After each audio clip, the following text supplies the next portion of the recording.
everyone. Welcome. Sumo was supposed to be here. Although she didn't explicitly say she'd be here at the beginning. So, as with the Brian Walsh trial, which was totally boring, we are going to be looking at the Kouri Richins trial, and we're going to be summing up and just giving you the boilerplate things you need to know so you don't have to watch 9 hours of trial a day, because it was a full 9 hours today. So here's Suma. Mine, sorry. Hi. No, sorry. Hello, Suma. How are you? I'm good. How are you? I was just reminding everyone how we do the format here. So instead of exactly how we did it with Brian Walsh, where, you know, I cut out everything because there was just a lot of nonsense. Yeah. We're just going to look at the parts that I really liked, and then I can give you the notes of what happened in between. And I think, well, what was your impression of today so far? I thought it was really interesting. You know, you had your hands full with Brian Walsh because I abandoned ship after day one. Yeah. Because it was so boring. It was so boring. I would say I admired your fortitude to continue on with that. Well, I think this one day had more in it than the entire Brian Walsh trial. Absolutely. But, you know, you and I were talking last night or texting or whatever about how we were just hoping that we weren't in for you weren't in for 5 weeks of boredom. Yeah. And this was as good as if I pictured it as interesting as it could be, this was it pretty much. I mean, there were no outbreaks or anything, but you know. So the one asterisk I will lay on that is the defense is definitely trying to bore us to death, or the jury. They're trying to they're taking way too much time, but they're also kind of obnoxious. So that's not so boring. At least there's that. So I hate that kind of defense, but yeah. Yeah, whereas Brian's defense was boring, but you know, kind of was doing the best they could with what they had, right? And the prosecution was just terribly boring. Prosecution in this case has it cold. And I think this is one of the better opening statements I've ever seen. Yeah. You know, I'm excited to watch it again because I wasn't able to pay as close attention as I wanted to. And I realized the Law and Crime stream didn't have the images up there because he's like, so did you see the 3 GIFs at the end? No, and I was wondering what GIFs you were talking about, but then, oh my God, you are. But I think that people in my chat were talking about them, maybe because they saw them. I mentioned it a couple times, but you know what? So you don't know what they are? I don't know what they are. So I'm not going to spoil it, but as soon as the cops left that morning after he's dead, she immediately sent or looked up or opened 3 GIFs. I'll give you a chance to guess what the subject of one of them is. Fucking? No. Oh. I don't know. What other kind of GIFs are there? Well, we'll just let it go. But right. I just thought your mind is going to be blown when you see them. Okay. I'm excited. Whoever's here that was in the chat today, my chat today, did you see the GIFs? Did they show them? I'm just curious. Let us know. And the text messages are on here. No, GIFs, GIFs. I think you're messing with me, though. No, I'm looking at the chat here. Oh. All right, everyone. Let's go. It is the evening of March the 3rd, 2022.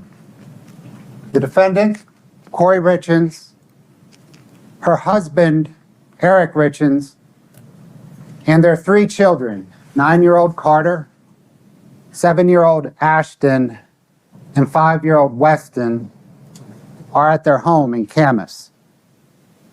Eric Richins lived for his 3 boys. At 7:22 p.m., Kouri Richins' boyfriend, Robert. Oh, I will mention as well, I did cut out any spaces that were longer than a second.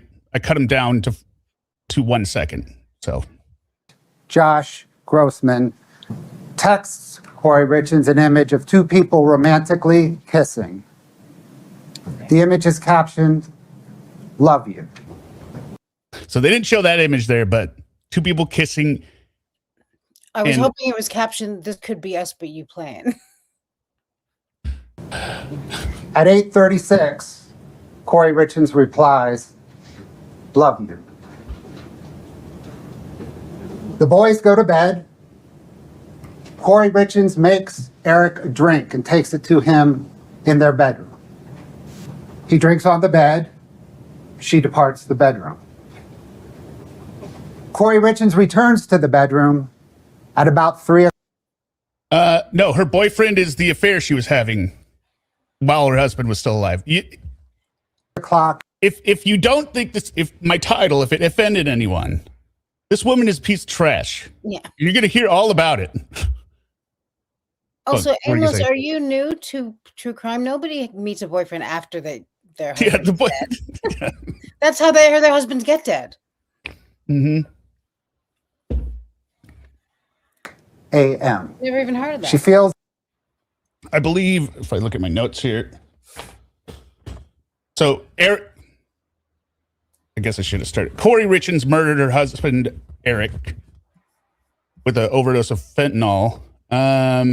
What is the boyfriend's name? The boyfriend's name is, I think it's Robert? Yeah, I think it's Robert. I thought it was Joshua. Is it Joshua? Maybe it might be Joshua. My notes. So I scribbled notes. Robert, it's Joshua. All right, well, there I you didn't even find a piece of paper. I just used an envelope. Yeah, I don't know why it happens to me all the time. I have tons of notebooks and stuff, but when I need to write something down, it's like, oh, I'm on a leaf. Yeah, Grossman is the last name, but what's the first name? I thought it was Robert. I thought it was Joshua. that Eric is cold. I think he had 3 names, so maybe it was Robert, Joshua. I don't know. I remembered a Joshua in there, but Maybe they say it right here. Oh, Josh Grossman. It's right there. there you go. Richins replies, Oh yeah, there's the picture of the kiss. I don't know. I Yeah. missed it. I assume that's see, it's elusive. So that's the first GIF, I assume. Yeah. And this is a great presentation as well. Rather than just say it, showing it, which is why I'm surprised that Law and Crime didn't show this on their like they didn't give it any context, or did they show this on there when you were watching It it? must have. I don't know. I wasn't watching, Oh, okay. Yeah. but that's I don't know. But She's got 2 lovers. Joshua and the other is Robert. Oh, interesting.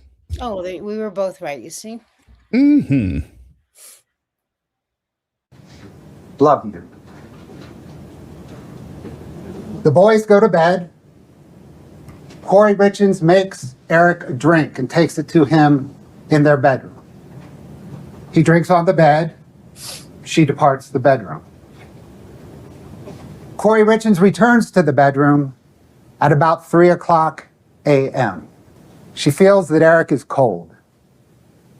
She nudges him. He does not respond. She sees that he is stiff and pale.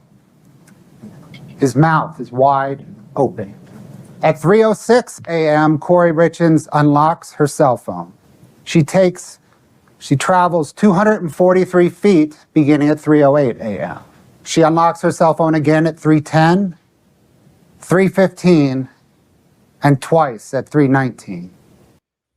That is a long ass time to not call 911 when you claim you found your husband cold.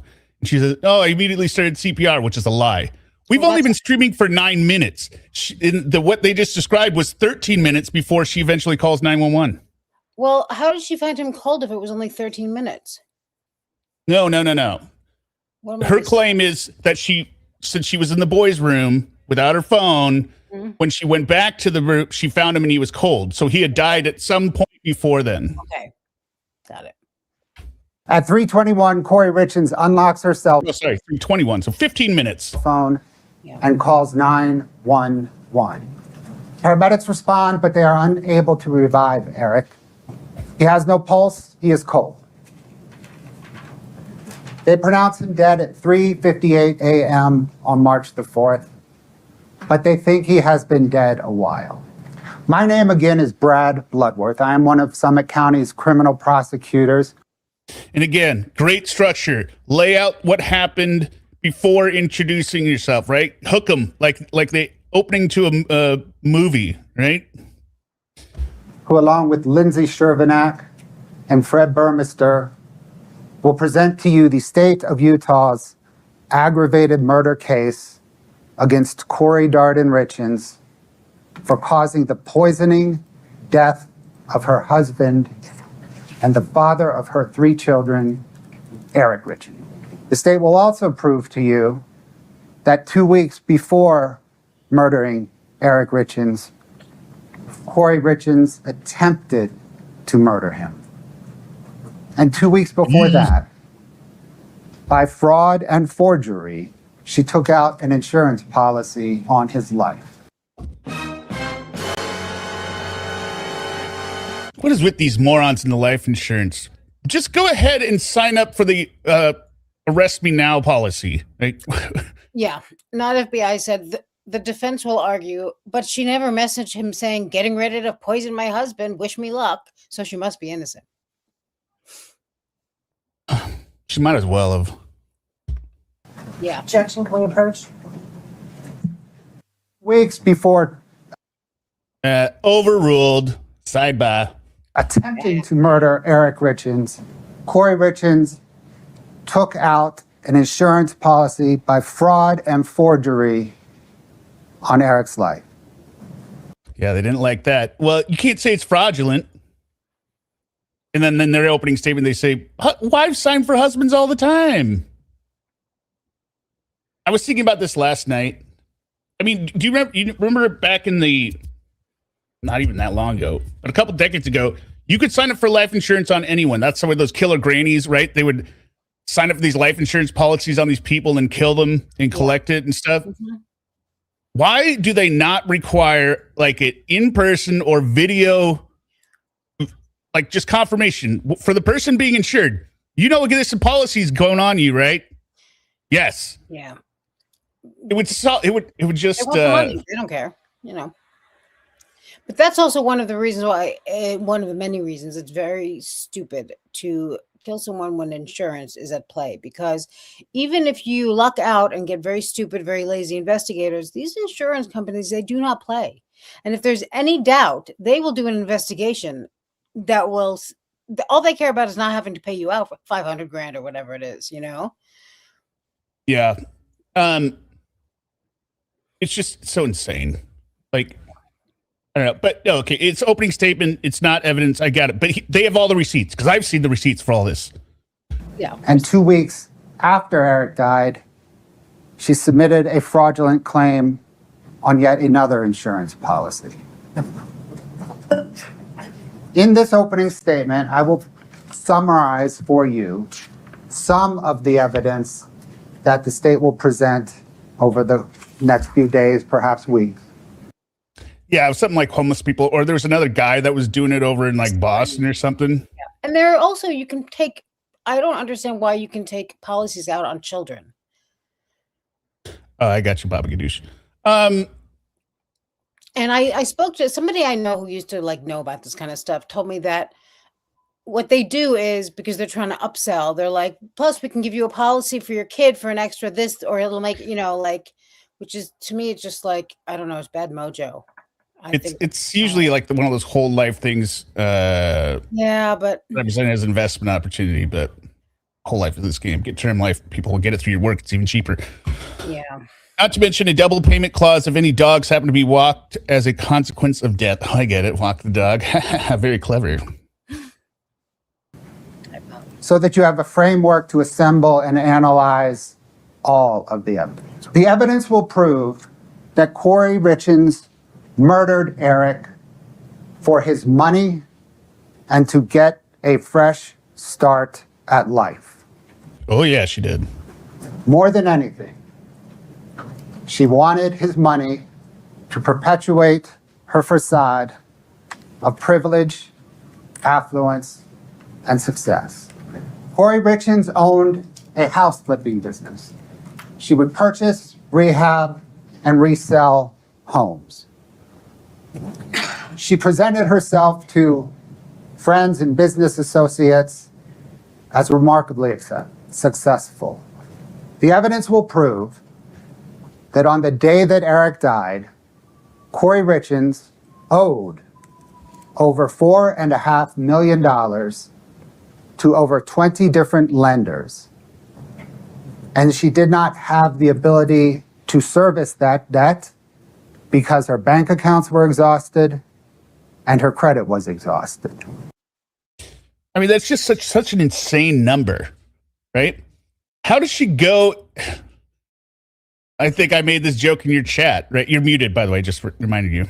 How do you start your own little house flipping business and manage to lose millions of dollars? Now, I'm sure there's properties connected with stuff, but she was taking out hard money loans, payday loans.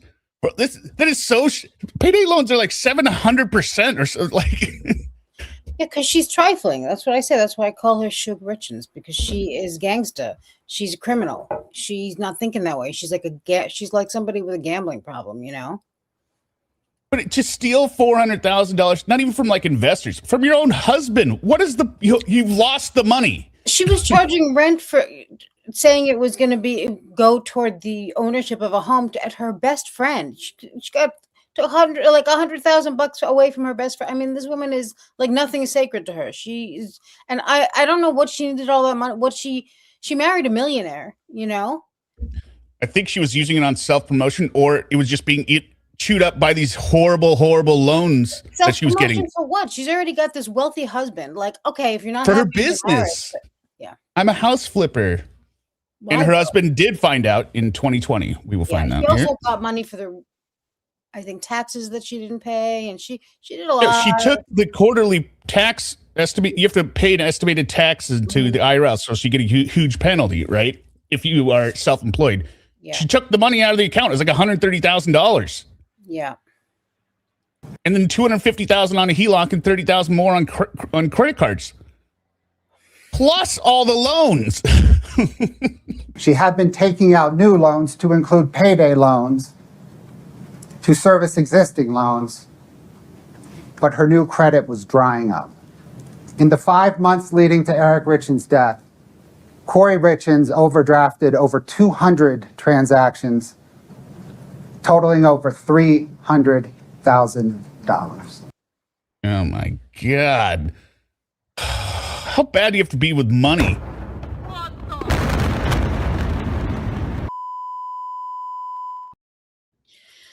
Over 200 overdrafts? 300,000? I mean, why did they not close the bank account at that point? I've had my bank account closed before for totally. So did Sarah Boone after 30 years. Right. And they're how does she have all this money that, or I mean, I don't know. I don't know.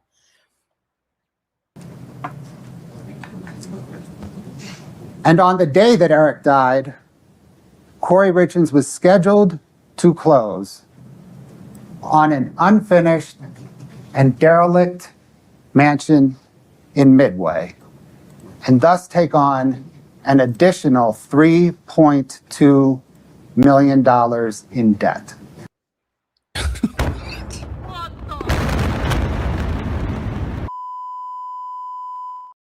You know about her mother, right?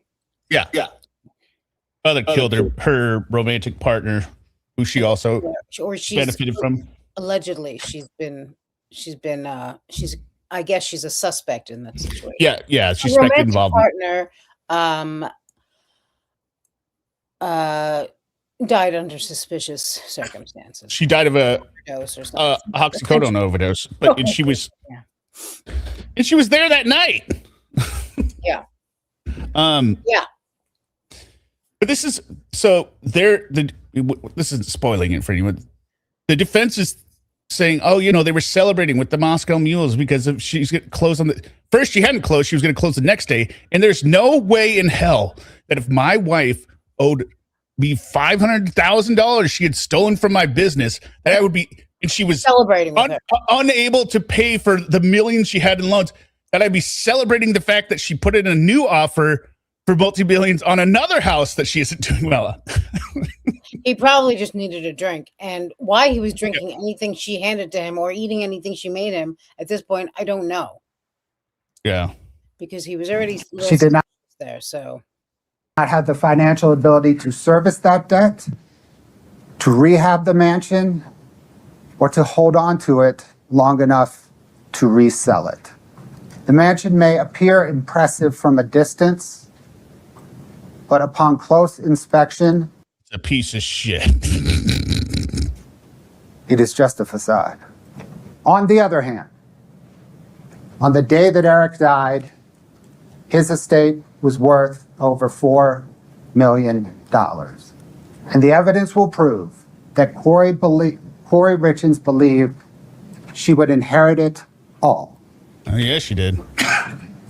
She believed that she would inherit Eric's $2 million interest in a stonemasonry business, an interest that a prenuptial agreement prevented her from getting any part of if they divorced, but permitted her to get all of if Eric died while they were married. you may as well just get rid of yourself at that point. So the other thing, for those who don't know, there was a prenup, right? But she really would get nothing because he owned the house before they got married. Yeah. Like, even the house wasn't going to be split. Not that she wouldn't get some kind of alimony or whatever, but she owed him $500,000, so probably wasn't going to be more than that. She was going to be out on her ass. So She could have this done is a lot better if she just got a divorce. She also would have gotten that's what I think. But here's the problem. I think actually in this case it's different. Most people, you're like, "What? You're so stupid." Like Brian Walsh, just get a divorce. Yeah, you won't have any money because your wife made it all right, but you won't end up in prison, right? Right. She's financially ruined already. Like, she needs this money to get herself out of the hole, or else she's done. I guess what I'm saying is skip all that other stuff and just get a divorce. You'd have more money, and Yes. And, why she felt the need to be an entrepreneur, I do not know. Right. I mean, she did it to herself. Yeah. But the walls were closing in. Yeah. She believed that she would inherit the $1 million or so dollar home that they lived in, but that Eric owned separate and apart from her. And she believed that she It's very Brian Walsh. It really is. Because the prenup says if he dies while they're still married, then she gets, everything. would benefit from nearly $2 million in insurance on Eric's life, to include the $100,000 policy that she took out a few weeks before he died. Now, for Kouri Richins' fresh start at life motive. This motive overlaps with her money motive. She needed Eric Richins' money to get her fresh start at life. The evidence will prove that Kouri Richins was chronically unhappy in her marriage. Why? Just because you have text saying that? She thought that having children would make her happier, but it did not. She consulted with a divorce attorney in the months leading up to Eric's death. 3 months before Eric's death, Kouri Richins booked a $4,000, 5-night, all-inclusive vacation for her and her boyfriend, Robert Josh Grossman, at the Secrets St. Martin's Resort and Spa in the Caribbean. They were to check in the month after Eric died. You idiot. You stupid bastard.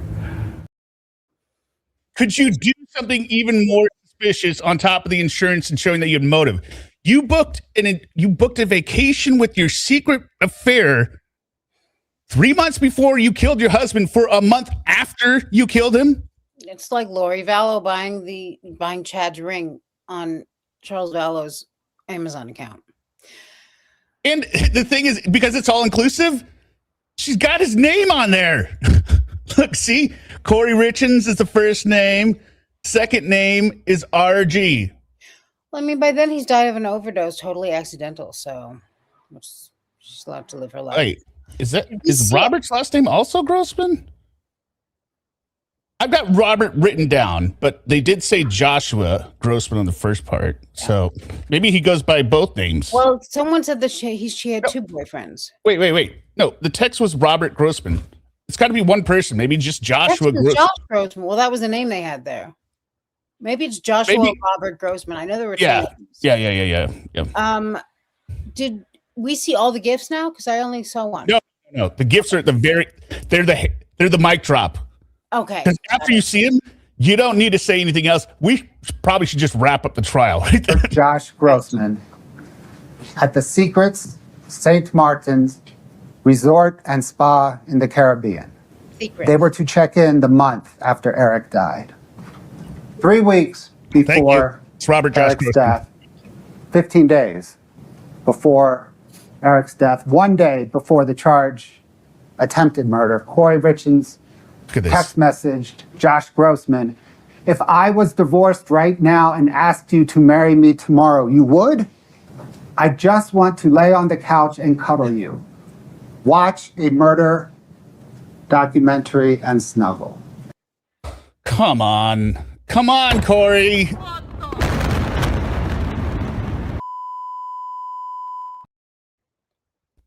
You're actively planning the murder of your husband. Why are you talking about murder documentaries? I like documentaries. For I tips? think this is really a leap. 5 days after the charged attempted murder and 11 days before. Yeah, okay, so if it wasn't clear before, the first time she tried to kill him was on Valentine's Day 2022. She put something in his sandwich, probably hydrocodone or fentanyl that was like maybe stepped on a little bit. He immediately broke out in hives, and he told his sister, I think if anything happens to me, Kouri did it. I think Kouri's trying to kill me. The charge. Sorry, you want to say something? No. Okay. Murder. Kouri Richins text messaged Josh Grossman, "Babe, I miss you. I want you today, every day. Not just sexually, but physically, mentally. Every day when I wake up. I do want a future together. I do want you. Figure life out together. If he could just go away." I don't know if they cover that text in here, but yeah, she says to her friend, "I feel stuck. I can't divorce him because I won't get anything. It'd be better off if he was just dead." Yeah. And many women all over the world who never killed their husbands. Yeah. And you could just be here. Life. I want to know what she's writing down for notes, too. She knows all this stuff. I didn't notice her in writing. I don't think I've ever seen anyone who looks more guilty than she does, though. Every time you look at her beady eyes are like going back and forth, and she just looks real nervous and right. I think she thinks writing it down is like trying to portray that this is all news to her. I have no idea about any of this. Trying to look busy, you know? Yeah. Would be so perfect. So they don't I have love you. I don't know what my deal is today. I'm sorry. 9 days after the charged attempted murder, 1 week before the charged murder, Kouri Richins text messaged her boyfriend, "I have a crazy dream. You quit your job, I divorce and come up with millions and millions." See, I don't think Kouri understands. I think actually here's the real problem that I was thinking. I don't think Kouri understands how money is made, right? Her business, she lost millions. She thinks getting a divorce is also going to give her millions, even though she has a prenup. What, Kouri, do you not understand how money is made? She had a job at the Home Depot once. She got a paycheck at one point. It wasn't money, and it was Lowe's. It was Lowe's? I thought it was Home Depot. Okay, you're probably right. Doesn't matter, same thing. What she needed to find out is how money is printed. Yes. But this is also similar to like the dying down saying like getting all the money from killing kids. Like there's no money in killing kids. Yeah. But this is the reason this is, I mean, I'm stating the obvious here, but so similar in some ways to Brian Walsh is because he was the same way. He was trifling. He was a criminal. Like he was just, he had gotten himself into such a situation. Had he not, he wouldn't have any of these problems. Like, I mean, right. You know, Yeah. he owed so much money. He was in a lot of legal trouble. I mean, she was in deep also and would not stop. We buy Midway and live in the guest house and rent out the huge house as a big event center. $15,000 a day like they charge down the road, maybe $12,000 to stay competitive. And we will just run the event center as our daily job and hang out every day. There's a big gap as well. 15 or maybe 12 to stay competitive. What? So 15 is so what is the market rate then? 14 would be competitive, 13 would be competitive at 15, or else it's 13 and you're going high on 15. Plus, how is the defense going to argue that they were in love? Well, she's talking about buying the same property that they supposedly celebrated closing on with her boyfriend 9 days before she kills him. Well, 9 days gives a lot of time to some people. Yeah. $1,000 a day like they charge down the road, maybe $12,000 to stay competitive. And we will just run the event center as our daily job and hang out every day, raise some kids, have a little farm. Deal? This is why she has no money ever. Just- She doesn't know how life works, as you said. But Yeah. Over people who make a lot of money don't just want to lie around all day. Well, she would say she didn't either. But the problem is she That's just part of kept her buying. plan there, no? She's a house flipper, right? But she didn't understand that house flipping includes both buying and selling. And all And she was working. doing was buying Yeah. and banging the handiman. Robert was the handyman. That's 2 Not weeks that far in the plan, and then things fell apart. Yeah. Just all the banging. after Eric Richins' death. Kouri Richins text messaged her boyfriend a link to the secret St. Martin's Resort and Spa in the Caribbean and asked, "Are we there yet?" oh my god! In case it wasn't guilty enough. 1 month and 5 days after Eric Richins' death, Kouri Richins texted, "I think I want you to be my husband one day." Now for the attempted murder charge. Carmen Lauber was a house cleaner who worked for Kouri Richins' aunt's house cleaning company. She cleaned Kouri Richins' house. She knew Kouri Richins for nearly 9 years. Kouri Richins knew that Carmen Lauber had a criminal history involving drugs. The evidence will prove that on February the 11th, 2022, 3 days before the charged attempted murder, Carmen Lauber, at Kouri Richins' request, purchased illicit pain or illicit pills from a street drug dealer who was a friend of a friend. And she gave those pills to Kouri Richins. That street dealer's name is Robert Crozier, and he sold Carmen Lauber the pills at a draper in Maverick. 3 days later, on Valentine's Day, Kouri Richins purchased a sandwich from the Mirror Lake Diner and left it for Eric Richins. She then departed Camas and met up with Josh Grossman an hour away.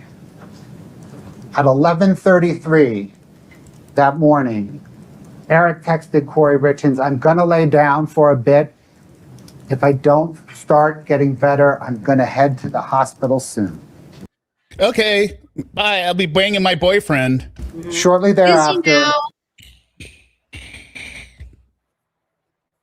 And they're gonna downplay it as well. They're like, he didn't have any hives. He just sent the message, if I don't feel good, I'm gonna go to the hospital. He doesn't seem like a wuss. You know what it takes to get me to go to the hospital? Like- Also, if he right, but if he was a wuss, no matter what, and he's dead now from being poisoned, Right. he's still, you know, Yeah. No, I mean, but they could say, oh, he always talks Yeah. about going to the or your hospital. prize wolf. Yeah. all activity on Eric's cell phone. My dad fell. My dad fell off. This is years ago. I think this is almost 10 years ago now. He fell off the ladder doing something with the roof. Shouldn't have been doing, but he basically broke his arm horribly, right? And then he still drove himself to the hospital. Or I think he went just to like an urgent care clinic instead. And they're like, do you know how dumb that was driving? He's like, well, you know, I think he even did stuff, picked stuff up first, like moved the ladder. Like, Dad, the ladder could wait. But like, no, if you got in a wreck with your arm like that, you could lose the arm. So the pain also, I mean, yeah, he's pretty tough. So golly.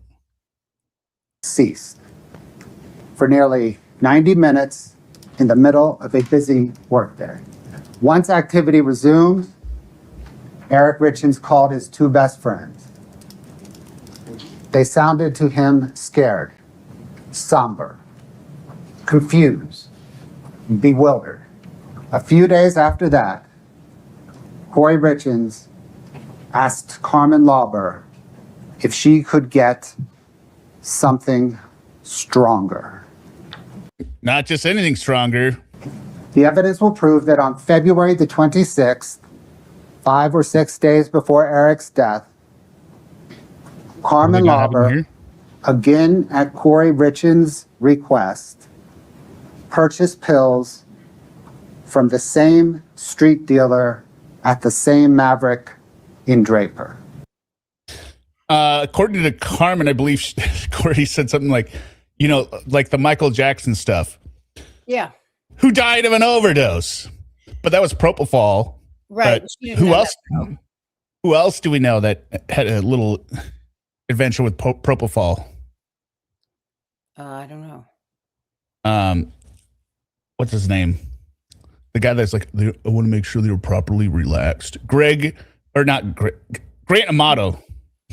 Remember, he got fired for stealing the propofol. Basically, any patients that he had to work too much for, he was like, let me relax you because I'm kind of busy. Make sure they're adequately right, because he didn't feel that they were adequately relaxed. Yes.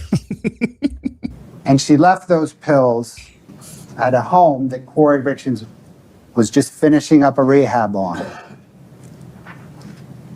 The evidence will prove that those illicit pills contained fentanyl.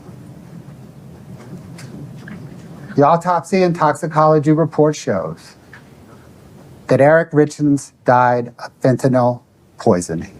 He had several times a lethal amount of fentanyl in his blood and more in his stomach. And that extraordinary amount of fentanyl was intentional, not accidental. It wasn't just the fentanyl. He also had a large, quetiapine, which is an antipsychotic Kouri had a prescription for that he didn't. Why? Yeah. But it makes you fall asleep. So she drugged him so he'd fall asleep, and then, like, as if the fentanyl wasn't good enough, right? Let me put a bunch of my own prescription medication in here too. How did he not taste it? My parents have been married for 1,000,000 years now. Okay, happily married. Mm-hmm.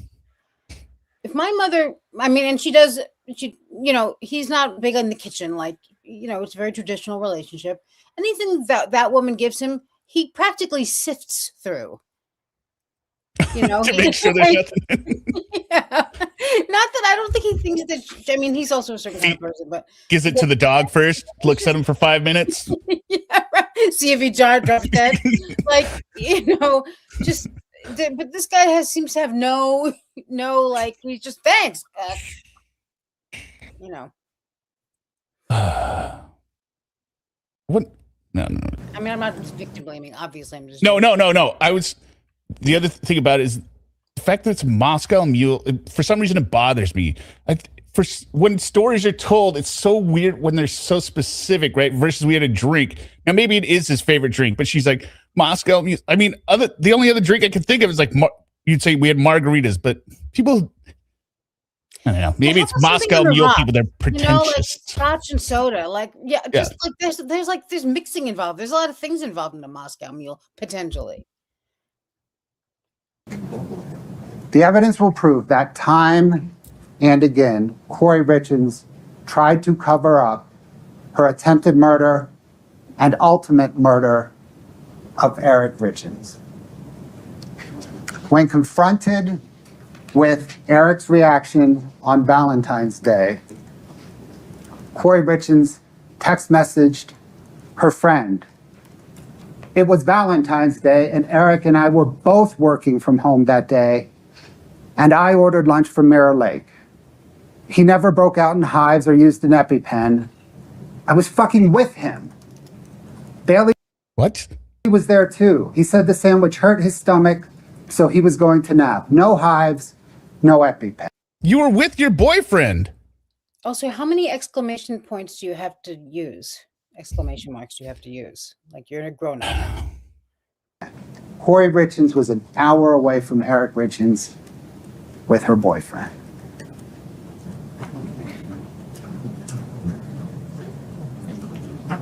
Regarding the morning of Eric Richins' death, Kouri Richins wrote in a notebook that she entered their room at 3:20 a.m. She saw that when she nudged Eric, nothing happened. She grabbed her phone and called 911. She first grabbed her phone at least 3:06 a.m. Yeah, 15 minutes. And That's longer than Shayna Hubers. delayed calling 911 at least 15 minutes. The evidence will also prove that Kouri Richins had a guilty conscience. I'm not sure about that. Well, conscience of guilt is, in legal terms, doesn't mean she has an actual conscience, Right. right? Yeah. So, I don't think anyone would accuse her of feeling bad. Yeah, no. The morning that Eric died, his family came over. Kouri Richins could not face her children or Eric's dad, Eric Richins. She didn't speak to him. A few days after Eric's death, Kouri Richins and her boyfriend, Josh, they drove into the Uintas and talked about Eric's death for the first time. Kouri Richins asked Josh, Want something to drink? while serving in Iraq, did you ever kill anyone? When he responded, she asked, how did that make you feel?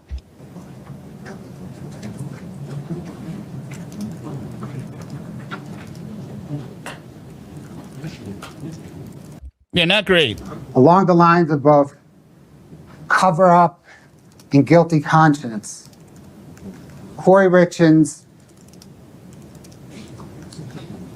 text messages and other data from Kouri Richins' phone for the 2 months leading up to Eric Richins' death and a week or two after have all been deleted. Police Nothing wrong with that. Delete your history. Yeah. seized that phone. Delete your archives. She got a new phone. And on that new phone, there were the following internet searches. Oh no. Oh no. Don't pull a Brian Walsh. Can cops uncover deleted messages iPhone? Oh God. Just look at these. I like it because she's obviously drunk on some of these. Maybe. Don't be so sure, but yeah, it's possible. Can you It's delete funny. every good genes off an Yeah. old iPhone without actually having a... Also, maybe you should have asked that while you still had it. Yeah. You stupid bastard. Everything off an old iPhone without actually having it. You should have read it as... Yeah, that was the best thing about the Karen retrial was somebody Googled how long to die in the snow, but she wrote Haas long to die in the snow, and that's how they pronounced it every single time. Yeah, it's great. Yeah. Polynomial, $1.99. Thank you very much. Ginger beer base can have a very strong taste. Yes, I've had ginger beer before. And I'm not saying I don't like Moscow Mules. It's just I could just see her being like somebody that's like she's got the official copper cups. Yeah, exactly. It's a Only- whole production, but I guess Yes. to Polynomial's point, it's better. It might be better for hiding poison. Right. Yeah. Can deleted text messages be retrieved from an iPhone? How to completely wipe an iPhone clear remotely. You can't do these things either. How to permanently delete information from an iPhone. She's even looking and she's like, yeah, these are pretty It stupid. always looks like this. She's like but I don't remember doing it because I was drunk. So very deer in the headlights. This one. Remotely. I know the cop. I know there's a purpose for the cop. I'm just saying. She's got the little set, and it's all, when the guests come out, we got to use the Moscow Mule cups, I mean, people make them in other things too, Yeah. On April the 13th, 2022, about 5 weeks after Eric Richins' death, detectives informed Kouri Richins that the autopsy and toxicology results show that Eric died of fentanyl poisoning. Thereafter, searches on her phone include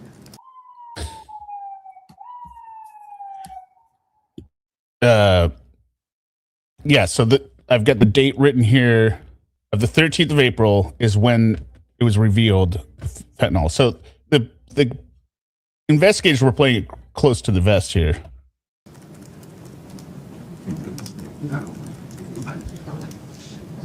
if someone is poisoned, what does it go down on the death certificate as? Oh, come on. You idiot. Can cops force you to do a lie detector test? Women, Utah prison, luxury prisons for the rich in America. Why would she?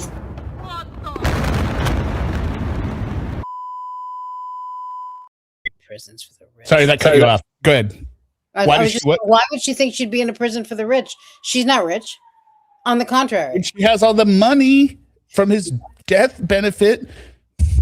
I also think, by the way, that she might be sedated in this at court. Really? No, I think this is how she looks. This is how she has looked in every appearance. This is her I've fake. seen a lot of her appearances, really. This is her fake look. She's doing like. Yeah, I don't know. She looks a little bit like. At one point, I thought she kind of looked, but I don't know. These searches happened immediately after the cops revealed that they found fentanyl in the system. Because now she's like, oh shit, they found it. Right? Yeah. Shocker. And then she nukes her own story because she's like, nah, he doesn't do drugs. Fletcher boy, she's dumber than Letitia Stout. No. Letitia Stout is special stupid. Almost a year after Eric. Keep face transplant near me. Letitia Steph.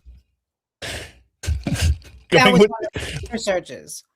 Well, no, I like the best part for me for Letitia Stout is the fact that when she went with the home invasion, kidnapping, rape story second.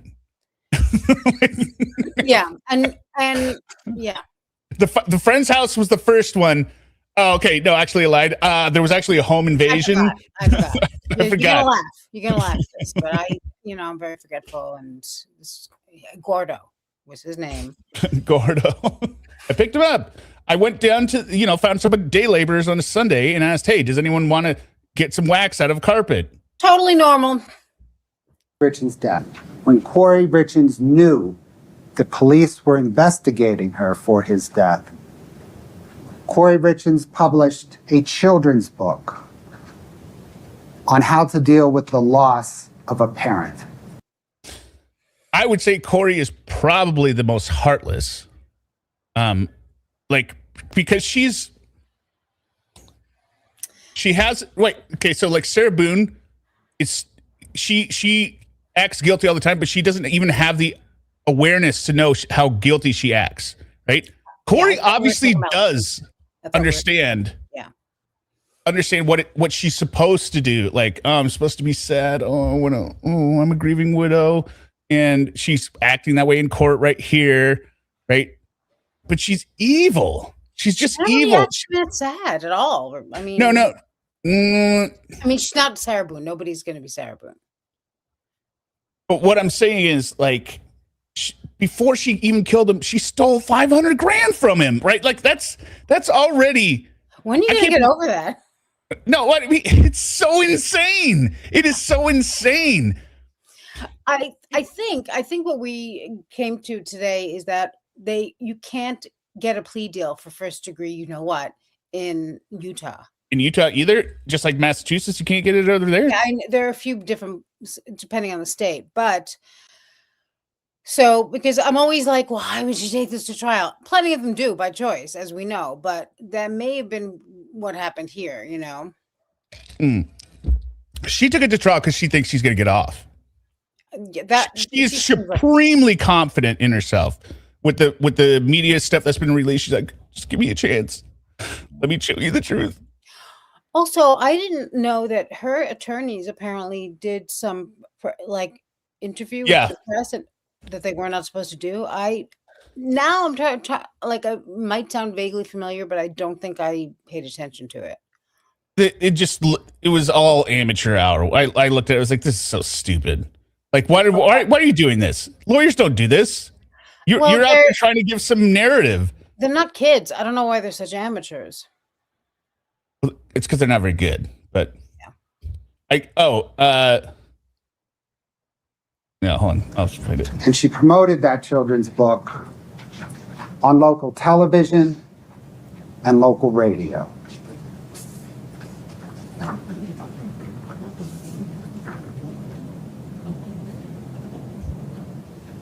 The state will present to you this evidence and more through a series of fact witnesses, expert witnesses, documents, and Kouri Richins' own words.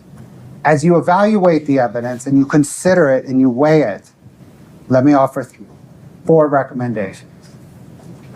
The first is the evidence will prove that Kouri Richins murdered Eric Richins, but also consider the evidence that proves that Eric Richins did not kill himself or die accidentally.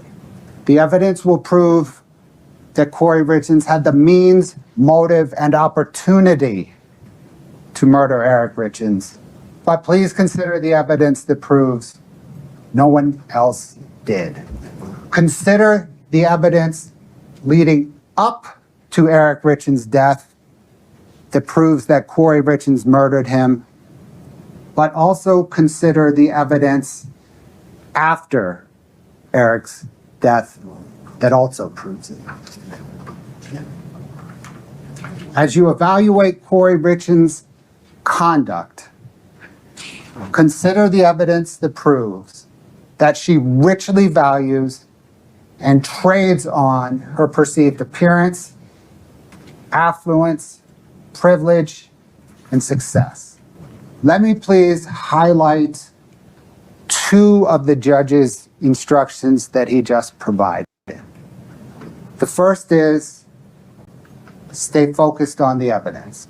What the attorneys say, how they say it, their voice inflection, none of that is evidence. I don't know why I paused. I don't either, but it's a good time for me to tell you that Fletcher Boy had a question for you in a super chat. Okay. And, Fletcher Boy, go ahead. I was just going to say, I don't know if Napalm Sunday came up with this themselves, but they said that the original title of her children's book was You Can't Spell Dead Without Dad. Oh, is that where that comes from? Or is that a joke? Yeah, it's a joke, but I mean, it's funny. Hear me out. Off topic, but I want to ask, does your son march DCI? What is DCI? I'll tell you, I'm sure. Please stay focused on the evidence. Oh, and for everyone who's concerned that the Lauren stream is members only or membered only. It's because the thing crashed and I lost the last 10 minutes. The best part of that stream with the stupid keyboard dying and then the stream just going to shit. So I will be redoing it because the best part of that call didn't make it in the stream. A story of my life. It drives me crazy. This. And for those who are wondering, yes, I do believe I traced the problem. First, I spilled whiskey on the middle of the keyboard, which made the J button hold down. And then I thought by banging it against the desk, I could get that J unstuck. But apparently it broke everything on the keyboard except the numlock light, so it still looked like it was powering up. Yeah. I see. And for those of you who are all concerned the fact that I said I got it from work 10 years ago, yes, I did steal it. Good. It's a $10 keyboard. It was 10 years old when I stole it. Please take notes. As he said, you will probably only hear from a witness one time, and that is when the witness testifies. At the end of the trial, I'll stand back up here. Fletcher Boy, what is DCI? I can't answer it. Thank you for the donation as well. You got it. Woman with steel, $4.99. Do you think Kouri's mother will be arrested and prosecuted if Kouri's trial is finished? No. I don't. This isn't an Adelson type deal. It would be unless Kouri flips. She means for the other for the murder. Oh. But I think that's. I don't know what's going on with that case. I don't think it's going to be. Yeah, I have a anything feeling like by now it probably. Yeah. Drum Corps International. No, he doesn't play the drums. I play the drums, but he plays trombone in the marching band. But I'll have to ask him. I don't think so. And in closing argument, He was actually out in D.C. this weekend for a music thing, driving that minivan across the Appalachians in the snowstorm. It's like, we will analyze the evidence. We will apply it to the elements that the judge instructed you on. And the state of Utah will ask you to find Kouri Richins guilty of the aggravated murder of Eric Richins, the attempted aggravated murder of Eric Richins, 2 counts of insurance fraud and forgery. Back for a moment to the morning of March the 4th. Route Irish. Great show. Keep up with the good work. I still like Suma more than you. Of course. Who wouldn't? That was a very generous way to insult you. 2022. It is 8:30. Medical examiners place Here it is. 8:30. Eric's body in a body bag onto a stretcher, and they wheel him out of his home for the last time. His boys are upstairs with their uncle. Kouri Richins has not yet told them that Eric is dead, and she won't for a few more hours. We saw his body come out, though. The last of the Sorry. sheriff's deputies leave, crime scene techs, medical examiners, and on Kouri Richins' phone, the following 3 images. Ready? Yeah. Are you ready for this? Here's the 3 images. I stepped on a little bit. I'll get back it up. She hasn't told them they're dead, and here's what happens. I don't know why it's frozen. And she won't for a few more hours. The last of the sheriff's deputies leave, crime scene techs.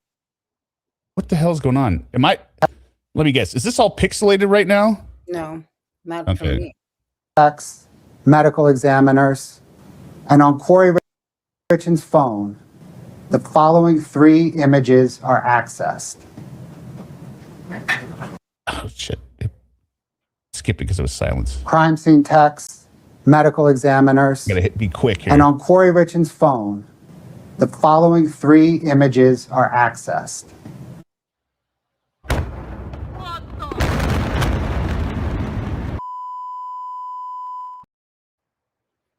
All right, so starting from top left to bottom right. This is the scene from Dumb and Dumber where where Jeff Daniels is crying with money.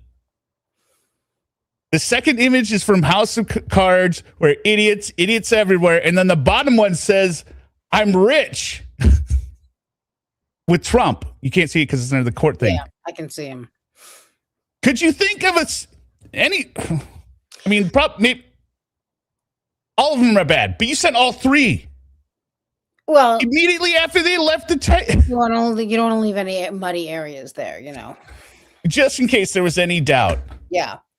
This is a mic drop. This is how you end an opening statement. Not just greed, but total callous disregard of no sadness. A fucking idiot, and here we are at your murder trial. If my wife died, right, I'd be like, the money helps, right? Yeah. But hello, she's still dead. I wouldn't be sending a GIF of like somebody doing dollar bills to my brother and stuff. Yeah. Too soon. This is bad the same week. She did it minutes after they left. Couldn't wait.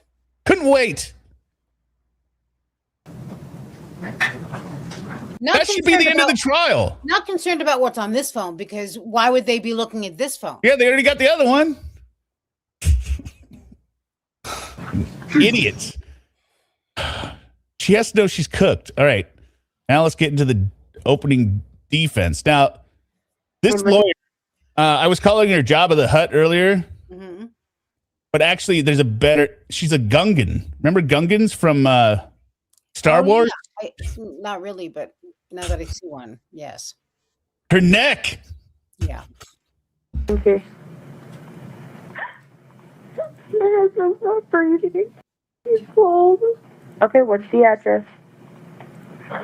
282 Willow Court. 282 Willow Court? Okay, what's a good phone number in case we get disconnected? 435-671-4987. She sounds exactly like Sherry Papini. Here we go. Yeah. Just in case you don't remember what Sherry sounded like. What aspect are you saying? Like how did you can hear it, right? People got you here. We've gotten over. I love my husband. I made mistakes and I talked to other men and I shouldn't have. But it's like she studied under Sherry. Just chatting with them. I appreciate you talking and being forthright about the other guys you were talking to. She's gonna go in one little more thing here. When did it turn into something more? Can't be. Obviously, you never would have imagined that CNN in 2020 and Good Morning America would care about you wanting to leave Keith or wanting to teach him a lesson or wanting to get him in line. No, just to make the cheers and you don't want to leave my husband. Right, I love my husband. Now listen to Kouri again. The emergency. My husband's not breathing. He's cold. It's so close. It's almost like she handed the phone. Yeah, Sherry, can you tell us where we're at? My friend Sherry's over here. Can you give him the address? Yeah. Okay, what's the address? 282 Willow Court. 282 Willow Court? Okay, what's a good phone number in case we get disconnected?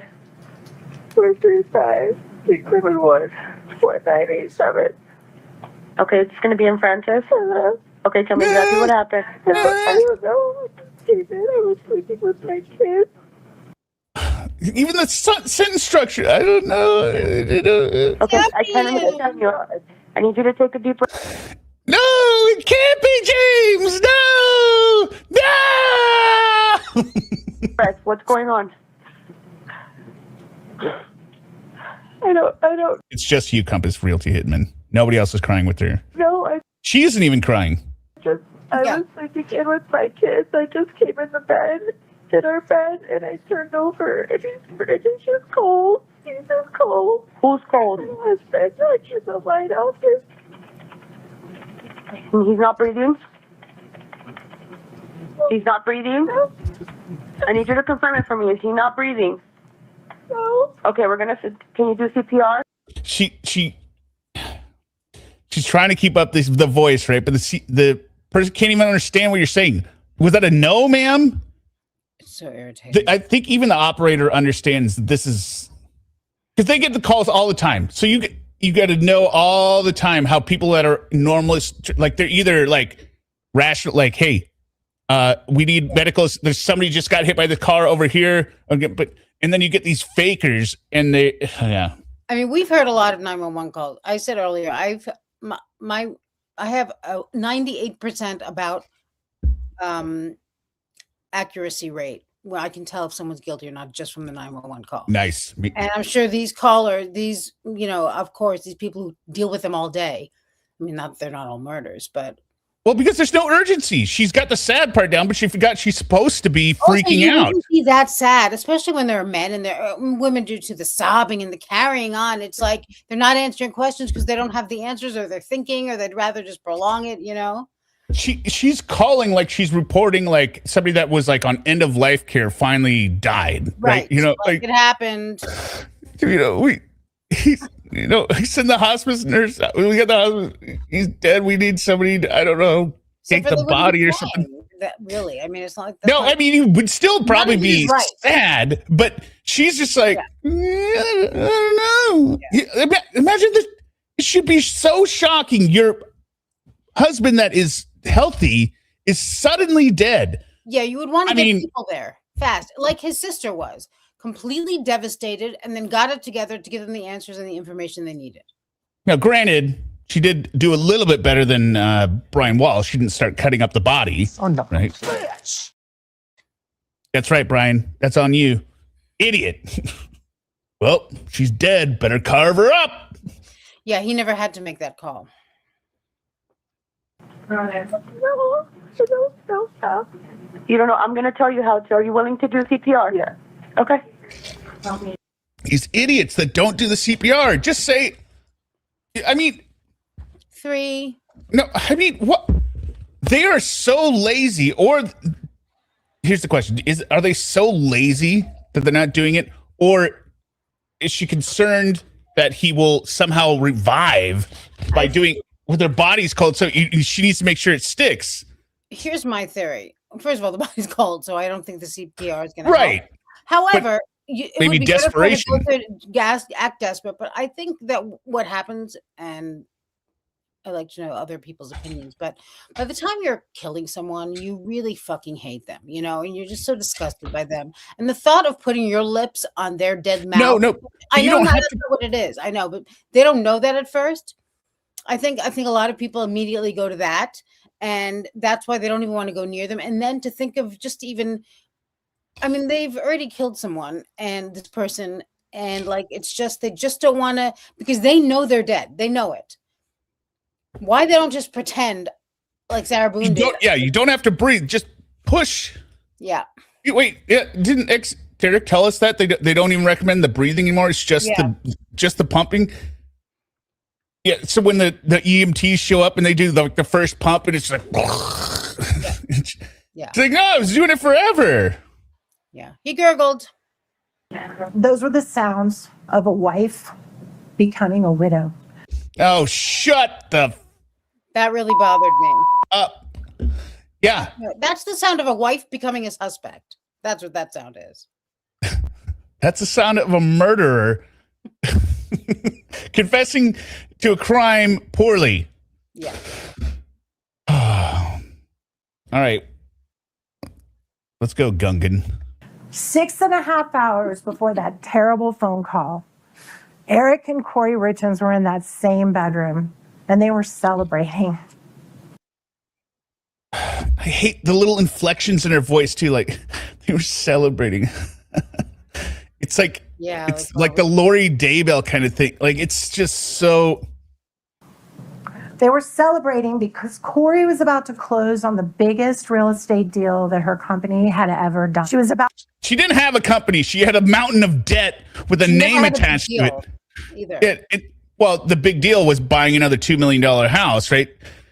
Cheers! I spent another $2 million I don't got. About to close on something called the Midway Mansion, slide 2 plus. Sprawling, multi-million-dollar home in Midway that had been abandoned before construction was completed. It's the Mormon accent. I don't hear the Mormon accent. Anyone who knows construction, this was abandoned before it was completed. That there's going to be so much damage just from the elements of a house that's left up like this, right? You're going to have to do so much remediation. It's not just going in there and like, oh, let's finish the cabinets, right? You're going to have just the insects alone that you're going to have in this structure are ridiculous. We probably got rats and rodents, doves living in the rafters or whatever, right? Like it's just the moisture that would have what? Black mold alone. Black mold, yeah. I mean, there's no HVAC in the thing, so it got wet, the mold grows. It is going to be a nightmare. Yeah. And the plan was to fix it up just enough to resell it. In other words, repair the windows, make it look nice. There are no windows on this house, ma'am. Do you see what you're looking at, ma'am? This is a frame. Billie Jean said people have gotten in there. I guess they like vandalized it also. Okay, so the doors were stolen? Well, okay, yeah, and vandalizing even worse, right? Yeah. Probably some crack pipes in there. Or some teenagers, would sit in, there was the little hangout. There had been Yeah, you're taking it down to the to the very board or the frame. Yeah. And then you're probably having to fix some of that too. Basically bought the land. vandalism inside, clean it all out, get it ready to flip and sell. And the concept is to... I want to see in this trial evidence that she has actually ever sold a house, that she flipped one house. Because if they don't, I should hear from the prosecution that she never successfully flipped any houses. And if she did, I want to hear from the defense that she did. Sell it for millions more than the bargain basement. No, Chandler Haldison's girlfriend was totally innocent. I don't like that narrative that goes around people thinking she did. Why would you assume your boyfriend murdered his parents? Right? That'd be like the last thing you would think. And you can tell she didn't know. Right. Price they got because it was just a dilapidated, falling apart, abandoned property. And the plan was to... I'm not saying people that heard it and think it has some merit are gross, by the way. Flip it. Oh, she did flip one house? For so much that she was going to make millions of dollars of profit, at least $2 million for her and for all of her investors. And Eric... Who are these investors? I want to see these investors up there. She owed, what did she owe, like 25 different people? I think, isn't that what they said earlier? I don't know. I think she was doing a little bit extra in terms of loan service, if you know what I mean.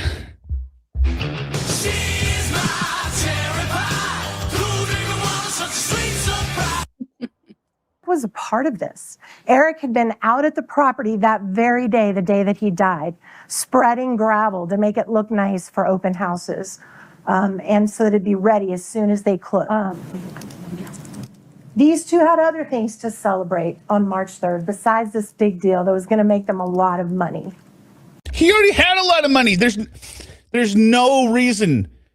The amount of money he was bringing in, it is insane. Like, he was bringing $700,000. That's what the business brought in, right? In 2020. Never mind, this is 2022, right? But they're talking about them investing 3.8 to potentially get 2. That is a terrible return on investment from what I assume was a very low capital investment in the business. You'd expand the business over dumping money into this rat nest. Yeah, and he was spreading gravel at a property they didn't own. One of the things they had to celebrate was that Eric's business was doing great. Can we have slide 3? Eric worked as a stonemason, and you're going to see, this is 2020. This isn't even the year before he died. So his Eric income owned a masonry, owned the company. He co-owned it with a guy named Cody. Yeah. So he didn't even work as a mason. No, believe he did the work I mean, he himself. did. But he also owned the company. Like, Right. He came back from, I think yeah, the from his story is he mission. came back from his mission trip and he Yes. was in love with masonry. So he started the business. Heard it once, I've heard it 1,000 times. Heard it once, 100,000. The crazy thing that I don't think they got into in the opening either. So these owners, Cody and Eric, they both had life insurance policies on each other. I think for $2 million each or $1 million each, right? So in the event one of them died, then the living partner could get the money and then buy out the other family so that the business was always in their control. Yeah. Kouri, like an idiot, logged in online and tried to change herself to the beneficiary. Now, I've heard it both ways. I've heard it that she changed Eric's policy beneficiary to herself, but then I also heard, I think on True Crime, that she changed Cody's policy because she's too stupid. She doesn't understand which one it is. And the insurance broker found it and corrected it. Yeah. But there were so many not red flags, alarm bells. You are changing the policy to yourself, like what you don't want to do is get involved in any of that stuff. You don't even want to look at the screen. No, I mean alarms for Eric. Eric, how did you not know this was you also thought she was poisoning? She tried to poison you. She is trying to kill you. You believe it yourself. And I never understand why when they do these things where they set up the trust and I don't know, where they set up the trust and everything, they never tell the person that thinks they're going to benefit from their death. Hey, by the way, if I die, you get no money as well. Yeah. Maybe because it'll just be another fight. Yeah, or I don't know. But you are so convinced. Same thing. I know that's him too. You are so convinced that there's a possibility that if you die, she kills you and you don't want her to benefit. But you don't bother telling them, hey, the number one motive to kill me, it's gone. So just don't kill me. I mean, if I was going to pick one of two things to do in that plan between actually change it or tell them I did, I would pick the tell them. Yeah, I'd tell them maybe don't even say it. I mean, maybe don't even do it. Just and by say the way, first, at least if I'm killed, you get nothing. Yeah, right. Change the policy today. Yep. Just FYI. Going up and up. But he declared to the IRS that he made over $750,000 that year. That was just in 1 year of what Eric was bringing into their marriage and their family. They also lived in a beautiful home. And how much did Kouri lose in that same year? Slide 4. I thought it would be more, but I guess the cost of living is very different in Utah, right? Like, Is that the business would be more than 750? Yeah, I thought he would have made more. That's in 1 year. I know. But okay, now here's the thing: like his house was paid for. His house was paid for. Right. So you have no mortgage payment. So 750. That's a lot of wham money, right? Yeah. Walk around money. Yeah. It's a beautiful home. They got married in that home. Wake me That up. home was half Kouri's. That's how it works in marriage. That's not how it works. That's not how it works, ma'am. She's going to tell us how it works. You're a lawyer and you don't understand how it works. As soon as I heard this, I was like, okay. You were so stupid already. Beautiful home. They got married in that home. That home was half Kouri's. That's how it works in marriage. No, it's not at all. You get, especially when you sign a prenup. Explicitly saying the house is not half yours. 9. half of a home as soon as you live in it. They also had a 2-story garage that you can kind of see in that picture a little bit back from the house. And it was filled, slide 5. It was filled with exotic animals. I mean, all I saw were deers. Deer are not exactly exotic. If it's something I can hit with the car on my way home from the gas station, it's not an exotic animal, right? Yeah, if I don't need to get all kinds of special shots to kill it. Yeah.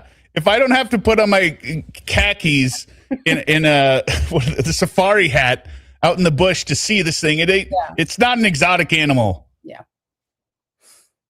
Eric was a huge hunter. He went on trips all over the world. They had the kind of money that they were blessed with. He could travel to Africa and travel to Mexico, which he did 2 weeks before he died. What? They had the kind of money that they were blessed with. Okay, there is a giraffe. I do see a giraffe there. He killed a giraffe. This doesn't seem right. That's not height proportionate for this thing. A giraffe should be huge unless you killed a baby giraffe. I don't want to think about it. Yeah, let's not. No. How can you how could you kill a giraffe in Africa remember how much shit that one guy got for killing Cecil the lion or whatever, right? Like, yeah, I don't think Africa's allowing. Is giraffe even a hard thing to kill? Like, could they just stand around? He was in Mexico hunting an exotic sheep, actually. Exotic sheep? They had four-wheelers. They had lots of vehicles. They had snowmobiles and Stop saying they, ma'am. ATVs and ski equipment. They were very blessed. They had a lot to celebrate. They also... Yeah, and she was worried. She was trying to step out on him and wanted to get married to this other dude. What is the point of this? It's as if she thinks we didn't hear what we just heard. And don't understand how any of this works also. Like, yeah. It's not blessed. He worked his ass off, you know? Need help? Okay. It's ridiculous. The angle of saying, yeah, they were celebrating. They had a lot to be happy for. And then I assume they're going to say something like, Eric just didn't know about the cheating, so he was ready to be celebrating too, right? Well, why is Kouri so happy? Wonderful family. So I'd say one thing that I don't think anybody in this courtroom is ever going to challenge, us included, is that Eric and Kouri adored. See the neck there, the Gungan neck? Yeah, I see it. How could I not see it? Their boys. They were their world. They were in that place that those of us who've had kids have all been in, where you spend your days driving them around to soccer and all their activities, and they're just the center of your... She does move like Jabba the Hutt, though. It's almost like she just like kind of slides. It's like, but it bothers me when, like she says, she's like, one of the things that nobody's going to argue with, including us, is that they both loved their boys. Why would you argue with that? And why, if nobody's going to argue it, bring it up. You can. Like, what would it even behoove you to argue, to be like, they really didn't care about their kids? What does that have to do with anything? Just say, everyone knows they love their kids. There we go. I just saved you a minute. You just said everyone loves their fucking kids. I mean, unless we're dealing with something else. But I don't understand. Your world.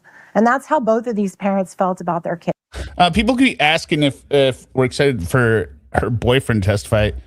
I might be good. I'm excited for Kouri to testify. That's what I'm excited. Might not, but I'm not that excited about that. I'm more excited about I was very excited about his sister,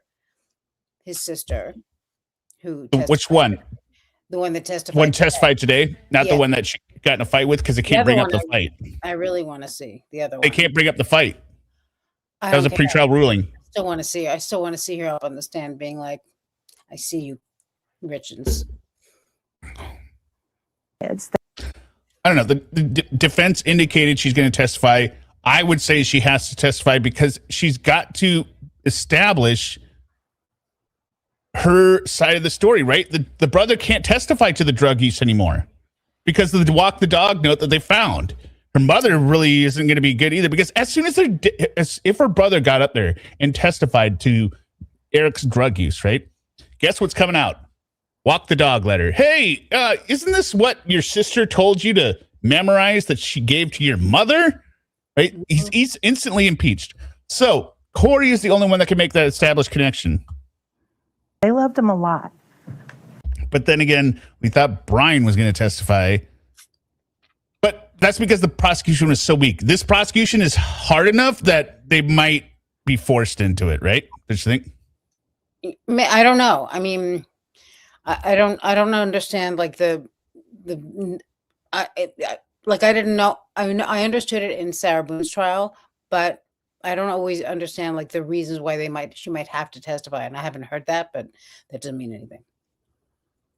And what's more important is that the boys adored their father, Because Kouri's the only one that is saying he had a hardcore drug problem.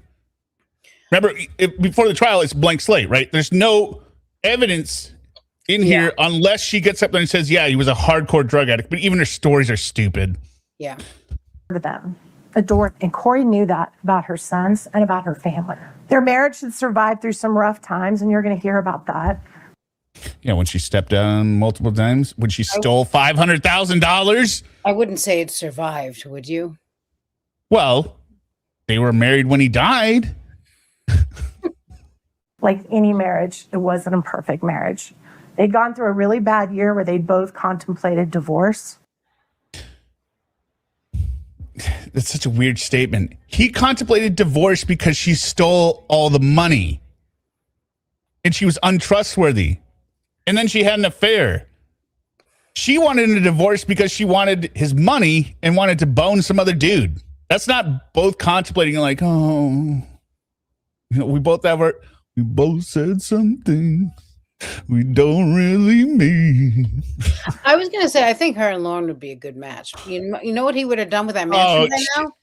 She would not give him the time of day. I'm kidding, obviously. She'd be like, They both have business. They both have business sense. They like renovating stuff. yeah.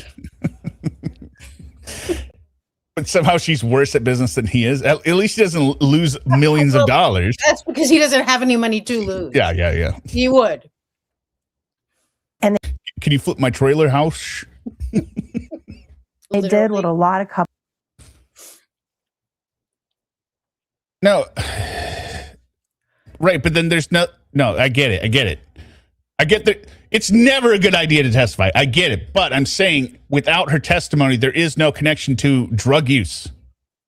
Couples do. They went to marriage counseling, they worked it out, and they decided to stick it out. And they did. You're going to hear testimony from one of Eric's closest friends that in the few weeks before Eric died, he and Kouri were the happiest together that he'd ever seen them. Well, then he didn't know what he was looking at, right? Because we have the text that she was cheating on him. Like, what does it matter what someone observes? I just don't get it. Like, ma'am, we have the secrets reservation. how does that matter? Yeah, it's called secrets. And you're going to hear that from one of Eric's closest friends. Oh. Now, on March 3rd, Eric started sending excited texts before their celebration to Kouri, saying, hey, let's get together. Let's have some celebratory shots. Slide 7, please. Oh, I'm sorry. You guys aren't going to be able to read that. It's really small. No. But it basically says, thank you. You want to grab lunch today with a celebratory shot. Shot. want to grab lunch today with a celebratory shot? That was Kouri saying she can't, that she has other plans. But he's She's just boning some other dude. excited. He wants to celebrate. Shots.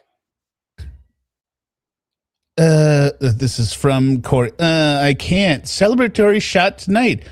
I got to do all this final paperwork this morning because everyone is funding tomorrow. And then I promised Virginia.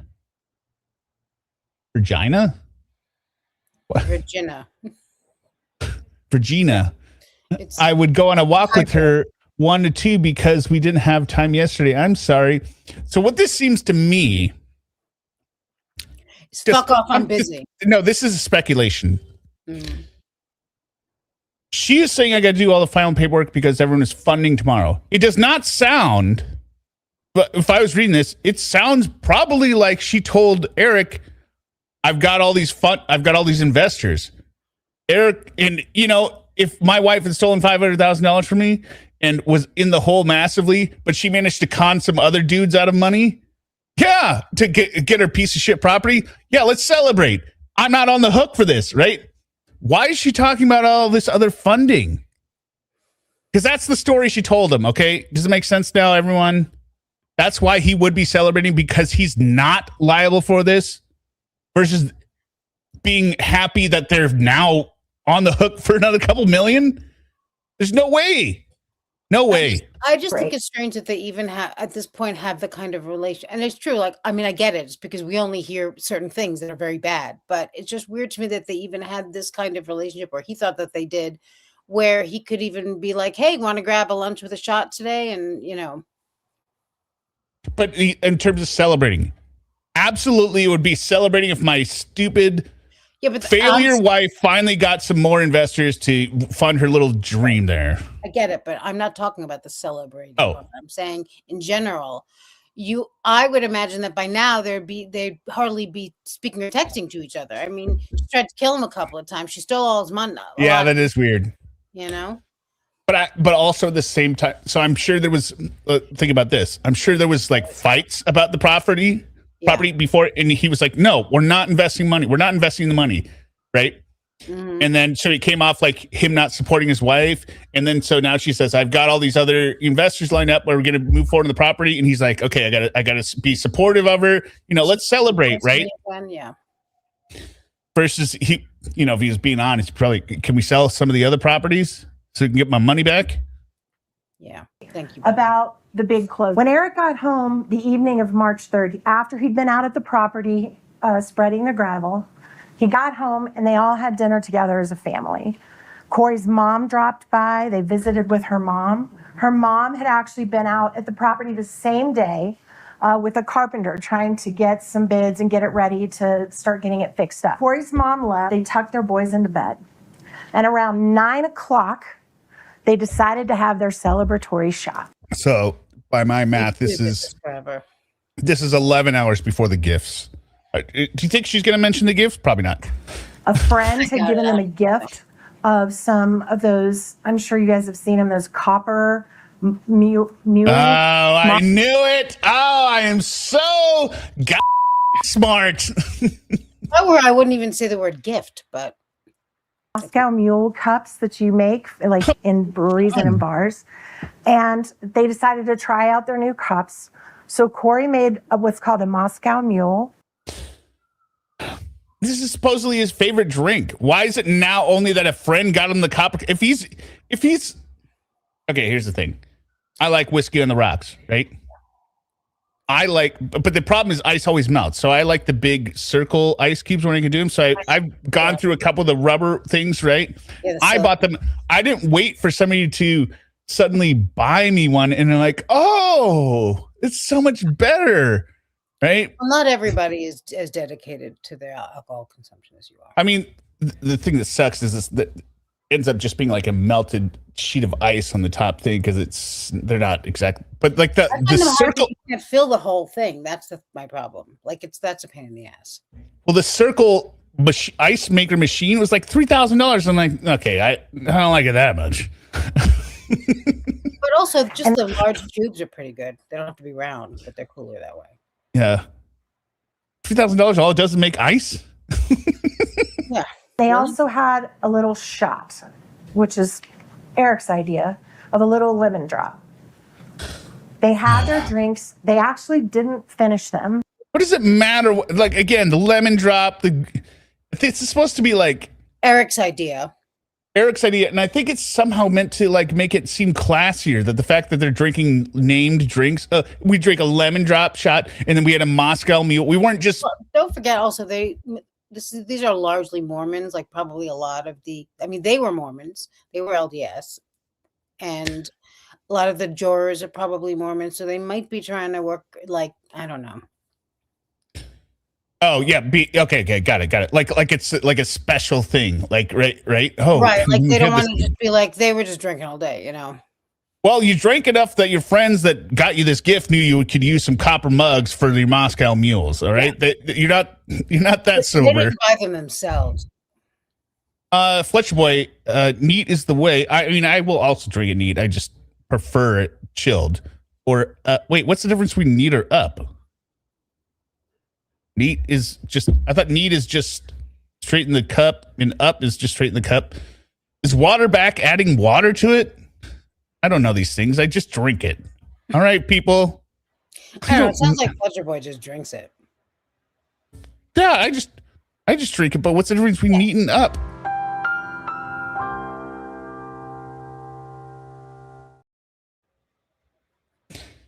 Yeah, whiskey and water? No. I mean, I know I don't like that because sometimes I will not finish a cup before the evening is over with the ice in there, and then the next morning it's just like this blended whiskey and water thing, and I, pour on the ice, and I'm like, this is so watered down. Sagittariusly Single says her voice, I assume she means the attorney, reminds me of Sally Struthers with those commercials for only 50 cents a day. Yes. Actually, the other lawyer's voice, like I said, it was Zelda Rubinstein, maybe, or I don't know. Her voice is so familiar. We'll figure it out. Lawyer, hers or the second one? Female, her other female lawyer. And I thought they were both the same person at first, and I saw the other one, and then I saw this one, and I was like, "Oh, she put her hair up, and that does not look good." No, they have totally different voices, and plus this one's got the gum in it. I wasn't judging from their voices; I was judging from what they look like. You're not listening to me?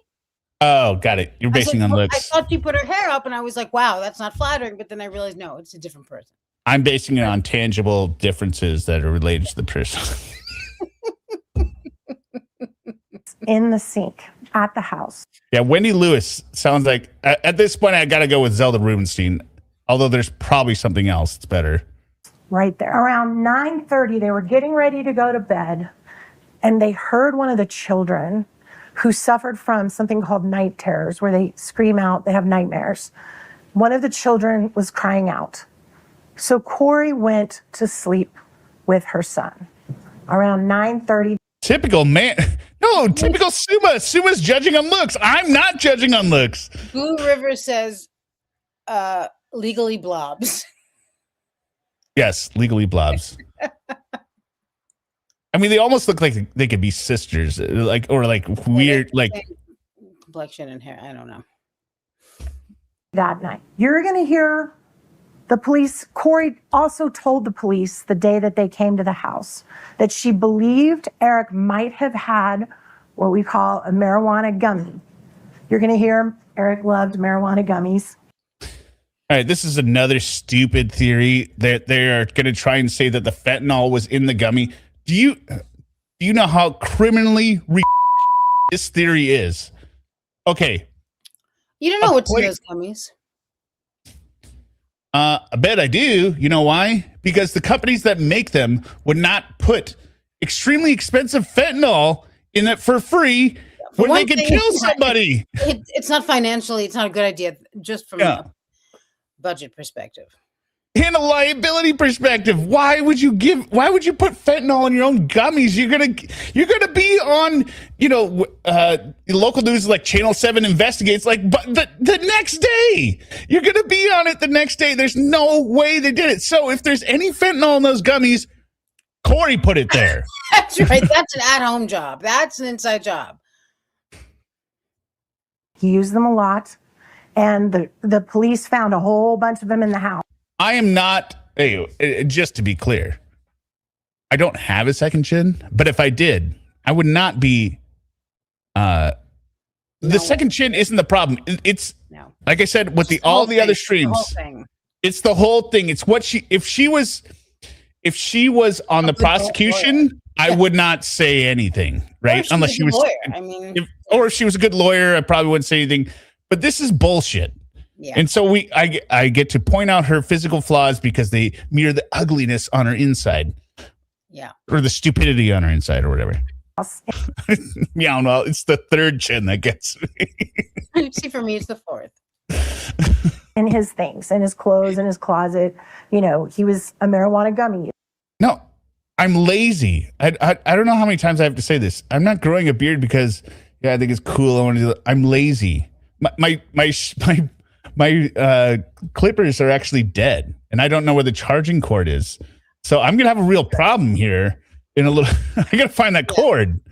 Well, it's like one of those things you charge it and then it lasts for months, and then all of a sudden I clicked on it and it's just go. Like, oh, damn it! See, I have a charger with all kinds of where you can adapter. So if it comes down to it, I can always figure out it has something for it's the infinity figure 8 plug kind of plug, you know what I'm talking about, that's what's on the bottom. Yes. No, Matthew, I'm not saying you were, I'm just saying it for anyone who would think that I am. Slide 8. These are all gummies that the police found in Eric's things. Some of them you can tell had commercial bags where he bought them from dispensaries. Some were in clear bags. Is anyone in the chat? If you're in Utah, are weed dispensaries legal in Utah? He bought from somewhere else. The location unknown. Take it down. So as they're getting ready to go to bed. Mexico a lot, and they get all kinds of shit. They go to Mexico from Utah. Okay. Yeah. I mean, I don't. Yeah, I assume. I'm just wondering if though. I mean, they're legal up here. I could go down the street and buy a bunch of gummies right now. Yeah, I don't know if they are. I assume not, but I don't know. They check my ID when I walk in, and they're cash only. But yeah. Oh. Well, here you can use credit cards, so we win. Oh, I think I can. No, I can't use credit cards there, but there's like a minimum fee or something. You're going to hear that after Kouri left the room, Eric was on his phone, and he was talking to a friend named Scott Wagner, and you're going to hear that Scott Wagner talked to him at 10 o'clock that night. That when Scott Wagner talked, he did not sound drunk. He did not sound high. He did not sound like he was on fentanyl or anything else. Well, we do. It's so weird because he died from fentanyl. Let me ask you this. On the scales of justice, right? Does a guy talking to somebody on the phone thinking they're not on fentanyl versus the person dying from a fentanyl overdose, which is more concrete that they've taken fentanyl? I don't know. Yeah. I'm going to have to go with the guy on the phone. Yeah. Right?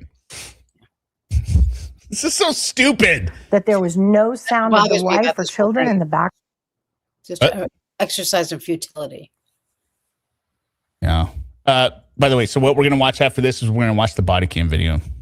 Background, that he was alert, that he was having a totally normal conversation with Scott.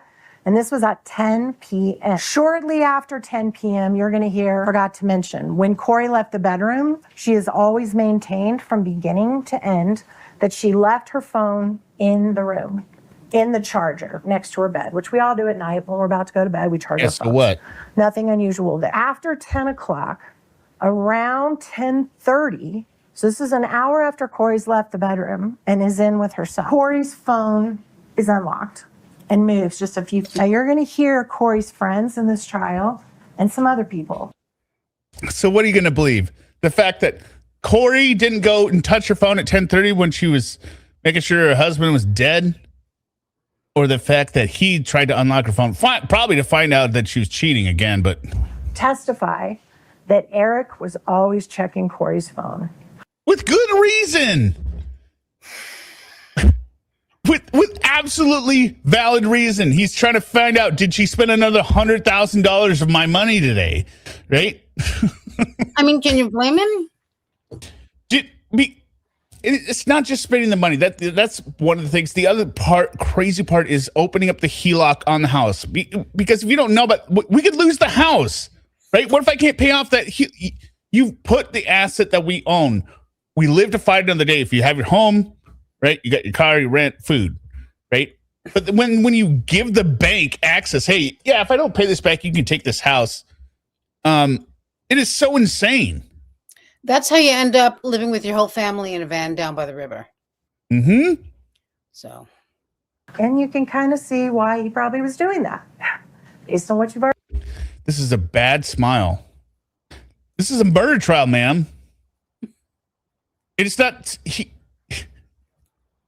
Yeah, you can probably guess, right? The little secrets reservation. You probably can guess why they're looking up looking at her phone. You know, she's just such a sneaky little rascal. Yeah. And, the stealing. Probably, That too. Yeah, It's like they're talking about a sitcom. That's Kouri. That's Kouri with a big exclamation point to the side. Yeah. Ma'am, shut the up. Already heard from the state. Maybe he had good reasons, but he checked her phone a lot. So we know he did that at about 10:30 because we have proof that the phone opened and closed, moved a short distance, like maybe walking around the bedroom, and then closed again. And that is the last thing we know for sure that Eric did. Pretend judge. If my imaginary husband made $100,000 a month, I'd feel like I'd be thinking daily blowjobs and not schmurder. Well, but Eric isn't as good as Robert the handyman. The night that he died. Sometime after that, we don't know exactly when. I mean, she this guy. Oh, Kouri. Yeah. It's a perfect sitcom name. Eric died. Slide 9. When Eric died, his Apple Watch was hanging on a charger, nice and neat. His phone was in a charger on the nightstand. He was lying in his underwear, like when you go to bed, and he was on his back on his side of the bed. So it appears pretty clear that Eric went to bed and fell asleep and died in his sleep. You're also going to hear. But that doesn't make sense because Kouri testified that she walked in and felt his body and it was cold. Now he's at the base of the... Like, these are the things I want to get straight, right? Like, was the first purchase hydrocodone or was it fentanyl? Was he in the bed and then ended up at the foot of the bed, or was he at the foot of the bed when she walked in? Like, all this stuff that, like, I hear on different channels is different. Yeah. Like, I want to get the answers finally. None of it's good for Kouri, but... No, at least, well, I mean, if we never get to the truth, which we probably won't, I'd like to at least know exactly what she said. Right. Slide 10, that there was an empty pill bottle right next to him in his nightstand. Yeah, almost like somebody could have placed it there. And I want you to pay careful attention to that. The empty pill bottle expired in 2016. That says fill by, not expired, you dumb... Made out to him for pain pills. No refills after this date. It's not expired. I think it would be funny if her name was scratched out and Eric was written. Like, it wouldn't surprise me either. These are Eric's, like in a big Sharpie marker at the top, not even just like a ballpoint pen, like big black Eric. Eric's pills. Well, no, what we did is, we commonly reused pill bottles. Pills. It says Eric's pills. Right. Hands off, Eric's pills only. That's Do not test. going to become important later. Sometime after 3 a.m., Kouri wakes up and comes back into a dark bed. You're going to hear she unlocked her phone. Probably, we're not going to dispute the time. Well, it was 3:06, and she didn't call till 3:21. That's 15 minutes. So if you're not going to dispute it, why are you talking about it? Times that the state just mentioned. The phone gets unlocked shortly after 3 a.m., which is what time Kouri says from day. Yeah. Ladies and gentlemen, her story has been consistently stupid the entire time. Yeah. Good. Mallory says that anyone who's been an addict or known an addict knows that an addict is not going to have pills sitting around from 2016 or last week. Oh yeah. No, I mean, you always get those, not you always, I mean, you as in the general you, right? You get the royal you. The royal you get some, like, it's typically with like a dental thing or a surgery, right? You get the prescription of the painkillers, right? And you usually only end up like taking like 3 of them maybe or something. Yeah. And then you got the little like leftovers, right? And then you like, over the next few years, you're like breaking off like a quarter piece of them. Exactly. Like anytime something hurts you enough to use it. With my back, right? Like, or what I would used to do is I would take one pill, break it in half when I would go camping, half for setup, half for teardown. I didn't realize I had a broken back at the time, but that's the proper use of it, though. Some people get pills, they don't care what it is, and they never take it. They snort it immediately. Right. It's a certain kind of person. They don't have the restraint of like, oh, the pills exist and I'm not going to take them. Yeah, because they're not taking them for what they're intended for. Yes. Yeah. Get high. By the way, if anyone has any extra pain pills, because I'm not, so just go ahead and send them on over to hearmeout@world.com.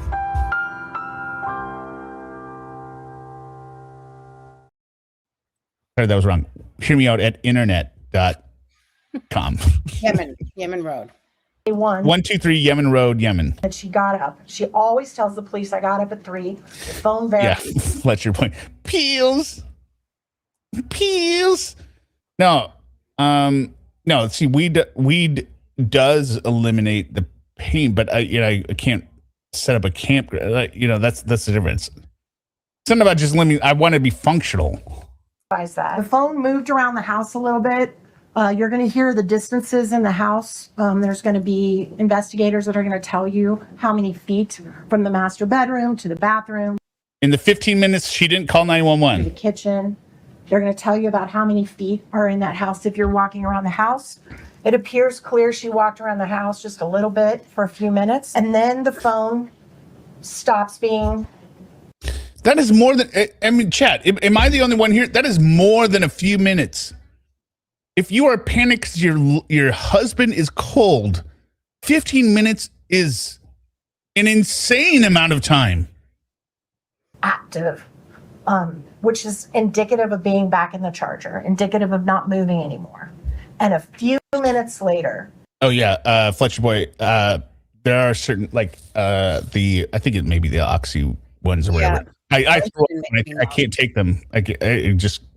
It's like I get like dizzy. It's same thing if I smoke weed, I throw up. I cannot do it. Yeah.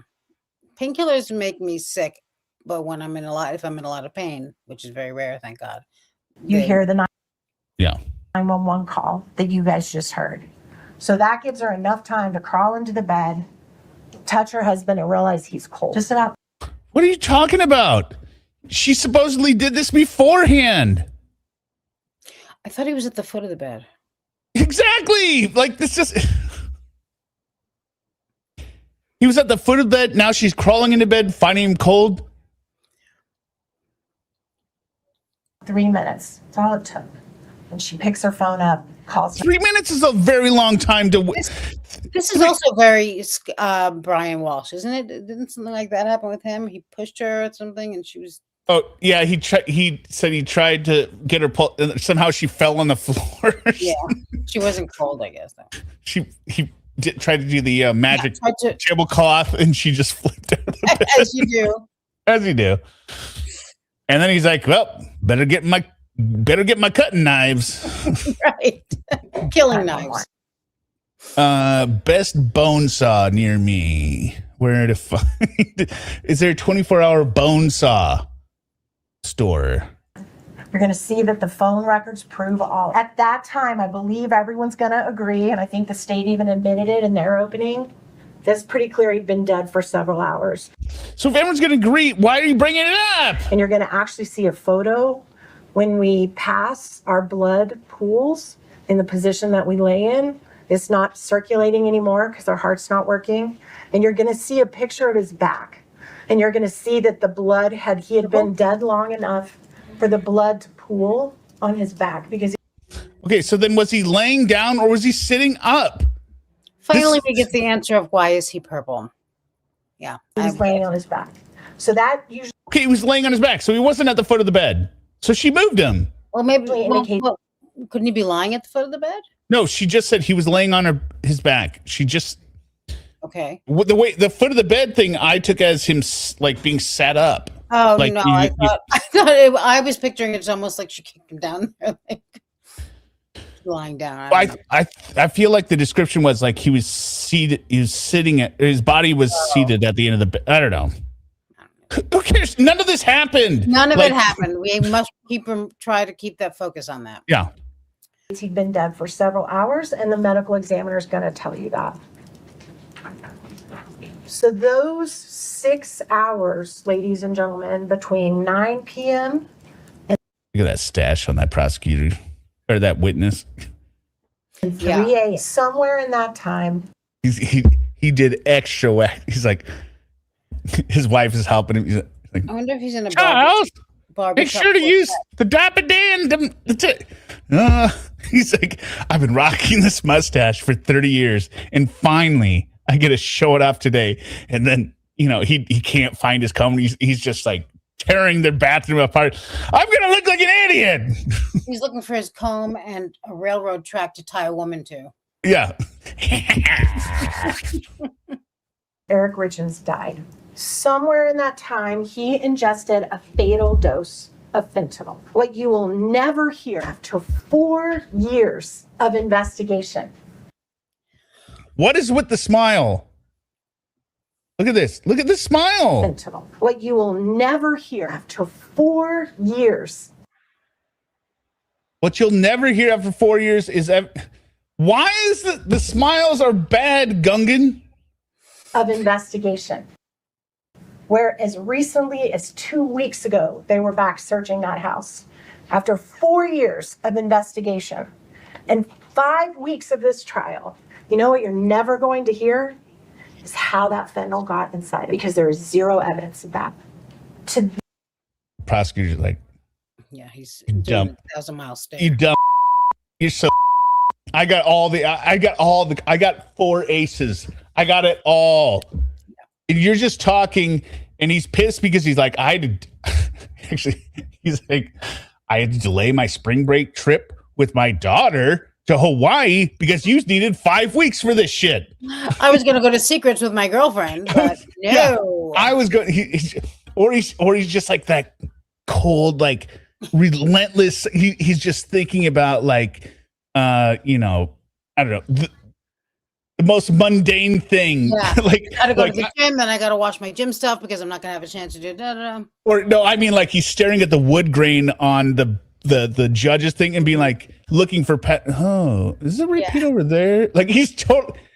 Oh, is she done? Okay. He looks like he's really zoned out. Yeah.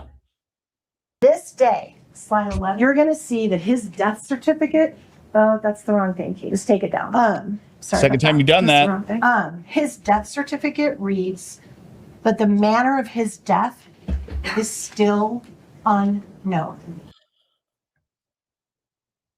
Okay, but this might be her dumbest point.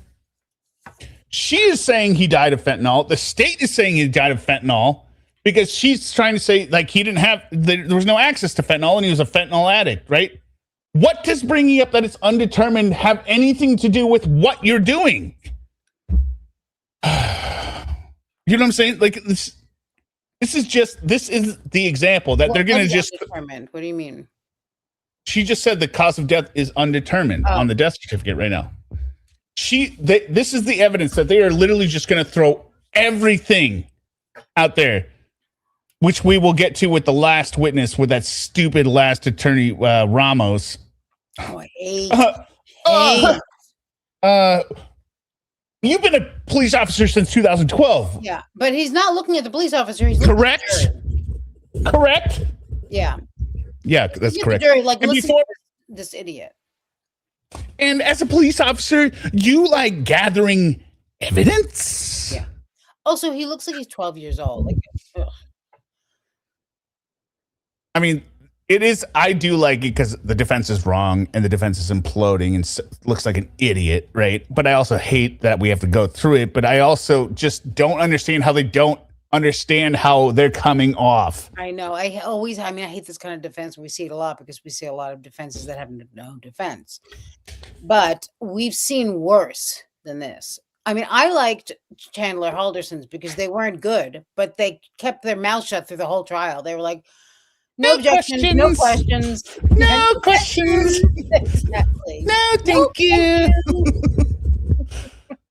She said manner of death is undetermined like murder or accident. Well, why does it matter? We're at a murder trial. Yeah. That's what I'm saying, pajamas. To this day, you're going to hear testimony that a medical examiner has the ability to declare the manner of someone's death. It can be homicide, it can be suicide, it can be accidental overdose, it can be Bored to death. Well, murder. wait a minute though. But did they know that fentanyl is what killed him? Yeah, they know that fentanyl killed him. Okay, right. So this is just their nitpicking over murder or suicide or accident. Yeah, yeah. I see. What they're You'd think I saying didn't is watch the like, trial all day today. look, they're saying, look, the medical examiner didn't put homicide or suicide on there. Mm-hmm. So why are we even here deciding if this was a murder? What's It up is- with this? It is so dumb. It can be anything. To this day, the What what would suicide by fentanyl have to look like? Does he have to have a scribbled note saying, I'm taking fentanyl and staple it to his chest? Like, And even then, I mean, even then, I would say that would definitely help if, for example, he had text in his phone, talking to somebody on the regular, asking him if he can get him the same thing he got him last time. You know, Yeah. the kind of text you have when you're buying drugs from somebody who's not a pharmacist. the Russian ecstasy guy. You Right, come to my brother's Me, house. my cousin Sergey, we take pills on way. We take pills. You feel nice, like on fire. Hot, No, on fire, hot but good, hot, but nice or whatever. nice. Best pills, best girls, best music. My cousin Sergey is DJing. Best house music. Yeah, Everything Best free. Everything free. He's asking advice about Da, how to get a reverse mortgage. Da. What's the Vavidovich? Is that the end? Is that what the word is? Vavidovich? Oh, I don't remember. I don't know. Da. Vavidovich. Okay, we go now. Yeah. Medical examiner, the professional that's the head of declaring how people die in the state of Utah, You want help? Okay. has never been able to determine the manner of Eric Richins' death.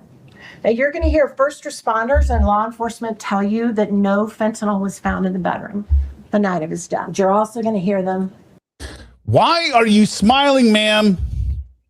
Because this is just also ridiculous. This is another confusion of what you're supposed to act like. Like Kouri acted like she was sad on the phone, right? Yeah. She's acting like I'm your friend. I'm a nice person. You're talking about Eric. murder. Just because the prosecutor came out like he was stone cold. He's not trying to be your friend. He's saying this is a murder, right? It doesn't. Did you see the sister on the stand today? Yeah. Did you see the looks that Kouri was giving her? No, I didn't because I was I was listening. Yeah. That I saw. Together we may have seen the whole thing. We But, might have gotten at least half of it Yeah. Visually. between the two of us. Yes. Even though I was live streaming we it. spent like 12 hours on it together combined. But they didn't search for it. You know, we've all seen the TV shows, the crime shows. What do you do if there's a murder, right? If you think there's a murder, Quotes. tape it off. No one gets in or out. It becomes a crime scene. You search everything. You search the closet. You search the bathroom. You search the vehicles. You We know search what the everything house. is. You search the Yeah, we know what the word everything means, but you're an idiot. This is the defense's strategy, right? They didn't investigate enough. It's always the lamest. Well, why did you ask him and not her? Like, why did you stop looking when you found the person who did it? But it's also stupid because they also try to simultaneously say the family was way over investigating it. Like, well, what is it? Is it under investigated? Is it over investigated? Like, pick a lane, Yeah. office. Gungan. They didn't do that. All kinds of friends and family, and you're going to see video of all the people that were in the house that day. There was no restrictions. They searched for drugs and didn't find any. Yeah, because all the drugs were in his body. What he did, like any normal drug addict, which I guess they had never heard of. The fact that people that use drugs normally don't take 5 times the lethal dose just to relax. I want to relax. Like, if he's a regular drug user, he obviously knows death is, unless he's trying to commit suicide. Yeah. Hi, Joshua. On anybody. And guess what was sitting in the steam cups? They were sitting there. They were never taken. They were never Look at that neck. tested. Not the nanny ended up putting them in the dishwasher the next morning, and they still had fluid in them. You're going to hear the day after Eric died. Not day after, day of. They started interviewing Kouri over and over and over again. And she lied the same way over and over and over. She said she was adamant that he doesn't do drugs. He's healthy. Ma'am. About what happened that night. You're going to hear for yourselves that She gave a consistent story, almost like it was rehearsed. her explanation of what happened that night has never changed from that call you just That doesn't prove anything. listened to. As far as the timing, as far as what happened. Law enforcement secretly recorded her phone conversations for over a year after this incident. And she didn't confess once on the phone. Look at that neck. It looks like this looks like a bad. It reminds me of something else too. It's not the brother in Weird Science, Chet. But it's something like No, this is like. I mean, we did the whole neck thing with remember the actress I was talking about looked like her head was stretched out like an accordion and sagged back down. This is like somebody's just she's like a blowfish almost. Like this looks like this is a CGI face placed on a much bigger head, like Butterball. I don't know if you do you know Hellraiser? I know some out there will know Hellraiser. This looks like the body of Hellraiser with her face poorly CGI'd onto it, but this is her actual body. I gotta find a picture of Butterball. 2 years later, listening in to her conversations with her family to see if her story about what happened that night ever altered, ever changed. You're going to hear it never changed. You're going to hear that before Eric's body was even taken out of their bedroom, Kouri. Sorry, what? her neck is like a fat baby's arm. Yeah.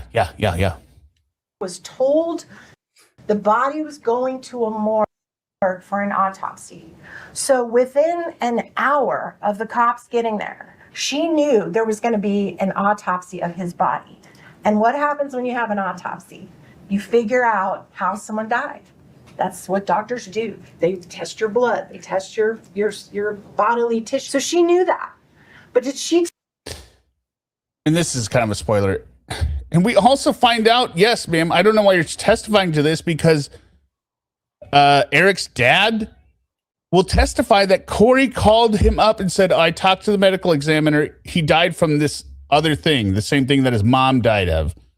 Well, she didn't. Lung fungus. And then, yeah, lung fungus. And she never called the medical investigators. So you can't explain this away. Tell the police or the medical responders or the EMS, hey guys, you might want to check for fentanyl. My husband used it all the time. Did she do that? No, she didn't. Because she didn't want them looking for fentanyl, because that's what she used to kill him. This is not complicated, defense attorney. This is like somebody is shot and you say, don't look for guns in my closet. No, this is like, Diane, what's the deal with this gun? Why is everyone so focused on this ding dang gun? Because it's the same caliber of the gun that shot your kids, Diane. This is Butterball. Oh, wow. This is a spitting image. I mean, how did this not? I mean, I did not remember Butterball having such an accordion neck, but yeah. What's the deal with this dang gun? Because with one sentence, she could have taken all suspicion off her and made this about a drug. We're all going to hell, but guys. Wait, what? We're all going to hell, but guys. Oh, because I showed that. Because, well, you're not. It's not just you. We're all not nice people. So. Oh, okay, yeah, we are. Yep. She could have taken all relief, but defense attorney. I mean, I hope the prosecution does this in closing, being like, yeah, why she wanted to protect her husband, or maybe they didn't want her them identifying the one thing she used to kill him. Right? Drug overdose. She didn't. As a matter of fact, she could have staged a whole drug overdose scene with fentanyl pills on his stomach. And that would have been better, man. The fact that there are no fentanyl pills everywhere is bad. It makes it look like he did not use fentanyl. Everything all over the place, and say, gosh, She's smart. This is the classic. Like, if I really was going to do this, I would have done it way better. Right? This is that defense, right? Yeah. This is the Robert Tellis. And if I did it, defense. It's all of them. Robert Tellis, Sarah Boone, Diane Downs. Like, tried to get him in rehab for years, and I couldn't. But she didn't, and you know why? Because she told her truth. She told her truth. Shut the up. I don't want to hear her truth in the opening of the case. Over and over again, and it's exactly what she told that 911 operator. That's and ladies, a no. Well, ladies and gentlemen, never say her truth or his truth. No. And ladies and gentlemen, you know that nobody can repeat a lie more than once. Once you say it, you have to never say it again. So how did she say the same lie over and over? That's impossible. That you just heard and you're going to hear over and over at trial. I don't know what happened. Now you're going to hear that Eric Richins' family simply could not accept that. They needed some. Yeah. And it's a good thing they didn't, because he was killed by fentanyl. They couldn't accept that he just died in his sleep. Someone or something to blame for losing someone they loved that wasn't Eric himself. And that's totally understandable. No family. I hate the fake, like teary, like, it's totally, like you hear her, like she's doing the voice crack almost, being like, oh my God, it's so much. Do a Google search of Mama June. Okay. Ever wants to believe that behind closed doors, someone they love is using drugs. No one wants to believe that. But the family's need to make sense of Eric's death went way beyond what you would expect a normal grieving family to go through. You will hear that as the detective arrived at the house, Eric's sisters spoke with the I'll put it on screen detective in the driveway. This is before anyone in the house knows how Eric died. If he had a heart attack, if he had an aneurysm, a lot of people were talking about aneurysms at the scene, and you're going to hear. Who else talked about an aneurysm? Sarah Boone. Yeah. I don't know if Did he he have had an an aneurysm? He had I know he had a tooth infection or something. Yeah, no, his teeth are fine. Here's Mama June. I don't know what Mama June is from, but She's from dear God. Honey Boo Boo. Oh, this is Honey Boo Boo. Is this Honey Boo Boo's mom? Yeah, I think so. Eesh. Yeah. She's. I was gonna say she's had glow up.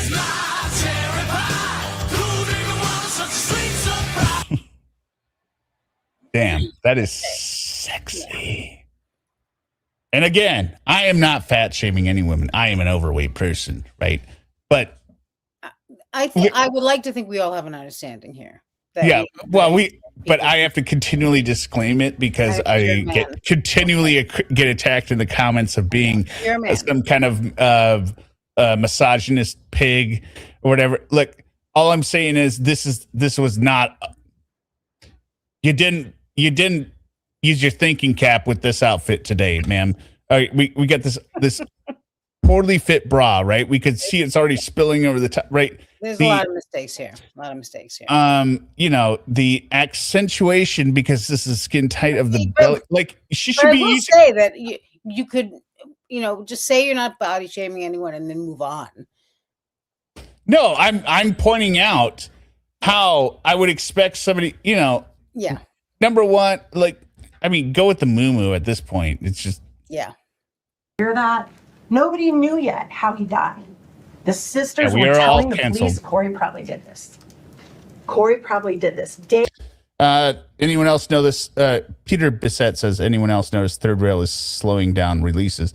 They are doing alternate releases. They're releasing some on Patreon and then releasing, which is fine with me because I do not like covering the call because I hate Sarah Boone at this point. I do not want anything to do with her. If the content stops coming, that's great. I'm totally fine with it. And people think you do the journals? No. Yeah. No. Journals. I'm never doing the journals. But I'm saying the calls, they don't really reveal anything. It's just the same monster over and over. We can end as soon as we get Judge Jackson's order at the end, and then whenever her letters come after that, I'll gladly read them. Yeah. But these calls, it's just it's a combination of frustration with anger, yes. So horrible. And they put up with it. I don't get it. Day one, his sister Katie tells the police, and you're going to hear her testify about this, that Kouri had recently found out that Eric had put all their assets in a trust and that Katie was in charge of the trust. Yeah, and then she attacked his sister she punched her sister in the neck. Say, I'm in charge. Or she punched his sister in the neck. And that Kouri didn't like that. And they didn't call this out. She hired, for those who don't know, she had a party the next day at their house where he died. in relation to the closing or whatever, right? Then she hired a locksmith within the first 48 hours to come and drill out the safe so she get his stuff. And then the sister stepped in and was like, actually, no, it's my sister's house. And then she punched her in the neck. This is all in the trust. And she attacked her. And it took, like, according to witnesses, it took 3 to 4 people to pull her off of her sister-in-law. It makes no sense. Why would you attack your sister-in-law if you were not 100% obsessed with the money, right? Under any circumstances, your husband, their brother just died. Right. The most he could probably merit is maybe a slap on the face for some like rude comment, being like, you only cared about him for his money. Slap from Kouri to the sister being like, how dare you? I loved him, right? That would make sense, right? She's punching her in the throat saying you can't get in that safe. Jesus. She told that to the police at the scene. So Kouri already knew before Eric. What are Julian's calls on YouTube? There's one of them. I've never heard this. I cover the calls when they come out. I'm saying they're not out. Call 15 was the last call that came out. Eric ever died, that his assets were protected in a trust and didn't automatically come to her if he died. Misinformed. That there were legal things you had to go through. You're going to hear that it didn't stop there. The Richins family hired a private investigator, and you're going to see how much they paid that private investigator. And it's almost $100,000. And they paid that investigator to spend. What? Can we be done with her? With this lady? Yeah. Yeah, probably soon. Okay. I didn't say it was going to stop covering the calls. I'm saying I would be happy when the call stopped coming out. Margarita, I'm fat. I'm not fat shaming. I'm shaming this person in superficial ways. She's saying it's more acceptable when somebody's being terrible. I know, but she said I hate the fat shaming, to be honest. Look, you could ask my doctor. I'm going there on the 27th. I'll give you the reports. Be like, you got to lose weight. I think there was like a side conversation going on there also. So. Oh, between Margarita and somebody else? Got it. And well, the last thing I want to do is offend Margarita. All right. Every waking minute, digging up as much dirt Look as at my he notes. possibly could on Kouri Richins to try to implicate her in Eric's death. Even though the state already had all the evidence from the scene that night that would show what happened in those 6 hours, right? The investigator goes looking for skeletons in the closet. And boy, did he find some. You're going to hear that after an exhaustive private investigation into every single thing about Kouri Richins' life, he uncovered plenty of things that I'm quite sure she's not proud of. Not a perfect person. I'm just going to let it play rather than pause. Yeah. She's a flawed person. I would submit we all are. But the prosecutor just turned some of her most intimate, personal, and to make another comparison, I would mock a super skinny supermodel and say, look at her stupid skinny, look at her ribs sticking out like an idiot. I mean, we've talked about how skinny Sarah Boone was. I bet her nails, she's got really brittle nails because she's not doing she doesn't have enough vitamins. What an idiot. Mean, you don't insult anyone's looks as much as you do Lauren's. So, well, I mean, can you? Yeah, no. Nobody else looks like they were covered in grease and then rolled in random hairs. Yeah, rolled in pubic hair. Like he just had pubic hair flicked on his sticky little body. Hairball yarn. Hairball yarn. Got it right on the third time. I find Sarah Boone content cathartic that for once a narcissist got punished. Yeah, but I mean, if I'm being honest, the Lauren content is 10 times more like a straight dope hit in terms of catharticism, or like watching somebody. There's no real. I get, of course, what Hairball Yarn is saying, but the problem with these people is there's no real satisfaction with them because they don't understand anything. They'll never give us the satisfaction, you know. Yeah, Sarah doesn't get called out by anyone in these. other than when she's getting cross-examined, she's never getting called out by somebody else. And that's the thing with Sarah. She's just always running her old bullshit, running her mouth and being a horrible person. So Catharsis. Yeah, that's the word I was looking for. Versus Lauren is constantly getting punched in the face with his own stupidity and his own embarrassing past. yeah, but he also doesn't know it. But he's sad because he's being he is being confronted. He's not just bulldozing over it in terms of, he never is affected. He's crying half the time. Yeah. He's angry and all his stupid bullshit. And Diane Downs, she's getting confronted by the parole board and staying in prison.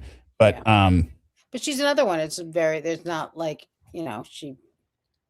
they're just horrible people, but it is somehow still cathartic to watch them. I agree. Snowcat 97. What are you talking about with the Julian calls? All I've ever heard are Peter calls. There's one call with Julian. Maybe is it on the Patreon or something? No, I think it's newish from like last week, maybe. The last call released was call 15. The whole mouth. No, there's another one with Julian. That's journals then. No, I think I have it. I'm looking at the page. Okay. I'm looking at the page. The last call released was the whole mouth. I don't know where it was then. Two Julian. Oh my God. Now I think you're all trolling me. I don't know if two, but somebody put a link to the Julian call in here that I can look and see for myself. Oh, I don't look at shorts. I want to look at shorts. I'm not a psychopath. Entertainment with Bubbles and Sly. And they're going to continue to assassinate her character throughout this trial. So get ready. The judge has instructed you not to prejudge them and to wait until you hear all of the evidence before you make up your mind. So let me assure you, no marriage is what it appears on the surface. What happens when we close our bedroom door is very private and is not always known by family or friends. Right. And I think you're going to learn a lot about Kouri and Eric's relationship in this trial. And I would ask you to wait before you go rush to judgment like they have about her sexual morality, her personal decisions, about her marriage, and about her family. The prosecution is going to It's not rush to judgment. It's just judging the facts. spend days and weeks telling you all about arguments Kouri's had with her husband in years past. Problems in their marriage. Yeah, they had them. Disagreements, infidelities, ups and downs in their marriage, all true. They're also going to tell you all about Kouri's business. They tore it apart. They examined every bank account, every real estate deal she ever did, her taxes, when she made money, when she lost money, if she paid her taxes on time. Did she ever make money? If she bounced checks, if she borrowed too much, if she didn't borrow enough, if she borrowed wisely, if she was too risky in her business. You're going to hear all of that. None of that has anything to do. I love how there's this contrast. Like if she had a bad loan opportunity, if she had a good loan opportunity, if she was faithful, if she was like all the bad things that are factual. And she's like, whether she did make money or didn't. With those 6 hours, but you're going to sit through it and you're going to listen to all of it. And you're going to hear testimony about her most intimate personal and business affairs going back years before Eric died. The family and the private investigator even became convinced that Kouri had tried to kill Eric before on Valentine's Day when he had an allergic reaction to a sandwich, drank some Benadryl, may or may not have taken an EpiPen shot. Ma'am, the prosecution just led with that. That's another charge. It's not like another theory. Yeah, we're gonna move on from here pretty quick. Took a 2-hour nap and then drove his kids to soccer. That's the evidence you're gonna hear about Valentine's Day. You're gonna hear that he had discussed with Kouri that he was gonna drive. All right, do people just want me to summarize what she says? Okay, so she says she basically says that Eric was in pain because of his Lyme disease, and then that's why he used marijuana. They say that Eric asked for pain pills from Kouri, which is why Kouri ended up getting the fentanyl from her cleaner, but she didn't necessarily specifically request fentanyl. They talk about the street the street oxycodone strength, attacks the credibility of the housekeeper, saying, well, they said she would, they told her, hey, you got to say what we want. That might be Think good. of her. You're going to hear that just a few weeks before Eric died, guess where he was? Mexico. Guess where the fentanyl comes from? Yeah, they try to make the stupid connection like he was in Mexico. I hate that way of speaking. Guess where he was? Like, it's just, I don't know. It's not professional. It's not. But she expects the jurors to raise their hand. Like, oh. Or they're like, Florida? Yeah. No, Mexico. Oh, where cartels are? No. Who's the other person that talked about cartels? Oh, tell it. Not Robert. No. Murdaugh talked about cartel assassination of his because of the drugs and that kind of stuff. One piece of good news as you evaluate this and the facts in this case. There is some good news for you. Again with the smile. There are going to be a lot of facts. No, okay, I missed it. Okay, but they basically say Carmen, she has a lot of drug charges, and the state told her, hey, you got to say what we want, or we're gonna hang up. No, it's probably. I mean, they're making this whole thing that initially Carmen didn't say fentanyl, right? Yeah. When I, as a logically reasonable brained person would think, hey, my employer Kouri, who employed me, her husband died of fentanyl, which I supplied to my employer, and now they're looking at murder charges. So I am going to 100% say, no, I got her pills. They were Oxycontin, though. Mm-hmm. I didn't get it in fentanyl, right? Because I'm also on the hook with a bunch of other drug charges. It makes 100% consistency to lie about that in that manner. Be like, I didn't get, just like if she'd asked for a gun, like, I didn't give her a gun. And then they finally say, hey, if you don't testify, we are going to prosecute to the max.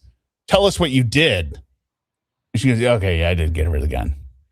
But I didn't want to be charged as an accomplice. Just like, what's her name? In the Adelson's trial, the dental assistant. Katie. McBain. Yeah, Katie. Yeah. Right? Defense attorney, you are so stupid. You don't understand how this works. Okay, and then they try this thing where, so the last insurance policy. Oh, Suma disappeared. I'm here. No, Suma's gone. Suma's gone forever. Suma's gone forever. Oh my God.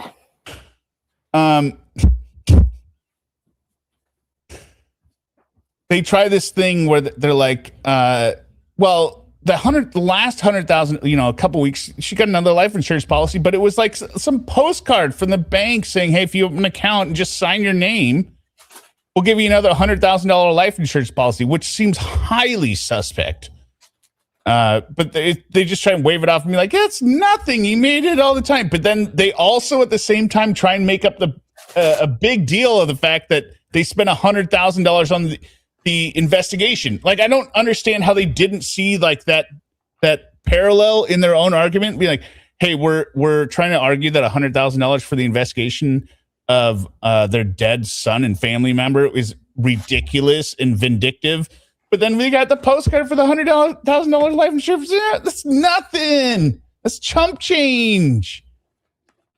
And then they do the boilerplate, like, the Constitution says we're presumed innocent until, Okay, so then the next. Okay, so we're going to do a lot of summaries here, and then we're going to get to the body cam. There's sidebar. Where's oops. When Miyagi came into the chat today, into the trial watch, she was on the stand. She didn't know who she was, but the first thing she said was, "Rip to that lady's eyebrows." Yeah, they were pretty bad. Okay. Funny. So this is Eugene Richins. This is Eric's dad.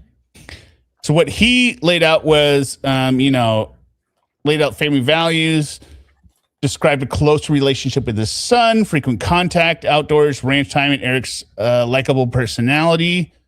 Described it as an excellent father. Said that Kouri called saying Eric wasn't breathing. Describes around 4 to 4:30. Who was present says Kouri doesn't recall Kouri saying much to him.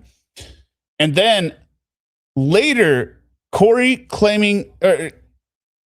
describes a call from Kouri where she said the medical examiner said Eric died of the same thing as Linda, which is his ex-wife, I believe, Eric's mom, as Linda plus COVID. And Linda died of the mold spores or something, right? Wasn't that it? Hello? You're muted. Lung fungus. Lung fungus.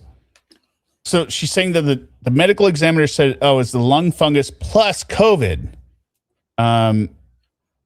Then his sister, Katie, checked, and the medical examiner reportedly said Kouri had not called, and the results weren't released at that point. He also goes, Eric didn't show any of the same signs of my not ex-wife, my, what do you call it? My former spouse, my beloved former spouse. Huh. My dead spouse. Isn't there a word for that? My late husband. His late wife. Their symptoms were nothing alike, and the defense doesn't cross him. Then we get into Kouri Richins, Katie Richins Benson. Now, Katie was the in charge of the trust that Eric had set up after he found out that Kouri had stolen several $100,000. Very close to Eric. Very close. Described as likable, generous, and beloved. Intensely focused on his sons and their future, college, down payment, savings. Eric would call her if he was physically, mentally unwell. Saw him only ever use Advil. Let's see where. Describes call from her father, Eric, after presumably Kouri called her father. Eric wasn't breathing, frantically rushed there.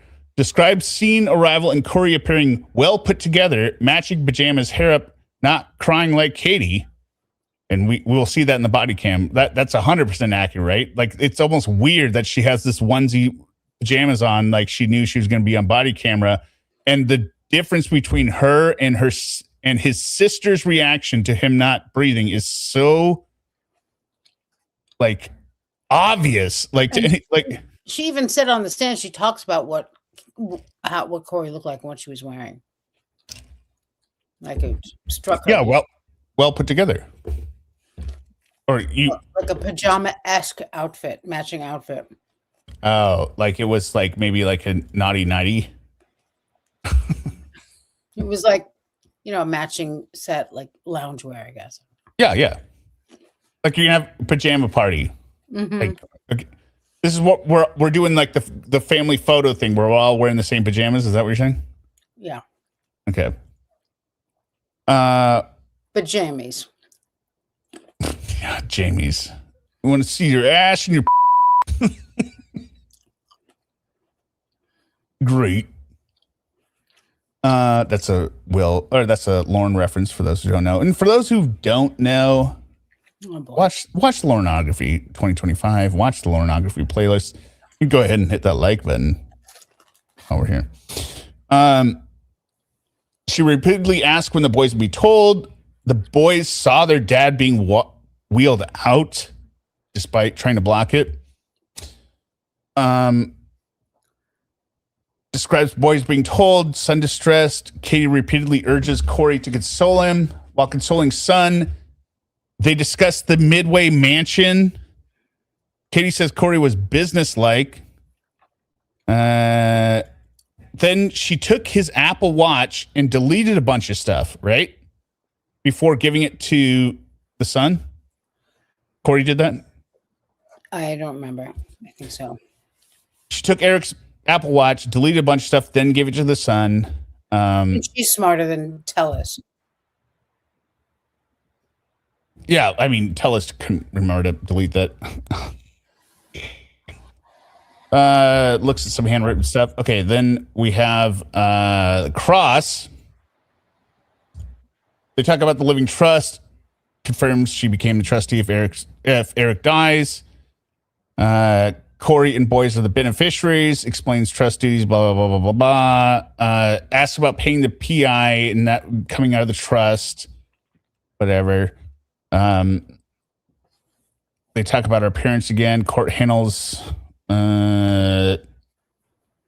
like body blurring stuff. Okay. Then the body cam is shown. So let's go to that, I think.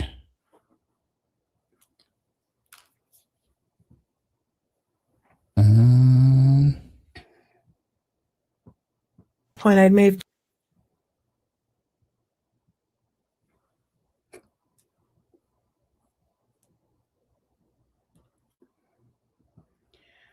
Katie Nestor. Okay, and that hair, I'll call you Ms. She's squatting. But that'll, if it goes back to the jury room, that box will be removed and the pictures will just be blurred. You can play the clip. Yeah, what did happen to her eyebrows? I mean, Some people don't have eyebrows. They're probably very blonde. no, I mean, she's got red hair, I believe, right? But her eyebrows, she's got them too low. Like, I think this is obviously in a manicure, right? But the problem is she manicured everything on the eyebrow ridge and just left everything below the eyebrow. Well, I think it's probably, I mean, I don't think she can control where it grows, right? And she's got that bone No, structure. that's you don't think that's wax and stuff above? I don't know. I do not. Okay.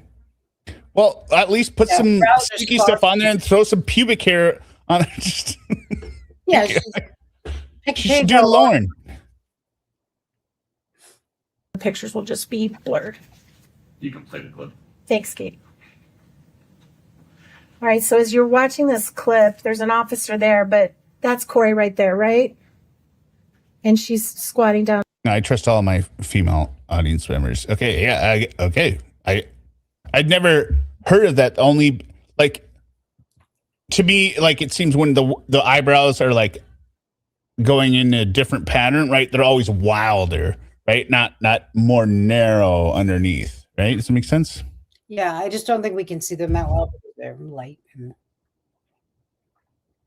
Or it could be totally shaved off in an eyebrow pencil. Yeah. To hug you. Yeah, because she's a Is serial. that right? Katie, could you? What? Only serial killers shave their. I mean, Yeah. Okay. Yeah. And then they take ice water baths. Like, Say that again. I'm sorry, this is hard with two Katies. There are two Katies. I'm sorry. I'll call you Ms. Richins Benson. How about that? Thank you. She does a really good job on the stand with the claw. yeah, both Katie and her husband are great. Oh, her husband really. Okay, so that's Kouri. Freeze it right there, Katie Nestor. Okay, and that hair right there, that's what you're saying she had fixed? Just her hair up and messy like that? Yeah, as you can see, mine was down and messy and Wow. Okay.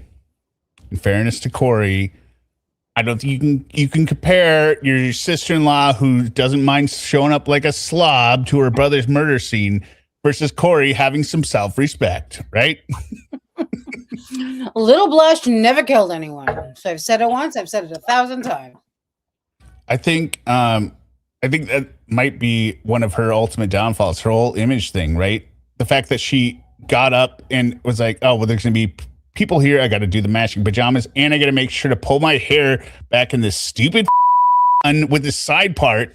Like I'm shown everywhere instead of just like, I mean, like I said, on text on your stream, like any body cam, if I'm ever on body cam, right, I'm going to be in my boxers with nothing else on. And my hair is going to be just all over the place. And I'll probably have some drool like on the side of my face. And I'll be like, what?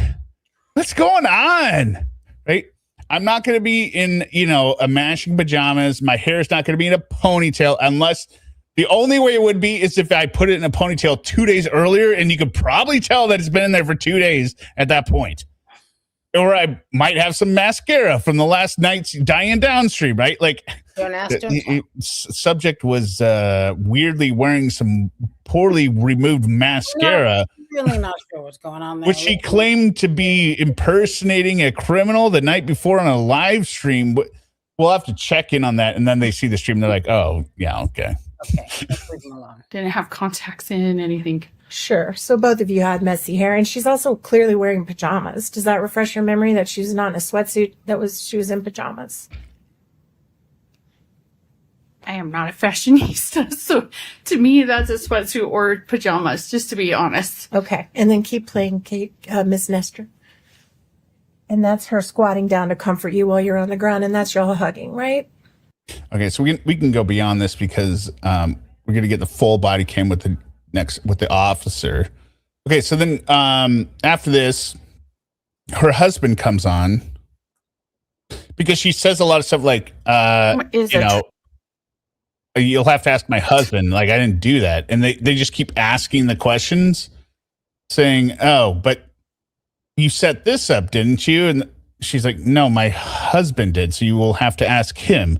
Right? Like, it's almost like they didn't understand what they were going to hear. Let's go through here. Yeah, so this is her husband. Okay, this is Zelda. This is Zelda. Here we go. So let's just hear her voice, because he does do one thing where he calls out her. So basically, he describes Kouri when he got there as shaking like this, right? Yeah. And he's describing because he's saying it's weird. And right? fit, right? Or Yeah. I mean, I don't remember if he directly described it, but it's toward the end of his. I think it's toward the end. let's see here. Let's go with. Did something happen with Woman of Steel? Did something happen with Nancy Guthrie? Wait a minute. This is. I don't know. The timer's off.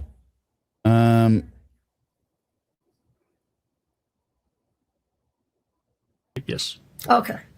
But that money was used to pay for an investment. Oh, 2:37. Yeah, that's right. It's 24-hour clock. Got up there. All right.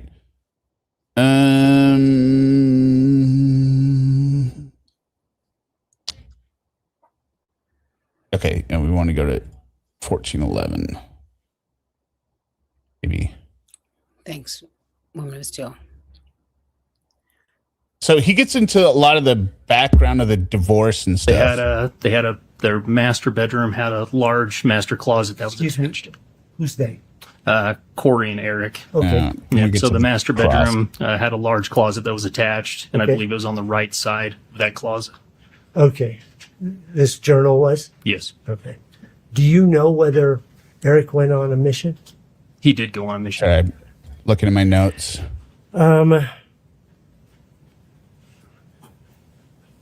During your time in the home, either. Mr. Rivers. Next one. No, not on those. Okay. Folks, let's take a 10-minute break.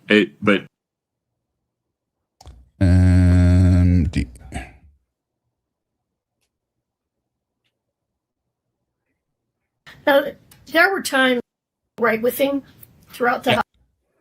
So, does anyone know what Zelda Rubinstein sounds like? You know what I'm talking about? The actress? Yeah. Yeah. You don't think she sounds like her? Yeah, she does. All right, well, I'm going to find a clip so we can compare it. Wasn't she in Teen Witch or something like that? Yeah, something like that, but she was a poltergeist. Yeah. Zelda Rubinstein.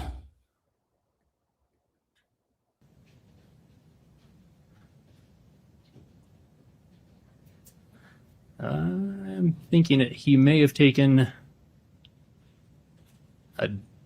some documents, but I don't. I couldn't tell you exactly. He would have a better record.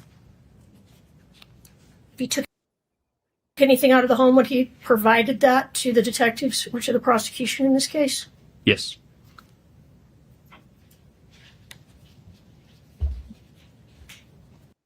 right, let's bring up Zelda.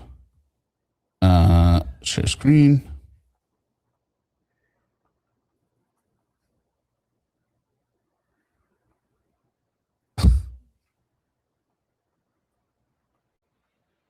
Oops.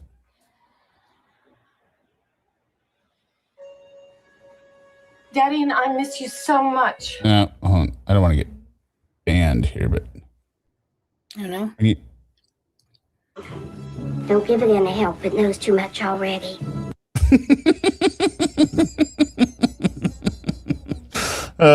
Just every time she talks. Yeah.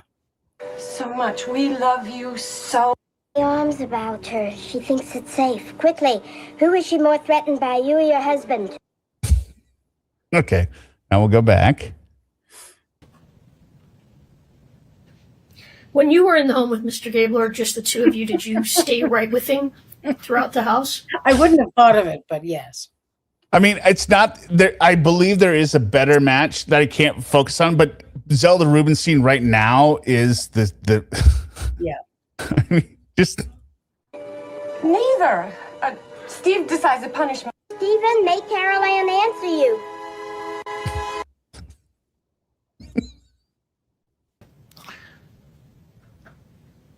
For the most part, To the prosecution in this case?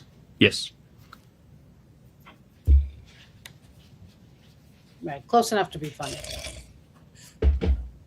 I mean, it almost sounds like a prepubescent teenage boy. That's another character I'm looking. It's like it's so weird. Right? I heard at first. That's it. I know what you mean by Jennifer Tilly, but Maybe I'll have to listen. But I did not see her at all. I was just listening, and I was trying to envision what, and all I kept thinking, I was trying to find the. I was like, oh my god, what is this voice? When you were in the home with Mr. Gabler, just the two of you, did you stay right with him throughout the house? Right? It sounds like a boy who hasn't hit a teenage boy. Yeah, I was actually also thinking Holly Hunter, but Holly Hunter has a much deeper voice. That's very good, because I was thinking the same. Like, it has the same kind of raspiness of Holly Hunter, but Holly Hunter has the low register tones. Yeah. What do you think, Suma? What did you going to say? Nothing? No. Yeah, okay. For the most part, yes. All right. Was he ever allowed to just wander around while you sat down in the family room or something? Typically, I was with him. Okay. Typically, not always. I can't guarantee. And that right there, that's the defense in total, right? It's always, typically, but not always, right? Like, Yeah. Highlighting a fact that is totally irrelevant. Yeah, Like, we need superlatives. We need guarantees that it was 100% of the time, or else what's the point? That's how they're acting. It's like you said, there's no point to any of this. It's ridiculous. like, oh, so you weren't like, I mean, the question is, yes, you're not with them 100% of the time. That's an obvious thing. Yeah. That he wasn't ahead of me walking into a room when I was in the living room, so I would think typically I would have been right there with him. So fair to say that during all these times that Mr. Gabler was searching the home, moving things, he was looking for things to help the prosecution. Fair? Oops, I screwed that up. Why would the detective not be working to help the prosecution? You retard. I bleeped out the wrong word. That's not the first time you've done that. They are looking for a murderer.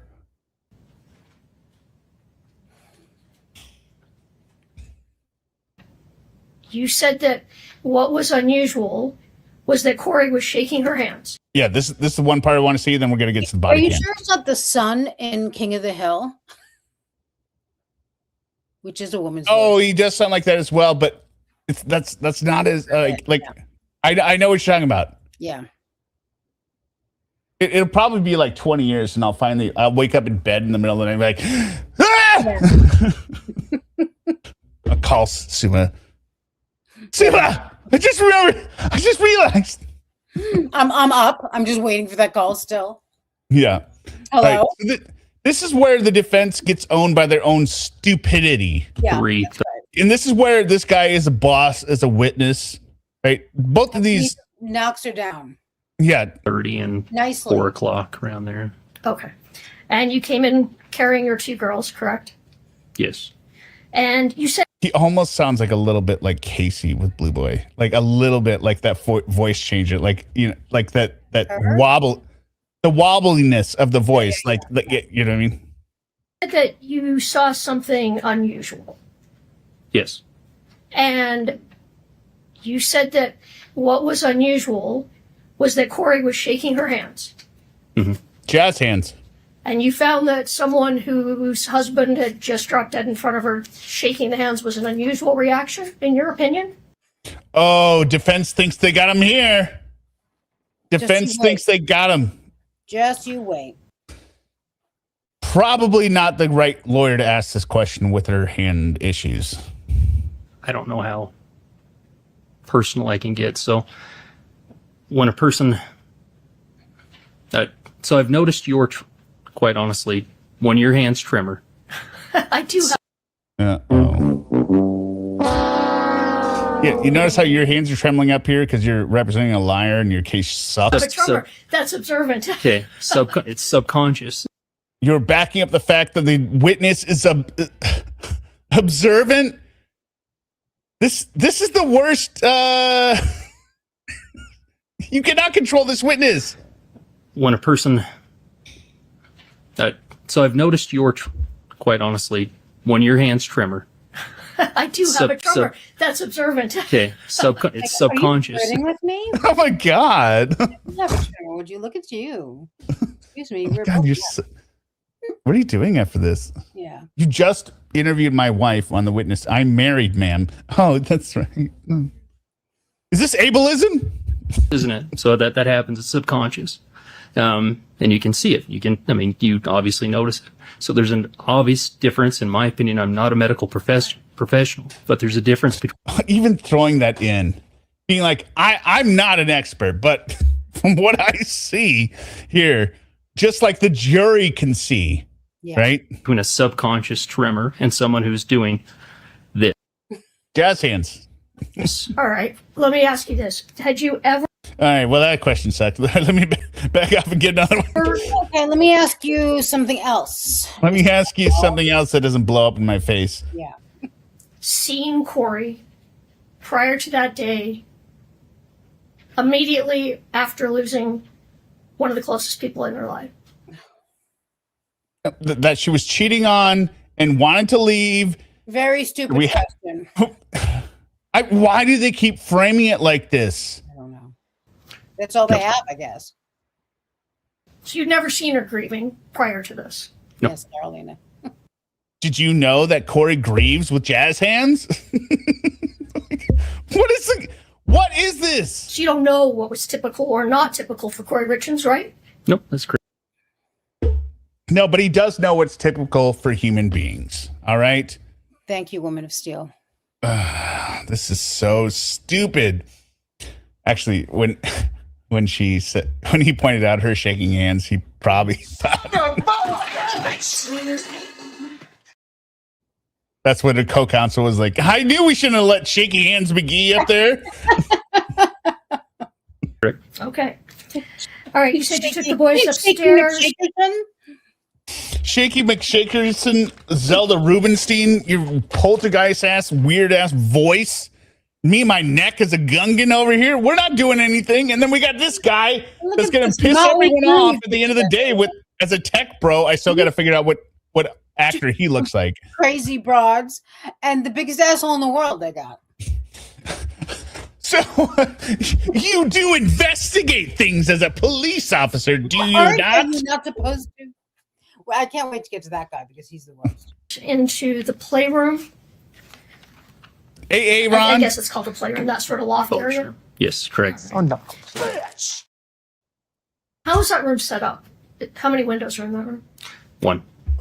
And what does this look from Kouri? Aren't there toy shelves in front of that window?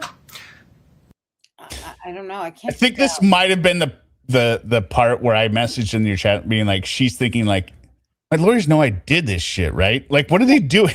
Yeah, like, are they? Whose side are they on? Stop eliciting facts. It's never gonna help. Yeah, the facts are There- not on our side. There are toy shelves in front of that window. Yes. Okay. And the boys were 9 and 7, the 2 older boys. Yes. All right. So did they crawl up on the shelves to look out the window? At the time, This is such a stupid line of questioning. Like, what does it matter? They saw him, they didn't see him. Like, what do you like? Let's say you could prove that they didn't see their dad wheeled out, right? What does that matter now? How does that make her not guilty, right? Oh yeah, her boys didn't see the body wheeled out. Therefore, case dismissed. What are you trying to do here?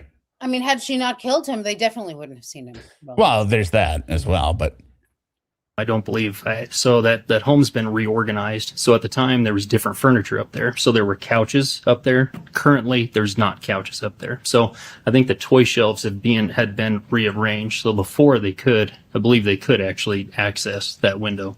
All right. You're not sure, though. I'm positive that you unreliable witness. That furniture's been rearranged in that home, but You're not sure what was in front of the window at that time. and it's totally irrelevant. Who gives a shit what they climbed on? I can't remember exactly what toy shelves were in front of that window at that time. Okay.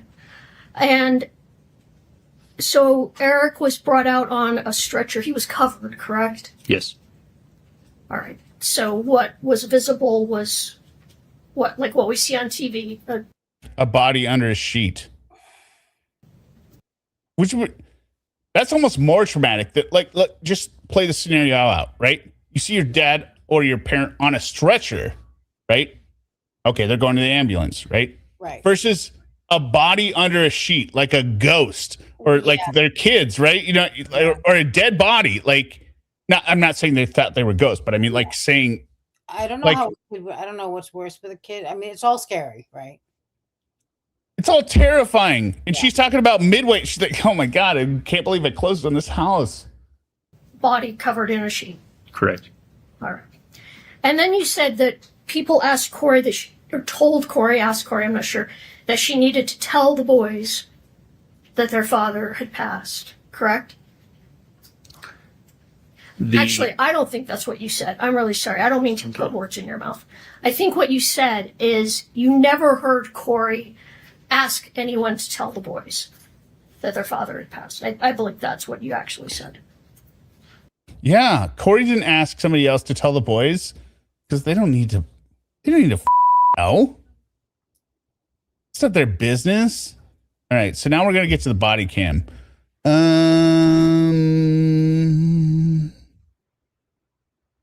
I think this is 25. Here we go. Get ready for more Sherry Papini. The audio. Yeah. Is the audio instantaneous or is it a delay? No. Okay. Be right away. I think I know how to fix this. Give me just a moment. We'll need If to you restart it. pause. Yeah.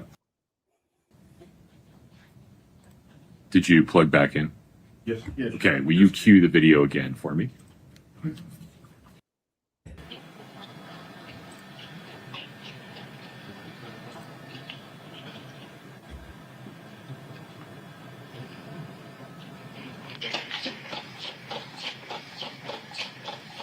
So I mistook this for a windmill earlier, but this is the auto CPR machine. Yeah, but what kind of windmill did you think? What is this? Is this because you're Dutch? you're Dutch. Yeah. then? The dike, the dike, the windmills. Windmills in their homes? Or? No, if you must know, I must. the Netherlands are prone to flooding from the ocean. So what I we did know was about the windmills in the Netherlands. Okay, I've been there. But what does that have to do with this house in Utah? Well, I imagine this would be the sound of a windmill. I had no idea there was an automatic.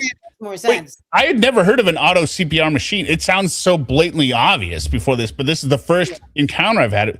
Are these things that have been around for years or something, or like? I mean, I assumed it was something the medical crew was working with, just because what else would it be? But I had never, of course, I never heard of them.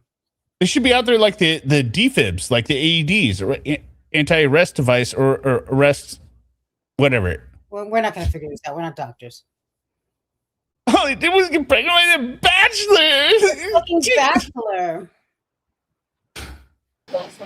Did you listen to her bankruptcy hearing? Huh?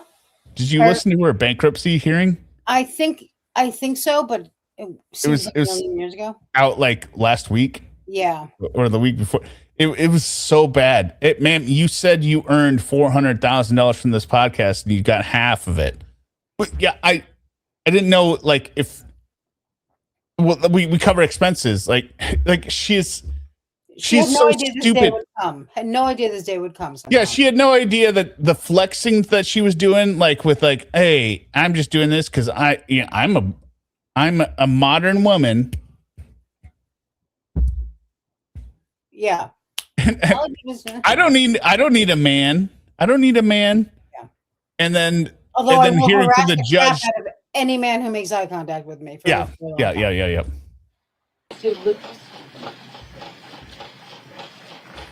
I want to get to her stupid crying. That's on downtime. The Nisa filters we got here. He's had 2 Effie's American. You can hear her in the background. Again, Sherry Papini sounds. Yeah. My American blood sugar is 452. Oh. Sam, you want to come out here? Yes. No history. Chest pain to bed. What's your first name? Look at this outfit. Yeah, this is. What's your first name? Yeah, let me talk to you for a second. Let them do their work in there. So what happened today? He was just fine. He was fine. Oops. I appreciate you talking and being forthright or wanting to teach him a lesson. How are you talking to James? I don't want to leave my husband. All she's missing is the pajamas. Right. When you say we were fine, what time did you see him when he was alert? We had a drink together at 9 to celebrate something at work. You saw the shaking there, right? For a second? What?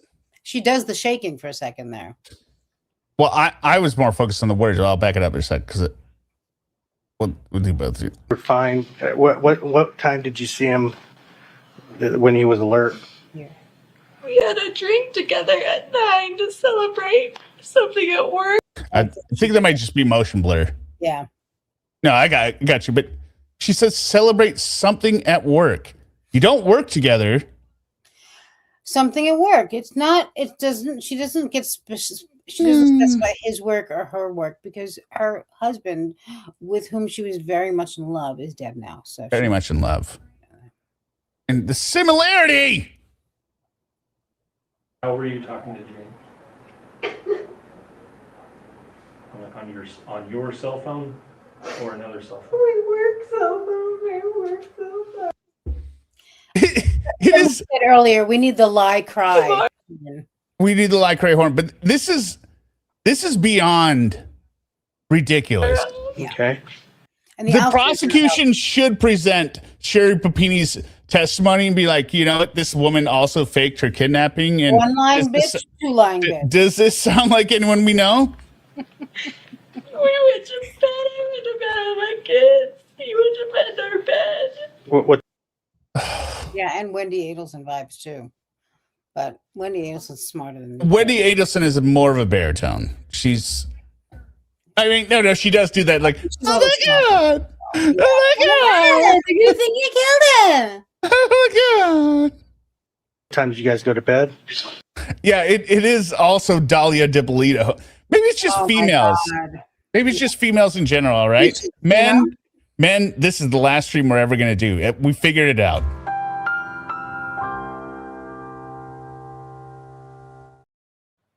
No, I'm telling you, if my wife ever made that sound, I would be like, she's just. I mean, I don't even know This how I would is make- lying to me right now. I would, if I ever heard this tone, I'd be like, whatever she's saying, lying. I will say, we've also heard men with the high pitched crying and carrying on too, which is also not good. Yeah, who are the? A few of them, right? Well, who? A few of them. I don't know nothing. Yeah, I'm trying to think of. I don't know. It's just. A couple of 911 calls like that. Yeah. Hear me out. We have figured out women. We now have the power. Yes, that's exactly right. I will. Let me find the. Yes. Men rule. 9:30. 9:30. Okay. 9:45. And then what alerted you to him today? Right now. Is this their basement? I know when I said. No, I feel like this is the living room. I don't know. I can't figure out what room this is. It looks to me like they're in a basement. I don't understand what's happening. Why such a... Well, I don't know what kind of basements that are on the East Coast, but this looks like a very normal. I don't see any main windows. floor. What I see is a living room. Any place other than the basement, not even there. This looks like a living room. Many people have pointed out that there should be some kind of ottoman or coffee table here because this is kind of weird. These people, But why does this look like? I'm assuming the big screen TV is directly across from her. There are stairs to the right. Okay.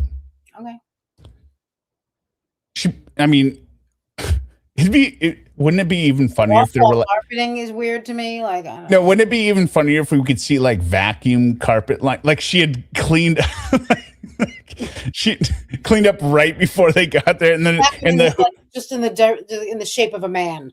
Yeah, and the Dyson's in the corner, kind of plugged in. Oh, I just wanted to clean up. My kids all wake up and I go back in my own bed. I just Stop. And as I said on your, I'm going to reference a lot of the stuff I said on your stream. Yeah, well, we're watching the same thing.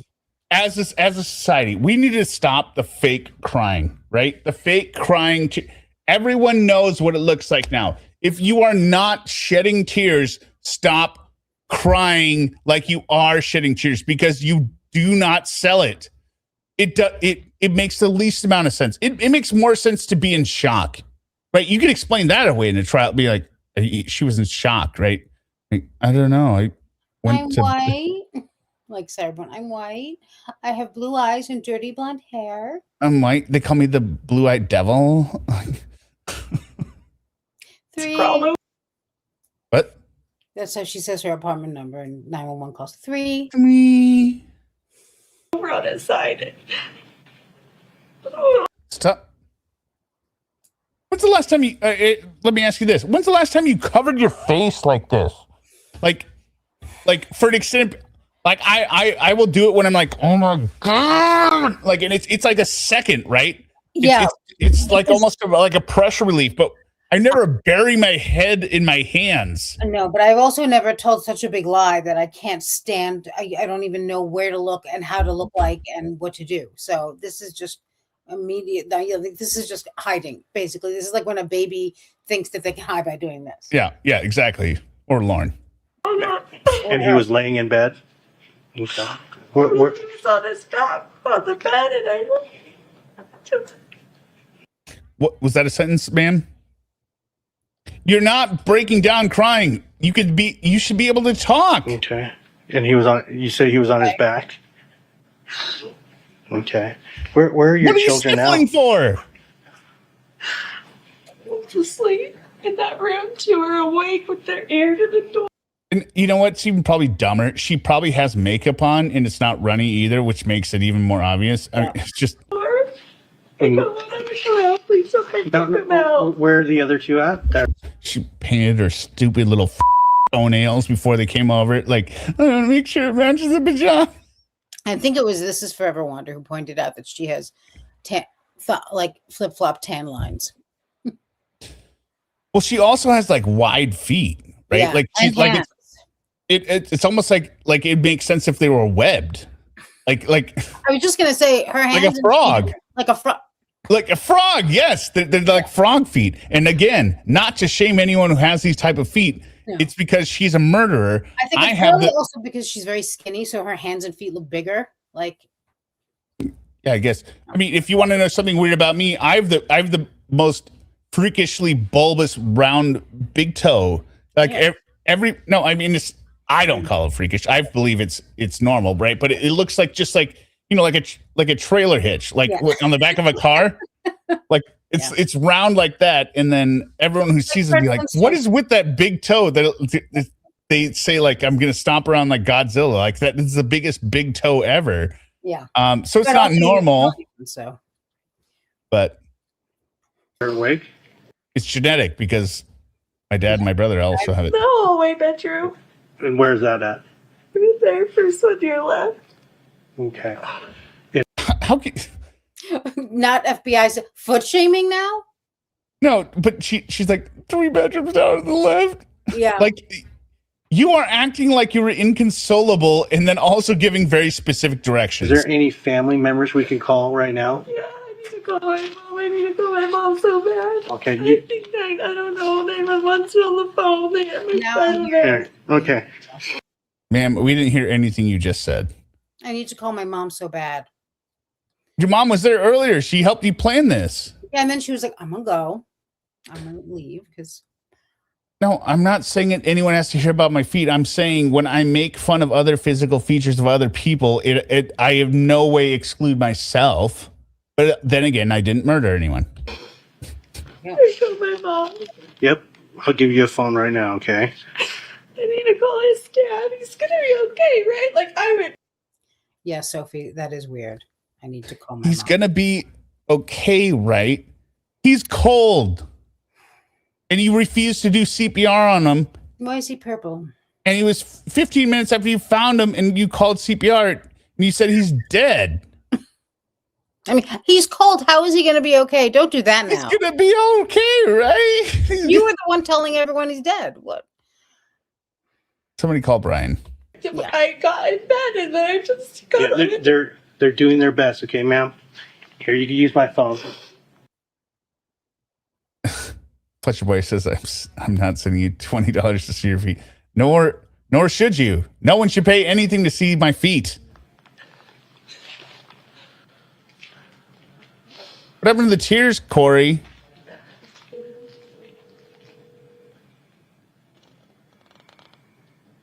Mom? You know what I just realized? Mm-hmm. She's got it on speakerphone. She's doing this purposely because it has been set up with her mother. Yeah. And that to me is clear when they speak. Because what is the natural, I mean, unless you just don't want to hold your hands up or something, right? Like you're not thinking about it, right? You're just going to call and be like, yeah. Oh my God, get over it. Look, I'm on speakerphone with my mother and she's going to totally back up. This is totally ridiculous. Also, any marriage that is not perfect, where it's not like you're totally in love, where if there have been issues, if your spouse is dead and you're calling someone like your mother, you're not doing it on speakerphone because you really don't know what, you know. Yeah, you never like. Just don't know. Your mother could be like, "Oh, thank God." Well, and be like, or they're like, "Is this what was this related to the fight you had last week?" Oh, God damn it, Mom! My lawyer's not here to stop it. Yeah. No, that was over ice cream. It is not murder. Yeah. Mom.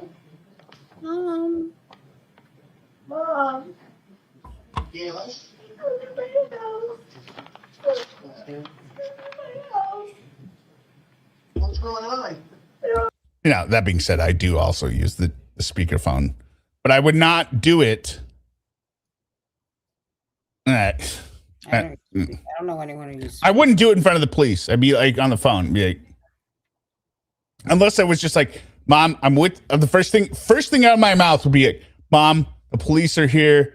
You're on the phone with them, right? Like you just say it. Right? What? She would either go into the other room. I mean, if she wasn't guilty, none of this would be happening like this. Right. I'm with Eric, the police. Those girls are here. Like, I don't know what's happening. He wasn't breathing. I don't know.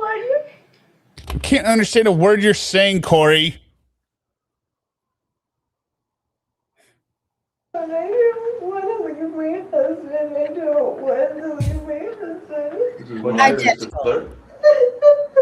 What's your work cell phone number?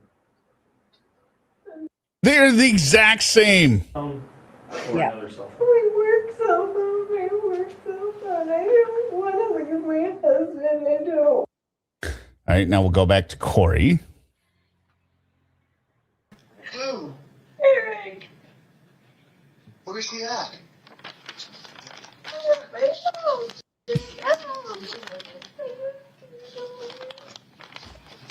I'm on my way.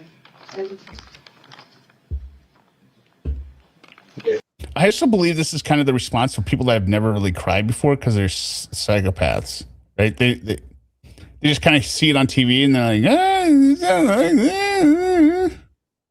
I think my partner found your phone. Is this it right here? Does he have any medical conditions or anything like that? He has Lyme's disease. Lyme's disease? I mean, Dandy, 100%. Okay. Like if I'm on the, like, hey, you're on the phone with me in the car and my boys are in the back. Yeah. I'm not alone. I'm not alone. I'm not alone. So no heart problems or anything like that? no, I mean, he just said his chest was hurting when he went to bed, but that. His chest was hurting when he went to bed. So planting seeds of stupidity. I mean, not. If he doesn't drink enough water, you know, Doesn't drink enough water. Okay. So he died of dehydration? when he gets on the bike downstairs, I don't know. It didn't. There it is. There it was. You saw it? Lyme's disease. What? No. You saw the shaking hands. Sorry. Yeah. I mean, not. If he doesn't drink enough water, you know, when he gets on the bike here. downstairs, I don't know. It didn't. Yeah, I think she has kind of been doing it throughout, and we just can't tell because of the, Okay. Yeah. you know.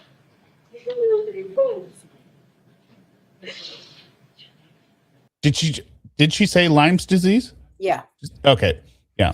And then someone in our chat earlier said, No, I did. That was me. You? I said it was me because somebody said I said limes, like the citrus fruit, and then somebody said no, it's Lyme disease, and I was like, yeah, Lyme disease, not limes, you dumb. No, but then someone else said, no, well, she had to put limes in the Yeah, Moscow Mule. So it was like, yeah. Lyme's disease, yeah. And then he just said he was really tired because he got his allergy shots. Okay, tired because he got allergy shots. Okay. This is a scatter shot. This Teeth is a have been falling out. Yeah, they always do this. This teeth been falling out. I had COVID, and there was also some weird mosquitoes around here. And then there was a guy that was, he had a cough, and he was hanging out with my husband. He didn't hire him though, or whatever. It was a big guy, and then he also ate some tomatoes, and they kind of seemed weird. Yeah. Then we had some hamburger helper, and the beef kind of looked off, and I don't know. And also there was fentanyl in the drink. Yeah, there was that, but I don't think that would do it. Yeah. Yesterday morning. Yeah, he definitely died from only drinking 7 glasses of water, not 8. His hand was frozen as he's reaching for the 8th glass. That's when he expired. Okay. Sorry, Eric. I'm not meaning to laugh at you. I'm laughing at the demise of your ex-spouse who is being roasted on national YouTube appropriately. With my son, they so much. I don't. And then when did you discover him? What time? I think it's from Lyme, Connecticut, actually. Maybe 3. About 3. What is this? This is also when he said, well, is she 4? She's looks like she's about to spread on her stomach, having a temper tantrum, right? Yeah. Well, she's doing what they always say, carry on about Cherry Papini doing, which is she makes herself very small. Like This Sherry Papini? say what she's doing. Just a flirt. I just want to give her flirting with talking to other men. doing something so horrible that you have to roll yourself into a ball and cover your face. Like,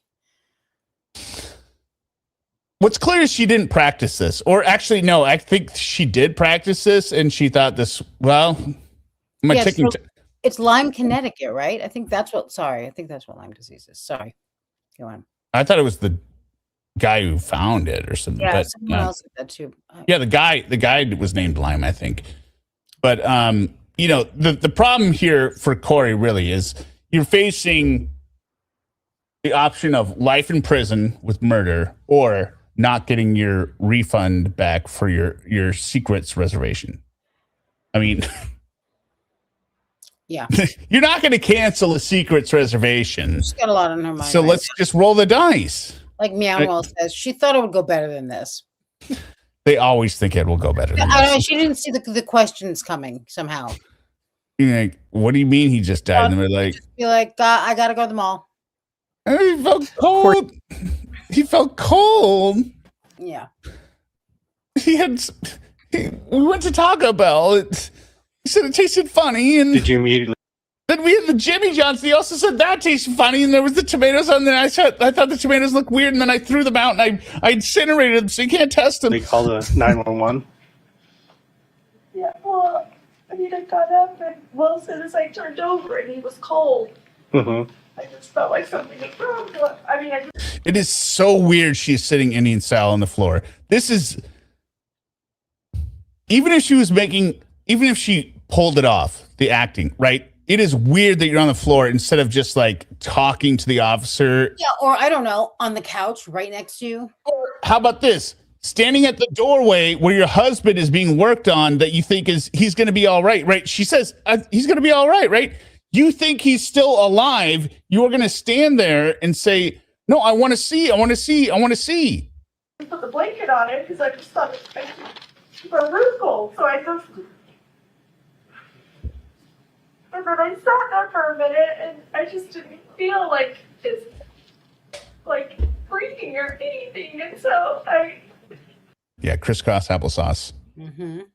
Oh, because I said Indian style? Oh, get it. Yeah, I'm canceled. Yeah, well, my elementary school teachers taught me that, so I guess that's the reason I'm canceled. Okay. But what you didn't know is we were talking about Dot, not Feather. Okay, so That makes it better. yes, we were honoring we were dancing over New Delhi or something, or it's sitting like we were in New Delhi. Don't say words. Uh-huh. What? Don't say words. Don't say words. Any COVID or anything like that? Really? got over COVID. Okay. And when was that? There's the TV. You're right. Yep. Okay, so not recent. Here's the question: do they have the Smurf tube? Because I don't see anything underneath. If they don't have anything underneath, that means they have the Smurf tube, and that's great. Yeah, that's good. That means they have a pipe going in back behind the wall down to the entertainment center, which we have now at the house here, but we never had that before, and it was always felt very trashy having that. Yeah, I hate exposed wires. Yeah, it only became a thing with the big screens, right? Because the CRTs you couldn't put them on the wall; they had to sit on something, so the cords were always hidden behind, right? So. So he just did like have a negative test. So I was the last positive, and then he had it. So his last negative test was a week ago. Okay.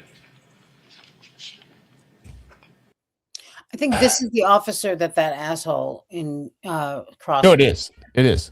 This is his body cam. That's what. Yeah. Okay. But again, the stupidity of people, they didn't understand what COVID actually was. And they're just like, oh, there's lots of people dying. So you got COVID, you died. No, not if you're a healthy 39-year-old. If you're 89 if you're 89, what?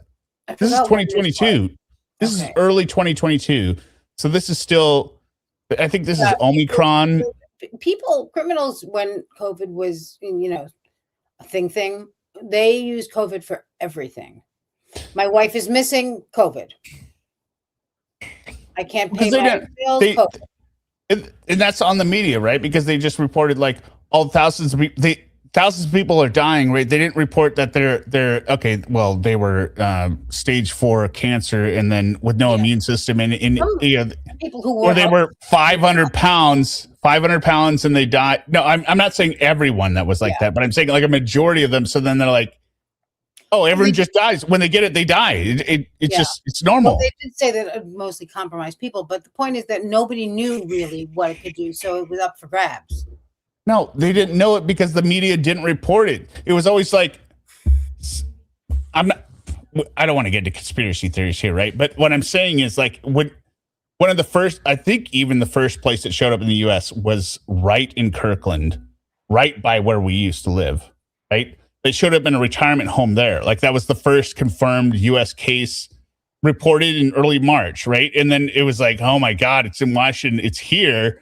And then it was spread like wildfire, and then it went through everyone. But then they would all say like, oh, so-and-so died. And then but there would never be any details. I'm like, well, how old were these people? Right? It kind of, go ahead. What do you want to say? And I'll we had remote morgues parked in our streets. Like we didn't have room for all of the dead people here.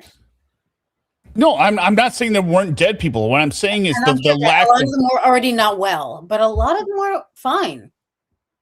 A lot of people died. Like yes, and we had a death in our company, right? Yeah. She had some maybe complication, but there was the fact that there was no information on who was dying was being like, wait a minute, why aren't you like if you want people to get the vaccination, right? Mm-hmm. Right. Say that the 40-year-old NFL ex-athlete in the prime of his health died to COVID, right? And you need to get I was thinking more before the vaccine was available. Yeah, even then, right? Like announce that these healthy people are dying, but it was just like, who is dying? But I mean, it's enough for me. I don't really need all the details. Yeah, no, and I didn't want to be around people anymore, so I was happy to stay home. It was the greatest. I didn't want to be around them before that. Right, exactly. I was like, oh, now I got an excuse. Yeah. Pandemic, bitches, I'm out. That's right. Perfect. But I will go with the same theory. Like, if you read a news story, and if the race of the shooter is not identified as white, they're not white, right? They will just say a shooter. If the victim of a shooting is not identified as white, then they're I would say if the race of a shooter is not identified at all, they're white.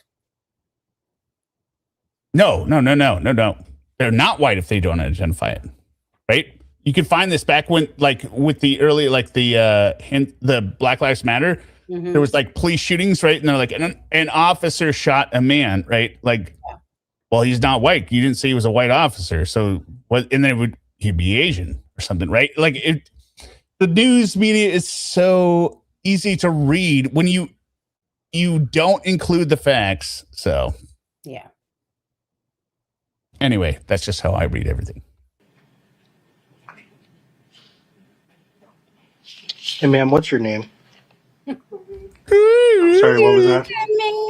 You can't even say your name without it being Kouri. Just say it. Just say Kouri. With a C? Yeah, well, it's only pointing out to push a narrative. I'm not even going that far. I'm saying like they've been like programmed subjectively. Like if the shooter is not white, they just don't include anything versus they will always say white. Like, Okay, so you are right. Sophie Myers says, okay, dude, go join the Proud Boys already. Oh my God. That is not what I'm talking about. He doesn't mean it. He's very stupid. Yes, I'm actually very stupid. He and I have actually been through this. Yeah, well, I am very stupid. But I notice things. I notice things in there. Doesn't mean I'm gearing up for some movement or something. Not racist, just stupid. Hear me out. You got a militia? I don't even own a gun. I think you have to own a gun to join a militia. They show up and like, yeah, I got nothing. Meowlitia. Yeah, meowlitia. There's reports of a meowlitia that has an affinity to cats. It's all right, Sophie Myers. Okay. But the thing is, you never know. Some people think I'm joining the Proud Boys. Like it's so weird. Well, Suma. You say it. You say well, like because people take credence. They take or not credence. They take umbrage. Not umbrage. COVID. Validity to your comments because we have they know we have text messages back and forth. Yeah, but so I would never talk to you if you were going to be joining the. I know, but they're thinking like maybe I'm sending you text like with a pamphlet. Hey, this pamphlet's pretty interesting about this neo-Nazi group. There's some pretty interesting thoughts. What do you think about this, Suma? Next year. Open to this? What do you think? No. Really got my eyes. Really opened my eyes here. Credence. Yeah. That was the word. Credence. They're giving credence. Yeah. I never thought about that. Yeah. Oh, wow.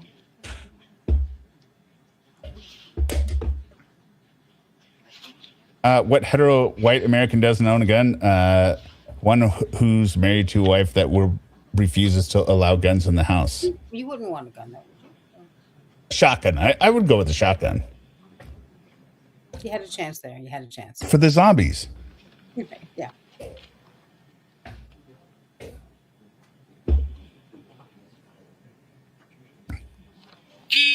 Yeah, I got a giant Proud Boys tattoo.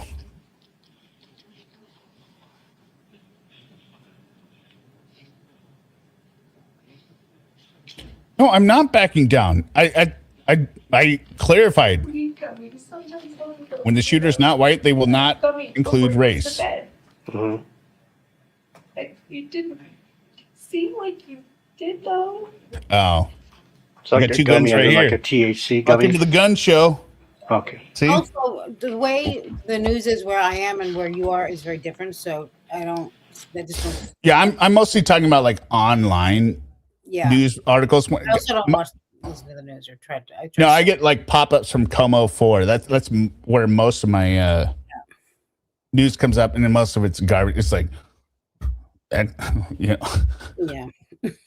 like drink this 3 times a day. Legendary rock star dies. It's surprisingly dies. Then I get in there, and then it's like page after page. Is like, do this for losing belly weight at night. Yeah. It's just like, oh, come on. 13 celebrities you didn't know were dead, and it shows pictures of celebrities you know are alive. Yeah.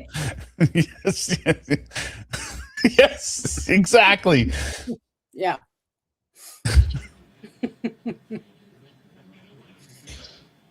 And who is his primary care physician? Lovely in person. Who? Herb Lovely. How you spell it? How's Anyway. Ma'am, you are not sobbing. You can get. This is so stupid. You can get the words out. You are not sobbing. You are just kind of obvious and irritating. It's annoying, right? That's why I said these patrol officers know. Yeah, even Sarah Boone wouldn't do this. Like this guilty, ma'am. It's 1 o'clock in the afternoon. Yeah, it just makes no sense that she wouldn't be able to at least say her own name. Lepley.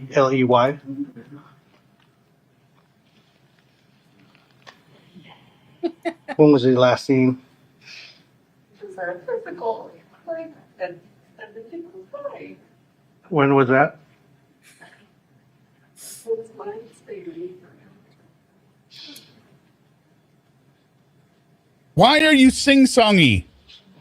With the last physical in July.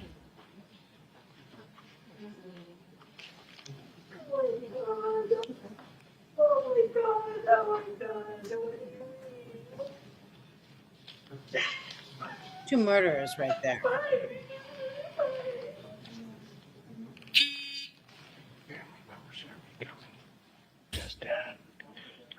Wait. Nordic. Is Nordic Vikings? Yes. I thought that was Icelandic. The Vikings were from Iceland, I thought. Or maybe they're from Norway. I don't know. But Odinist, yeah. That whole bullshit.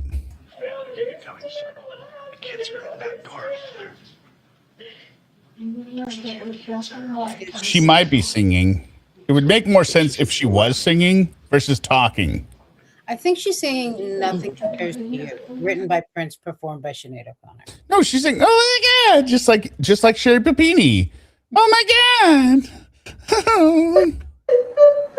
What's your work cell phone number? What's that? I don't remember. No way! Just no way! It can't be James! Ah! This isn't the right kind of situation, fine for any situation, though, right? Right. 9:30. She slept with the kids because she goes to bed when she was. Now it's interesting the whispering here. I wonder if it's whispering like there's some. I wonder if is there some kind of protocol of like don't audibly say what witnesses said between each other when you're talking to an officer, right? Or if it's just being like, "I will not believe what this saying." So Yeah, I ridiculous. don't know. It's probably just instinctual. Like they probably don't want to disturb them. Like don't want to have a whole conversation there, but also, Yeah. you know. Then, around 3 o'clock, moved into her bed. He was cold and heavy. He has Lyme disease. He got an allergy shot yesterday. He might have taken a gummy. THC gummy last night. So, other than that, just Lyme disease. I already had dispatched all the ambulance. It's I don't know. Or maybe on call with.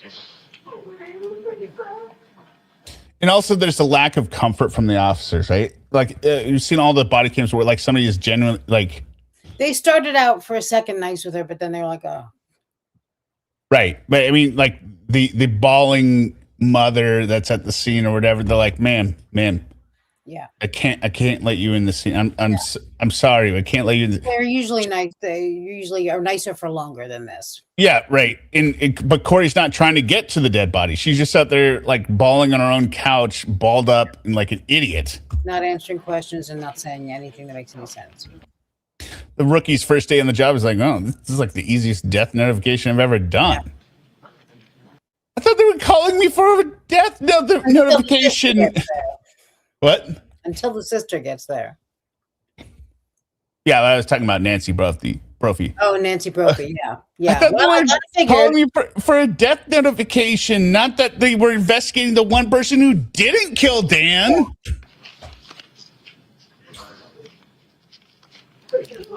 Yeah, like he wasn't safe. Like he.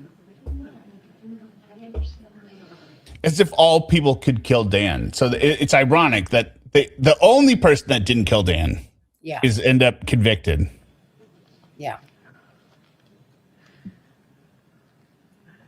Yeah, it was a downer because it's She's really it's upset. real. It's somebody that's reacting and being like, "What the are you talking about? That he's dead?" Yeah. It's the same way I reacted to hearing my friend from high school had died. I'm like, "What are you talking about? How is he dead?" What's my case number? I don't know. Is Nancy Brophy still alive? Yeah. Copy. Fear not. Yeah, firm.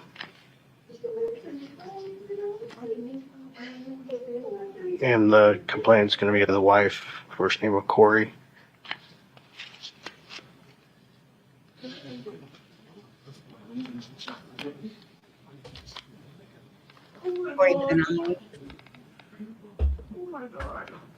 Oh my God.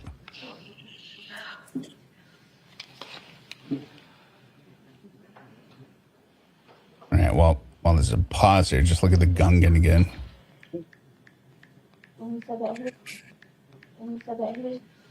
The Gungan defending her.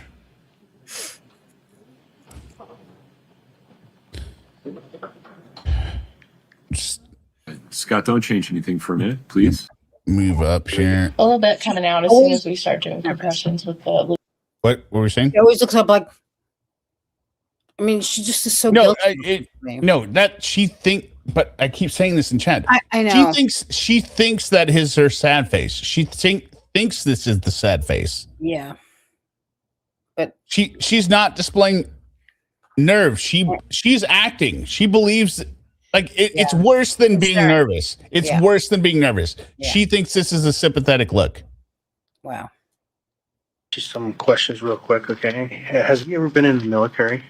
Good night, Meowgie. Was that Meowgie said that? Look at her rocking like an idiot. Yeah. No, because he used tobacco? No. No. And what does he do for a living? He owns a stonemason company.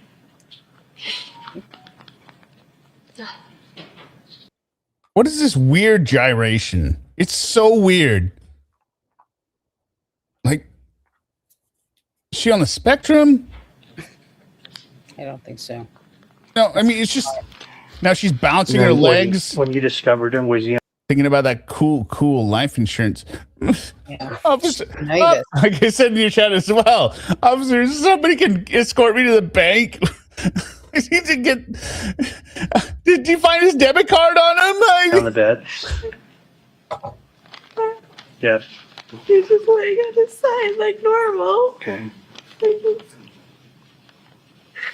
I just thought he was cold. It just was cold in there, so I put the blanket on him. Yeah. But his body just felt like heavy, and How does the body? This is one thing I don't understand. How does the body feel heavy? Well, it's dead weight. No. No, but how you feel he's cold? You put a blanket on him. You feel his body is heavy. That makes no sense. She would have been better off sleeping with the dead body until morning and then realizing he was dead, quote unquote, right? Be like, my husband didn't wake up this morning. Yeah.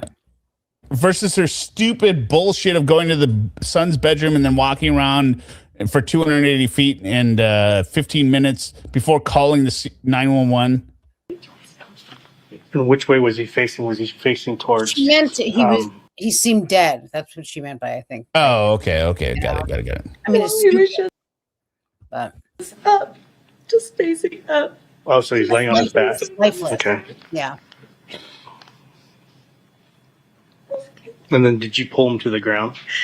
Yeah, that's what the lady on the phone told me to do. Okay. 911 operator, not the lady on the phone, Take the sheet and which you didn't do. the sheet Okay. to the ground so I could do CPR. Okay. What's his highest level of education? It's a bachelor's degree. Okay. Look at those legs. Any? This wasn't active. He didn't just die in his sleep. This is insane. Yeah, he didn't just die in his sleep. Yeah, it is insane. You are correct. You are correct. But not the kind of insane that can be used as a defense. So Right. Any mental health conditions? No. Okay. How about any suicidal No. history? No. Never. Okay. No. cute doggy. Has he been seen by a doctor in the last 30 days? No. Okay. Has any prescriptions been filled in the last 30 days? No.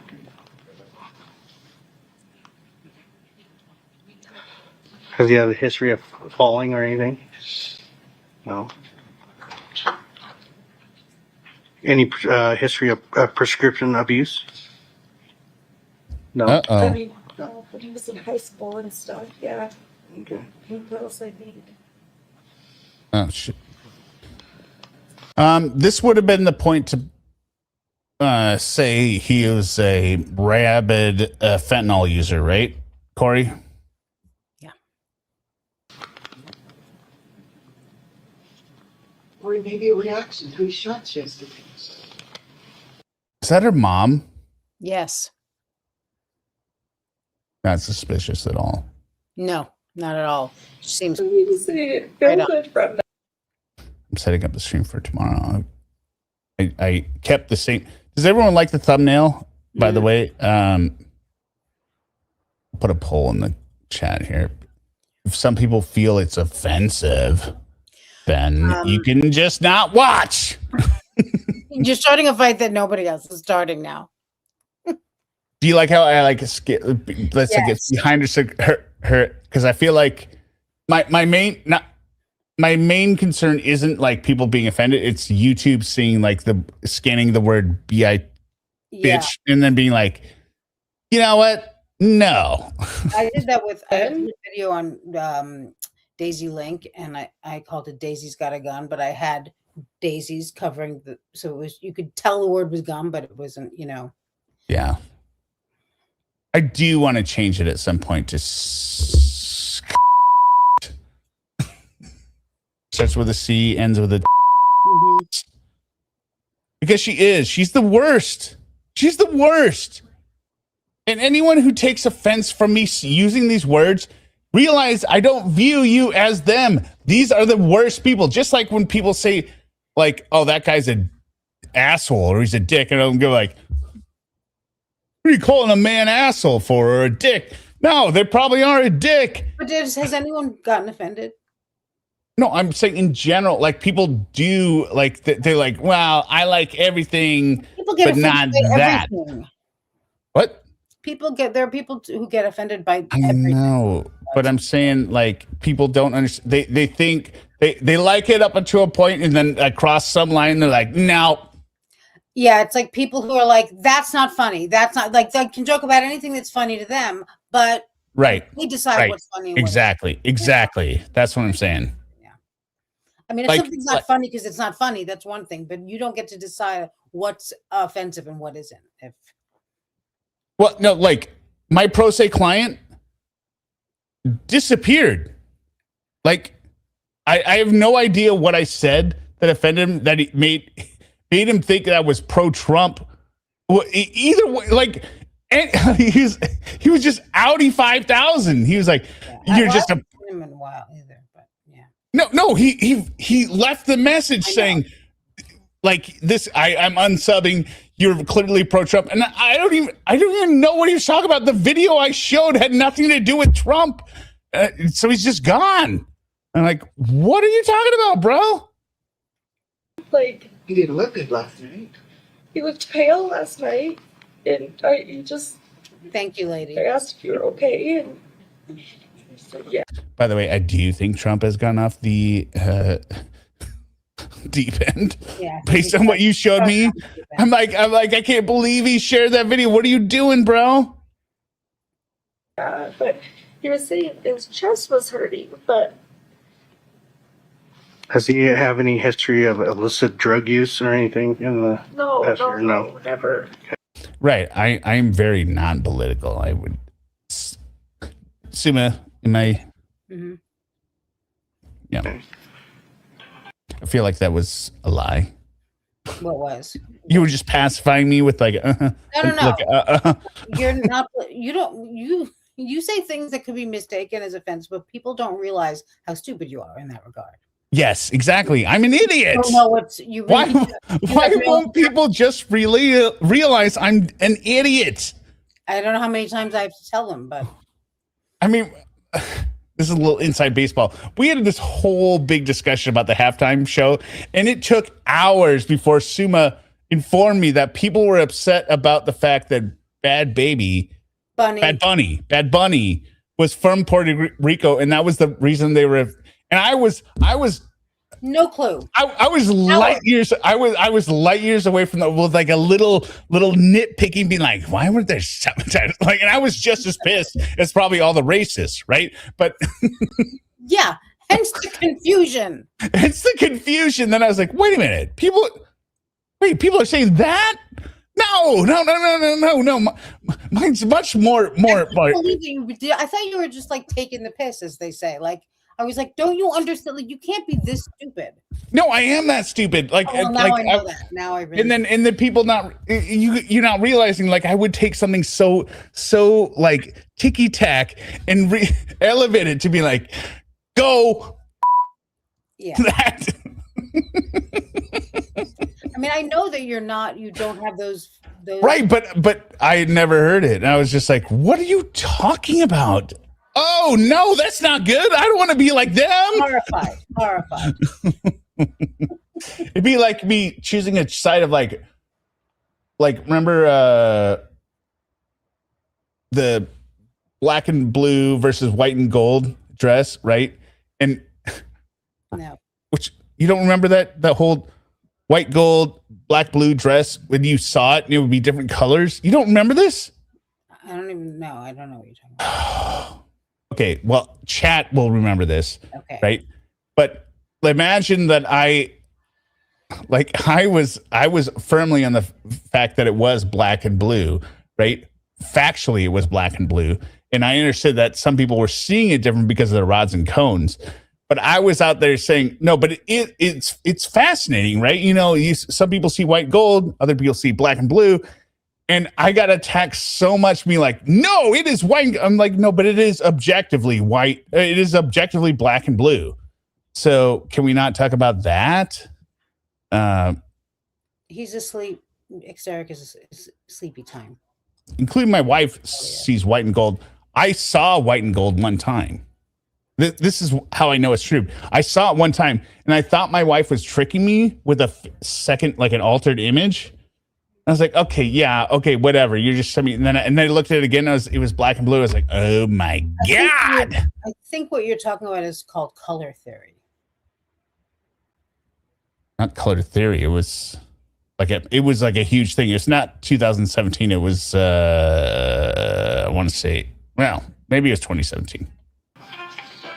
Yes, Bad Bunny is a U.S. citizen. I had nothing against Puerto Rico or U.S. citizen. I just didn't like that I didn't have a translation. It vexed me. 2015 sounds more. Do you have a phone number correct, yeah. to Herb, his doctor? A chance. Thank you. This is Forever Wander. Thank you. No, it has to do with. Okay, Seema's just going to get upset when we're talking about this. I mean, it's just color theory. You never. Do you know what color theory is? No. Okay, then why are you fighting with me? Because I know what the black and blue, white and gold dress was, and I never heard color theory adapted or addressed with it. So that makes me believe that you are inappropriately applying color theory to this controversy. Go ahead. What was it? It's just that a lot of people don't know the term color theory, but it's just how colors look when surrounded by or next to different colors. That's all. You learn it in design school and art school and stuff like that. No, Forever Wanderer is right. It's a white balance, right? So what happens is you see something against a white in your cones and rods adjust. Oh, I see what you're saying. It's like the flash thing, kind of. I'm not familiar, but like if a flash goes off, your eyes are. Yeah, maybe kind of like it's something like, so it was such a weird image that your iris scaled it so that like you decreased the blue to be white, and then the white, and the black changed to gold, and you saw this different thing based on like some kind of calibration from your eyes, because it's always doing a calibration. But why does it have to be white balance? Because whites are supreme.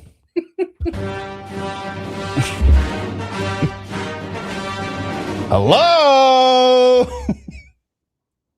Anyone in there, McFly? I retract my. I don't think it is color theory. I know what you're talking about.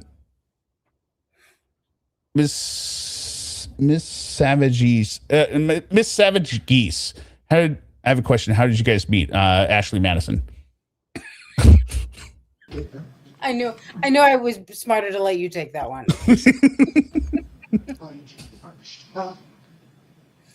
We met on one of his lives, or several of his lives. I used to. Yeah.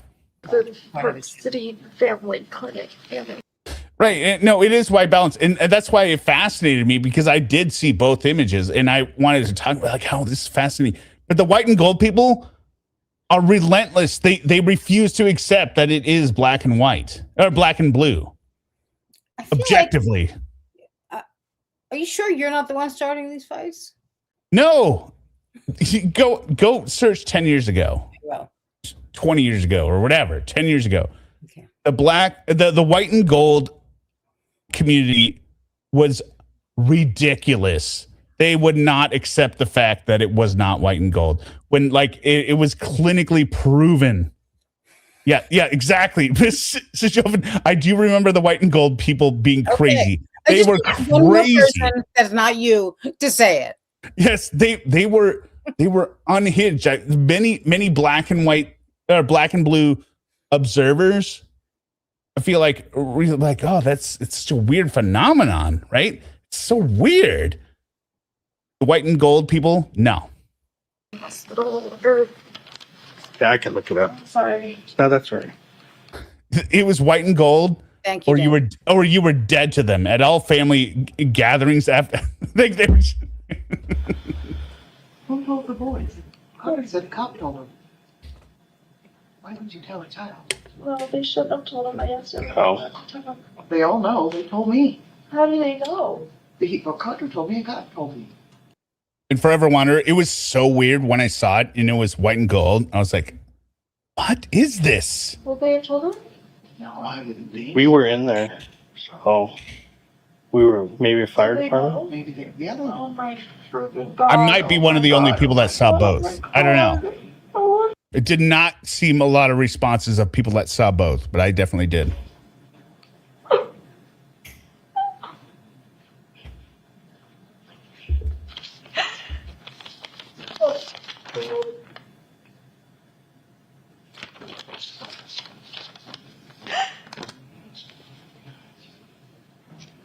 Oh my God. I mean, that number just kept ringing this morning, and I'm not. Yeah, because we couldn't find her phone. But somebody called from his cell phone, and then when you Google it, it says it's a spoofed number. I'm gonna go up here to these people. Mom, is the door closed to my room? Yeah. Yes, we. They won't let me. Is he still here? Yeah. So I'll explain to you what the process is right now. Because he was in good health and his age and everything like that. Okay, our medical examiner is going to come and do their investigation real quick, and then also our detective, just to make sure that everything's documented, correctly. And then from there, they'll explain to you what's going to happen. Most likely, what I'm thinking, because he has no serious health problems or anything like that. His age, most likely, they're going to take his body to the Oh my God. medical examiner's office just to make sure that Would you think they would leave it there? there wasn't any. What? What did you think they were going to leave his body there? Yeah. Why wouldn't you? Yeah. Oh my God, they're taking it. Oh my God. Taking Thing else. All right. What color do you see here? Yeah, Dandy just sent it to me. I see light blue and gold. Okay, that's fine. But I'm saying like people either saw it as blue and black or white and gold, right? Yeah. And it's just one of those rare phenomenons with the weird olive green and a light blue, if I was going to be specific about it. But it's like one of those weird things where like the iris of the photo was just happened to be so weird enough. And then it started with this like disagreement between, because it was like some kind of bridesmaid dress. And then that's how it was found out that it was different colors to different people. They're like, I'm not wearing white and gold. And they're like, what are you talking about? It's a blue and black dress. Yeah. And then they went on forums and be like, is this blue and black or white and gold? And it spread from there. My wife did a Halloween costume one year that she did blue and black on one side and white and gold on the other. She made the dress herself, and it was great. All right. Do you have any questions for me right now? No. He had allergy shots yesterday. Sophie Myers, did you see white and gold when I showed that on the photo there?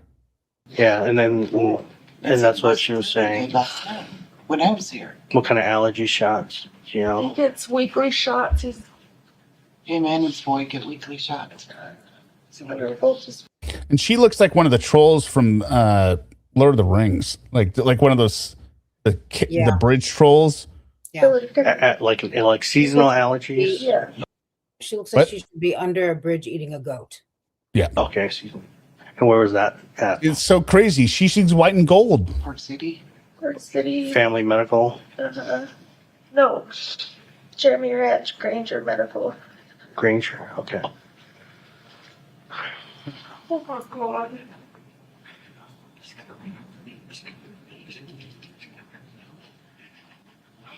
Oh, it was heavy debate here, Dorgan. It was like friends split up over the black and gold, or black and blue, white and gold. Apparently, Stuma never saw this. No. She wasn't cool enough to be on social media, and neither was I, but my wife showed it to me. So I always tell you this, but I was too busy having sex while you were doing all that. yes, yeah, you were too busy having sex, and I was too busy having sex with my wife showing me pictures. She'd roll over like, what color is this dress? And then like, maybe if I show him some pictures, we won't have to do this. She's like black and blue, and I'm like, and then she's like, you can go sleep on the couch for a week.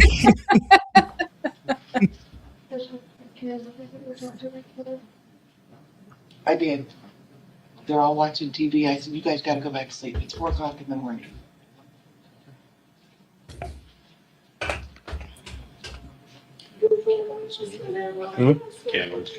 And for those who have never seen it and are confused, we're not talking about the black being washed out so it looks gold-ish. It literally looks pure white, pure gold. Like it's unmistakable. It's like a totally different dress. Cam? Yeah. Need to go over there and he's out of work to get the van keys. Okay. So do this here with you. Yep. Let's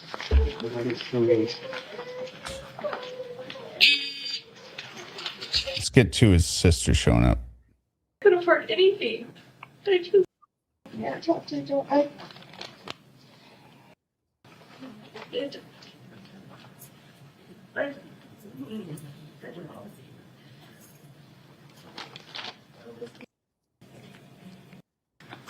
Personnel person. Okay, so this is her sister in the bottom right corner here. An actual human being with emotions. Hear me out. Is that shirt blue or white? My shirt is blue. What the ambulance said was he did have blood in his mouth. All the blood. So she keeps interjecting. It makes me hate her even more when he's trying to tell his sister how she died, and she's like, "I saw all the blood." Yeah, he can be statement out. I don't know. It's like that blood and that stuff on his nose. It was like. Yeah, all the stuff on his nose was when they did CPR on him, like you didn't, and the stuff came out because you lied about it. What is that?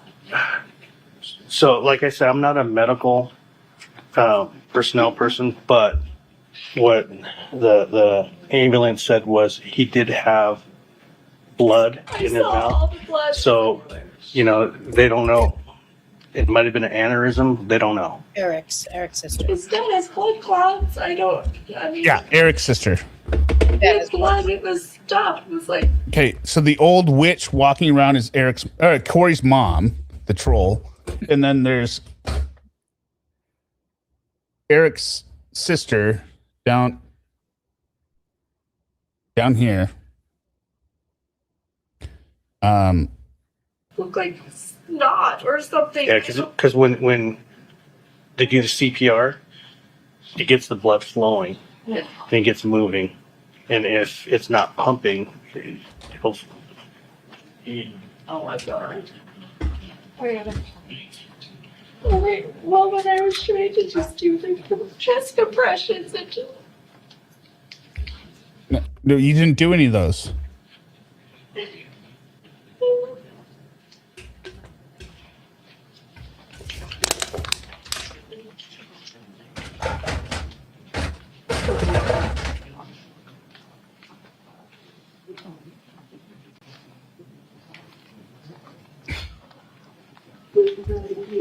Anyone know his debit PIN number? Kouri, does he have any other medications except for that? He had sinus cholesterol. Where would he keep his medication? Our house cleaner just cleaned. House cleaner that got you the fentanyl.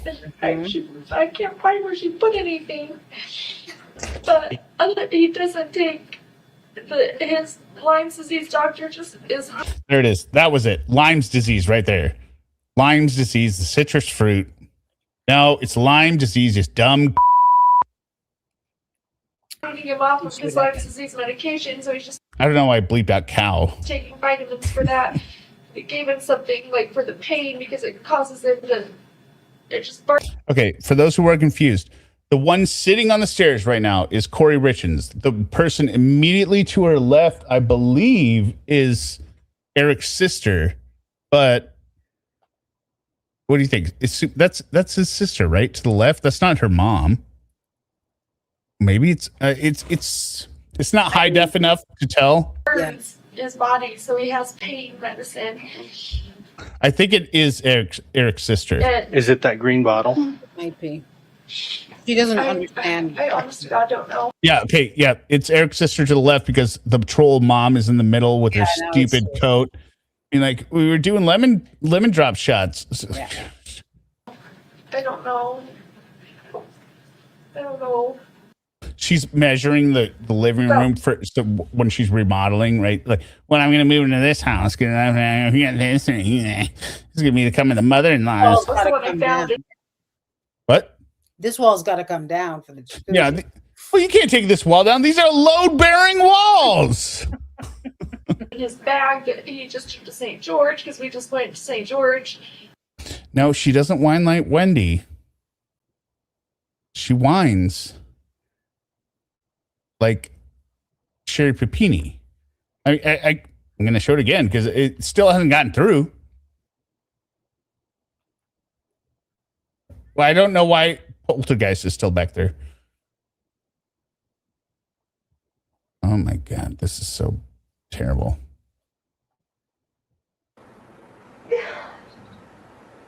What's your work cell phone number? Remember? What's that? I don't remember.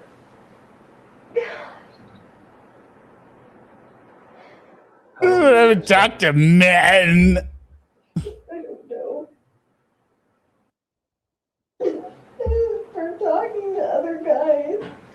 But why Other did guys. James come and get you? I'm talking to other guys. I would assume that, but if that looked old to me, I don't know. I'm sorry. But she does have a little Wendy Adelson in her. Like, oh my God. Oh my God. I think I did that.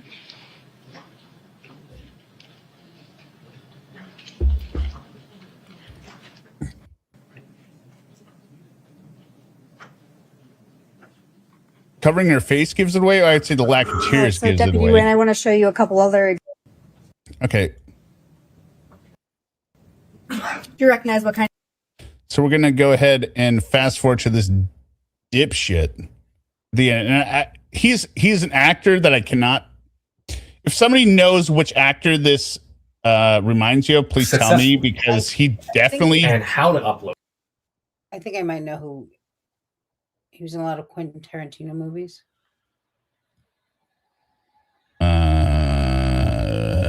I've seen a lot of Quentin Tarantino movies. I don't. Let's see, hang on. Not I don't know. Wait, I mean, you're not talking about what's his name? Tim Ross. It's not Tim Ross. It's not Walton Goggins. No. That possibly is important. This guy thinks he's arguing the People versus Larry Flint in front of the Supreme Court. Like, he thinks this is going to be the monumental case in which his legend is built on.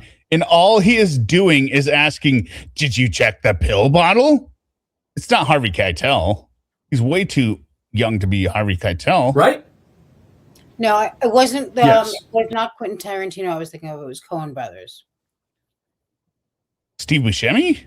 No, Yes. I'm looking it up. When somebody loses the Look at him. He is solely intent on looking at the jury. No, yeah, that's all he's doing. He's like he's mocking the person on the stand. I don't think this is the guy I'm thinking of, but now I have to find out, get his name so that He looks like an actor. I just cannot figure it out. I probably will hopefully figure it out soon. John Turturro is who I was thinking. John Turturro. Yeah. That's wrong. John Turturro is not correct. But if anyone else out there can help us identify Zachary, no, he's not Zachary Pinto. Zachary Pinto. I'm thinking Quentin. Wait, maybe I think he played Spock in Star Trek, right? Zachary Pinto. I don't know. I see John Turturro. No, it's not Zachary Pinto. their life, it's important. Right? I am a debate lord. I like finding out things. I like being correct. So, no, it's not Zach Quinto. It is exhausting. Yes, it is exhausting to know me. It is exhausting. Imagine what it's like to be married to me. Right? Yes.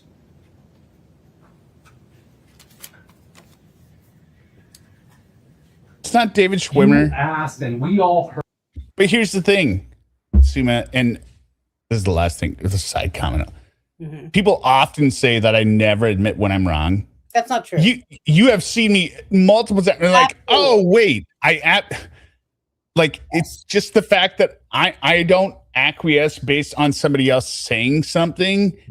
Yes, like somebody else saying something and me want to be like, oh well, that's cool. You know, we can both agree. No, I'm like, no, where am I wrong? Tell me where I'm wrong. Yes, And it just sometimes it takes a very long time. it does take a very long time, but that's only because I have developed. Once you realize it, you are very quick to admit it and apologize. Yes, exactly. So I feel like the people that like argue on and on and on with me and be like, you never admit when you're wrong. They just don't have the stamina to like explain it like you do. I'm not a quitter.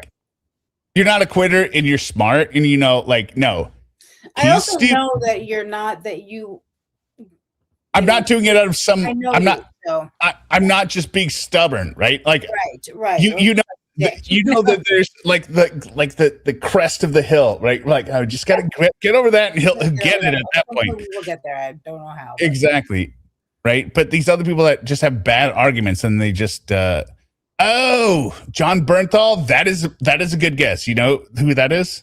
I don't, but I'm going to find out. No, I'll put it up here.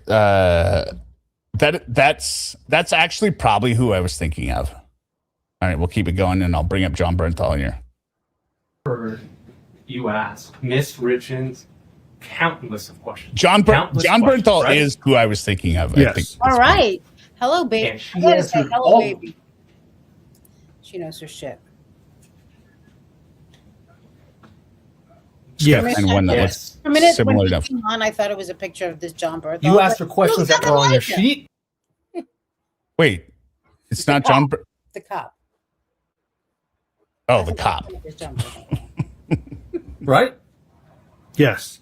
And then you asked her questions as things came up, right? I did, yes. Yes. Now, we saw you standing in the hall, and you were preventing people from going into her master bedroom, correct? Correct. To preserve the scene. Correct? Correct. Okay. Now, the reason you're doing that is because of all of these possiblies, correct? Correct. So, one of those possibilies was that hydrocodone bottle, correct? Correct. Now, you took a picture of it. Here's John Bernthal. I mean, it's a very nerdy, less masculine version of him, but it is the same kind of like narrow face and the same kind of hair. Face, like everything is, Right, and not the same kind of teeth. But John Bernthal is the badass. He was the Punisher. Yeah. But this loser. Yeah.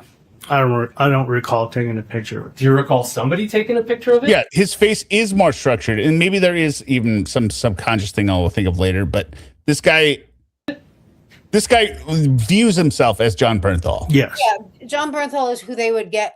Is the Hollywood version of could be the Hollywood version of this guy. Yeah, I don't know if they could make him not as sexy enough. Yeah. Well, in Hollywood, he would be everyone's sexy, you know. Well, no, I mean they'd be like, okay, you're showing up for defense attorney number 3, and John Bernthal shows up and he reads it perfectly, like, you're just too sexy. You're too sexy, and he's like, I can wear prosthetic teeth. I can put on glasses. And they're like, nah. Do you recall somebody opening it? Look at this guy. Idiots. It comes off even dumber after we know, like, the news interview that they did. Like, with the triple, like, hey, we want to get this message out here. Like, they think they are honestly saving the most unjustly prosecuted. They view themselves as the Innocence Project on the front end, right? Right. Look before the fact. Look at the prosecutor looking at him. Yeah. And I just have a feeling, I could be wrong, that his team is also like not thrilled about this, but it was very weird that they did 1, 2, 3, right? So I mean, I remember, like, you know, different trials, right? You have different people do cross, maybe with different subjects, but they just did 1, 2, 3. It's almost as like they want to introduce like everyone wants their first day appearance on national TV, national streaming. Like, I feel like they want to see who jives best, who's most best received, maybe. Yeah. Good luck. I mean, honestly, all of them should get major shit. We have the Gungan, we have Zelda. Yeah. And then we have this douchebag, John Bernthal Light. I mean, yeah, this guy's the worst for sure. And the problem is none of them ever approached making a point that we could be like, right? But at least, I mean, they weren't total dicks about it. They weren't. Some of them weren't. The other 2 women weren't. But this, yeah, they were just like, bad arguments.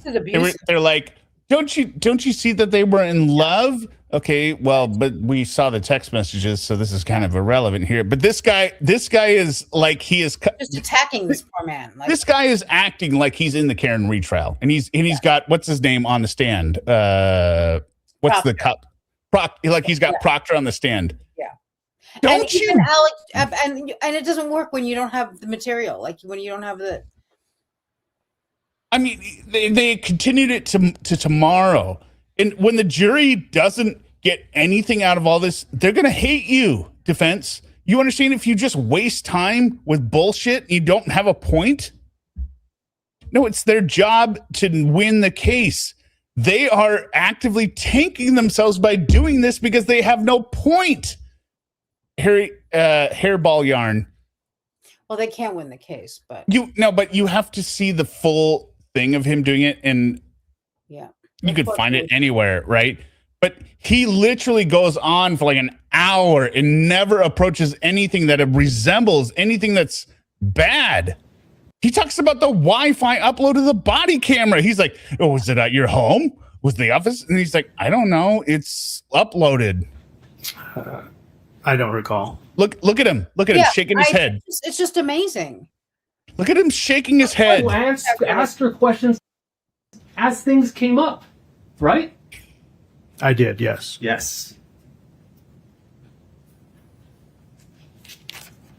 Now, we saw you standing in the hall, and you were.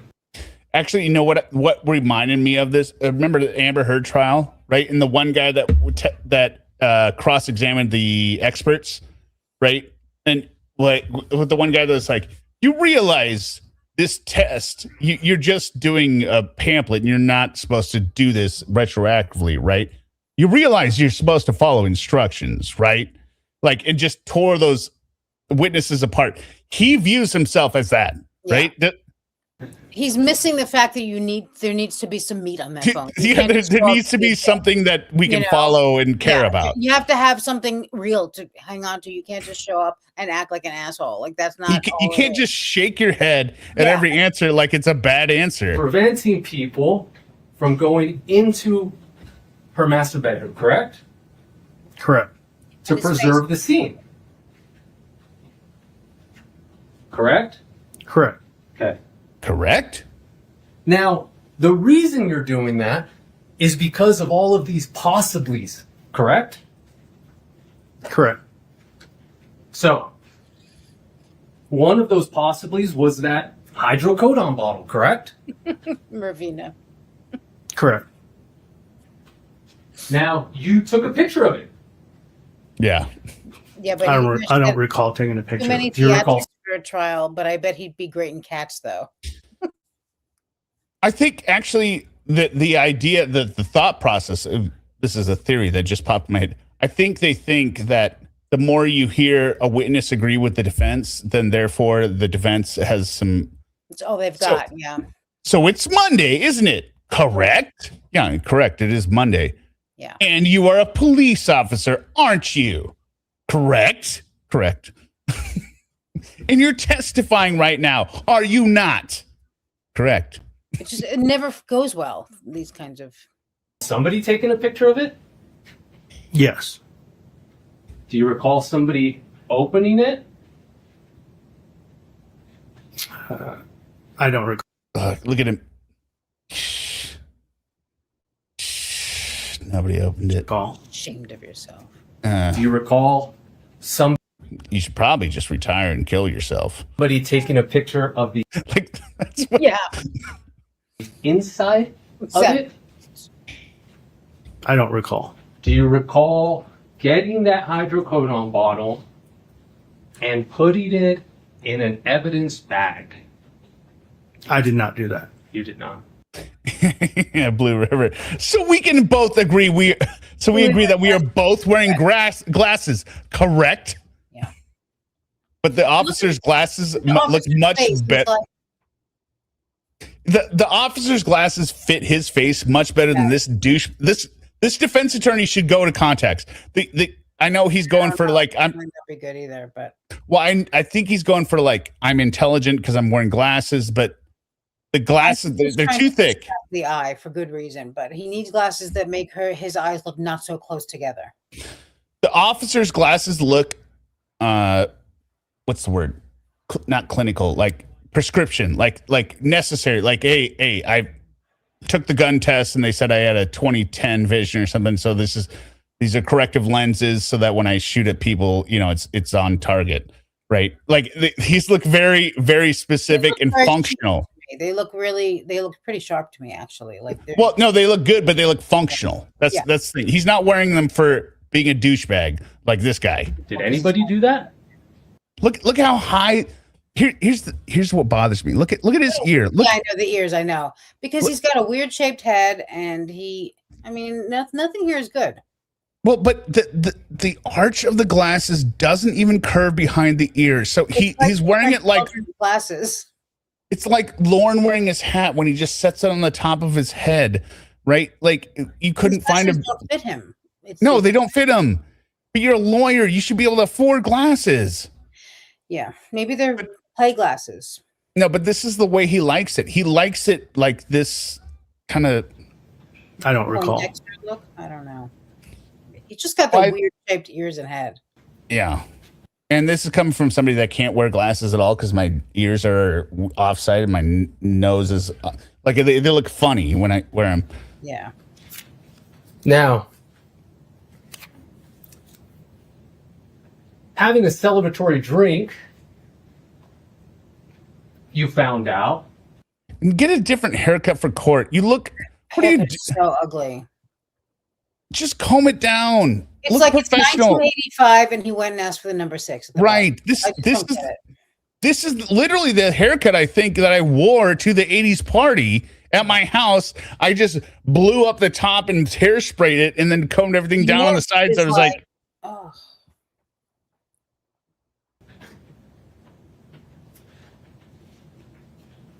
Happened in the house. Correct? Yes. They didn't go out somewhere. His suit is small on him too. yeah, but that's because he's so ripped. Yeah. It's not his fault that he's stacked and jacked. Correct? Correct. And you knew that Miss Richins' mother was also there, right? Look at that. The last piece, the gold ring. Can you? He's like, do you have anything bigger? And they're like, no, this is the biggest gold ring we have. And he's like, fine, I'll take it. You're not a Super Bowl champion. What is that ring, sir? I didn't know. You didn't know? I didn't know she. I'm surprised he didn't just go fully committed and like push over the podium. What do you mean you don't know? Picks up the. He slams it down. This is ridiculous. Are you hearing this, jury? He was there. Really? I'm gonna have one second. And then how he keeps saying like, no. What does he say? He says something like, I won't go there. Is that what he said? He uses that phrase over and over. He's like, I won't go there. He's such a dick. All right, we'll I shelve that for now. Knew that she was there. By the way, dude, going over to get a drink of water from the water cooler doesn't look like confidence. It looks like you're a little. Looks like Sarah with you. Because we just heard. Get your water bottle up there and have it ready. Showboating, you know. Yeah. Heard. No, he's Also, peacocking. he's gonna be back. Peacocking around. He's peacocking around. He's gonna be back in the morning too. For some reason. And I think actually if he does not deliver some kind of point, he won't. The defense is tanked at that point. Because the jury is going to be like, you spent so long to show us nothing. Defense, Blue River. Yeah. My guess, if I had to guess, would be that he does not end up continuing this tomorrow morning. I think he'll decide that. You think there's going to be like one or two questions and then we're like, oh, thank you. Yeah, if that, yeah. Because I think my guess would be they might have a little chat, be like, this was not well received. Nobody liked this. I want the truth. Yeah, he's like, fine. If you don't want the truth, then fine. You can't handle the truth. No, but again, like I said in your chat, unless this comes down to there's been some doctored body cam footage, right? Because they said, well, the transcript doesn't match the video. Nobody was reading the transcript. We saw the video. You don't need the transcript to know that this person is acting like a complete lunatic and not really sad about her husband's death. Nobody's paying attention to the words. Maybe it's relevant for her troglodyte mom or something, right? But unless you're saying that the video was edited, this entire question is irrelevant. Yeah. Miss Darden. We're almost done. Say, Tina. yeah. I know you're tired. So you didn't know that Kouri's mom was there the night before? I did not know she was in the house the night before. Fair. Now,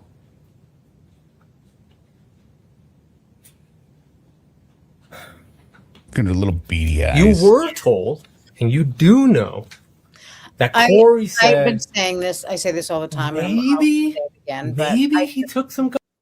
I just think it's so funny that she got herself in trouble trying to get white strips. She never smiles. We never see her teeth. Well, because they took the white strips away. No, even before then, even before they took them away.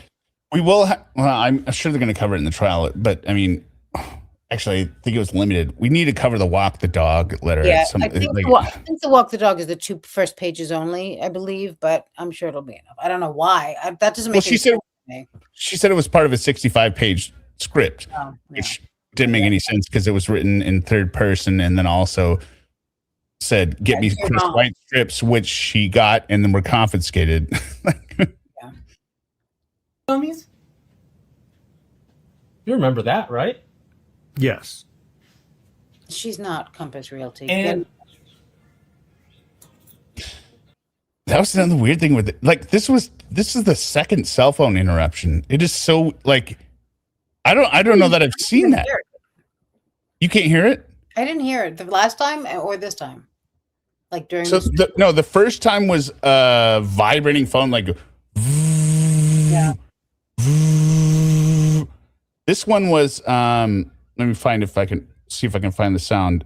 It is such I hate the sound. It was one of my ringers at some point. Let me look at my alarm. Boom, boom, boom, boom, boom, boom. Let's see if this is it. Oh no. Yeah, Billie Jean. I was surprised too. Pulled that I gotta turn my Bluetooth off.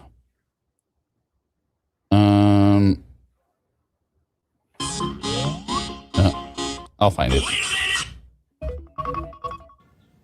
Oh, that one. Yeah. No. You're muted. I'm trying to find it, and then I'll unmute. Okay. And you have, I imagine, familiarity with gummies, right? Yes. Now, to be clear, I'm not saying you take them. I'm just saying you're familiar with them, correct? Yes. You know how big they are? Dick. They're not that big. No. That's what she said. Right? Yes. You didn't search for those. No, I did not specifically search for those. Not specifically. Please elaborate. I didn't go out and search because I was not in charge of looking for medication or anything like that. Oh. So you weren't in charge of it. Who was? Deputy Pimentel. Okay. So you told Deputy Pimentel to go do that. That was his job, to look for medications or anything like that. Right. But what I'm saying is, somebody would have to tell him, hey, go search for this. I passed that information to Sergeant DiBotello. Correct. You're passing along the information. Now, you were there. Got it.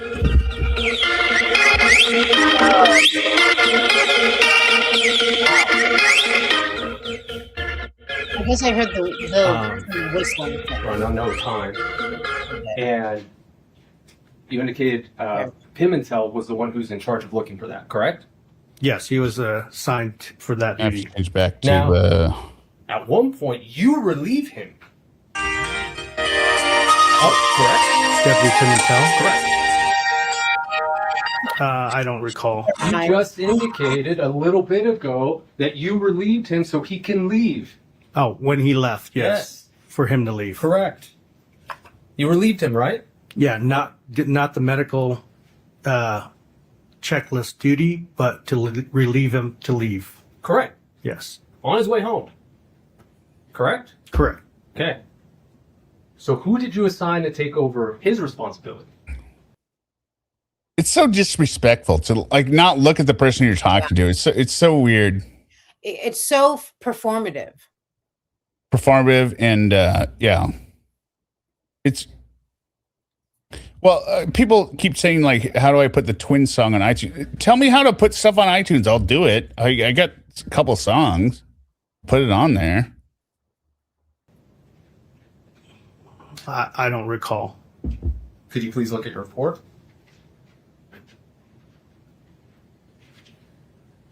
Oh, I'm sorry. Hello, baby. Sorry, hello, baby, but it's better since you're here with us now. I don't indicate that. I did not indicate that in my report. Myself and Suma.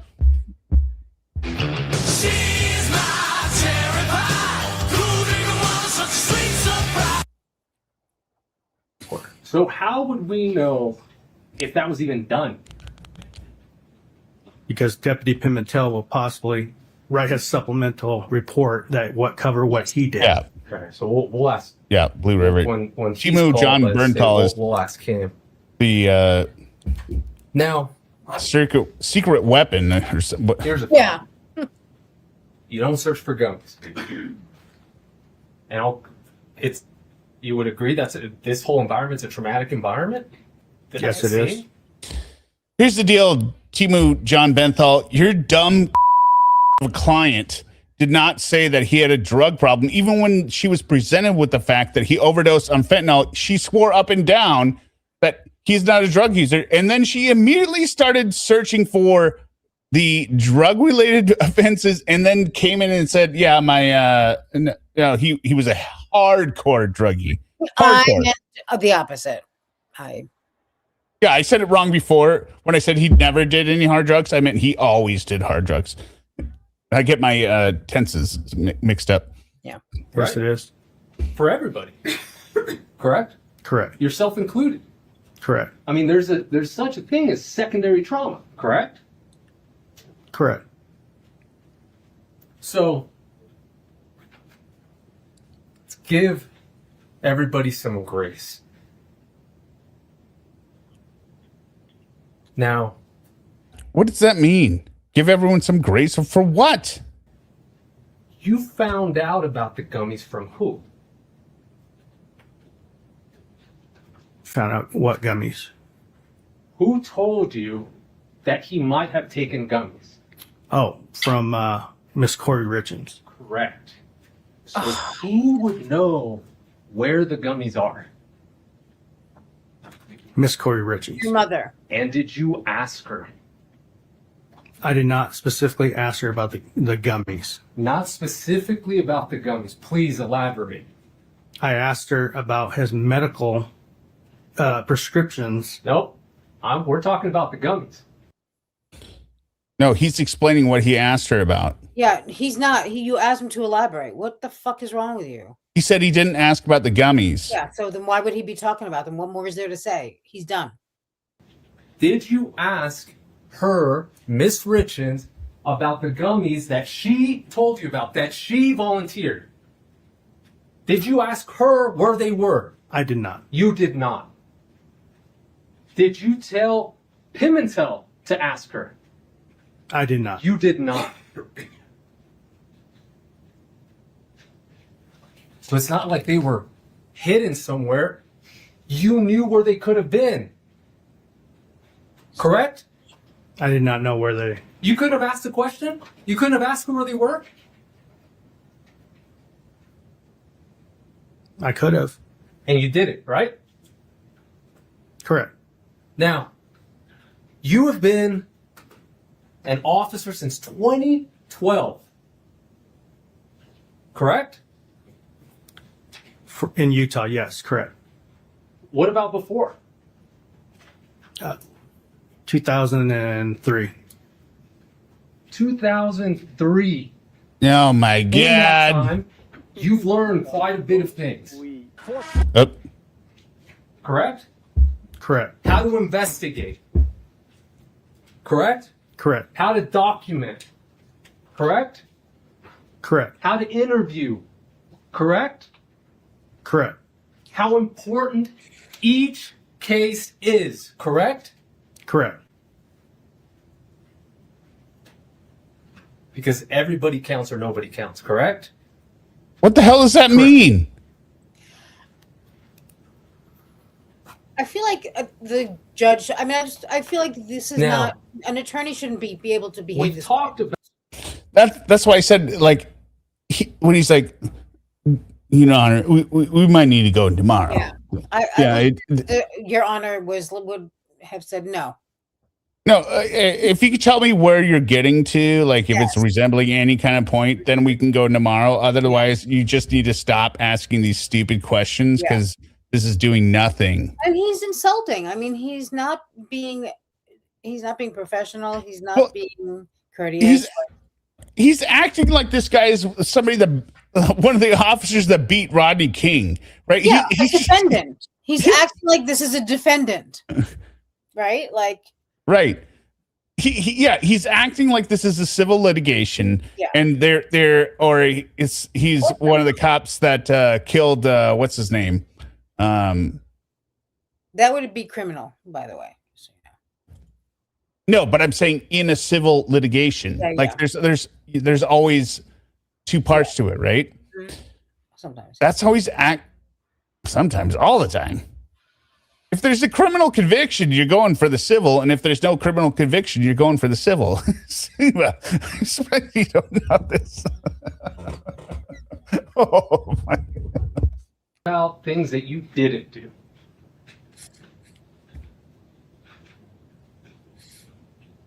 Let's talk about one thing you did do. Miss Richins told you how she got into bed and felt Eric's cold body. Right? The smoke. Yes. And she starts trying to say, well, I mean, we keep the temperature up, right?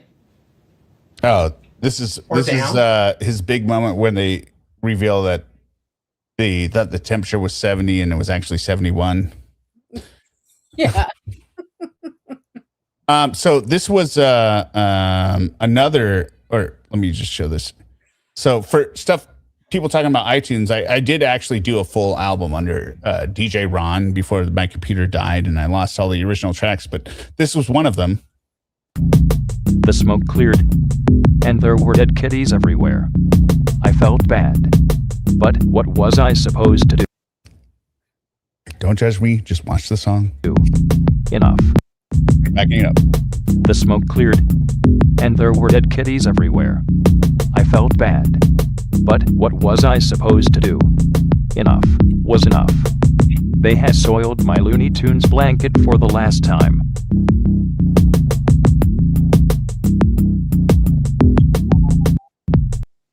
Yeah. So, I mean, it's... Everyone thought it was going to be some heavy, major... No, it's just stupid songs. I didn't think it was going to be something heavier, major. Oh, yeah, okay. Assuming it was going to be bullshit. Billie Jean says that, go back to Sesame Street, Bert, and I think that's also works. This guy. Oh, yeah. Correct? Yes. And what do you do with that piece of information? What do you notice? I'm going to download one of my more That the temperature controversial is set at songs. 70 degrees. Cold body, and you check thermostat. Correct? Correct. And you even make a note that you thought it was a little warm. Oh, my God. I put down the temperature, correct. What was the temperature? 70. And what did it actually read at? 71. That's attention to detail. Oh, right? God. Correct. Because she told you something about a temperature and you wanted to verify it. Correct? Correct. But it's only what you want to verify. Hey, Monique. Correct?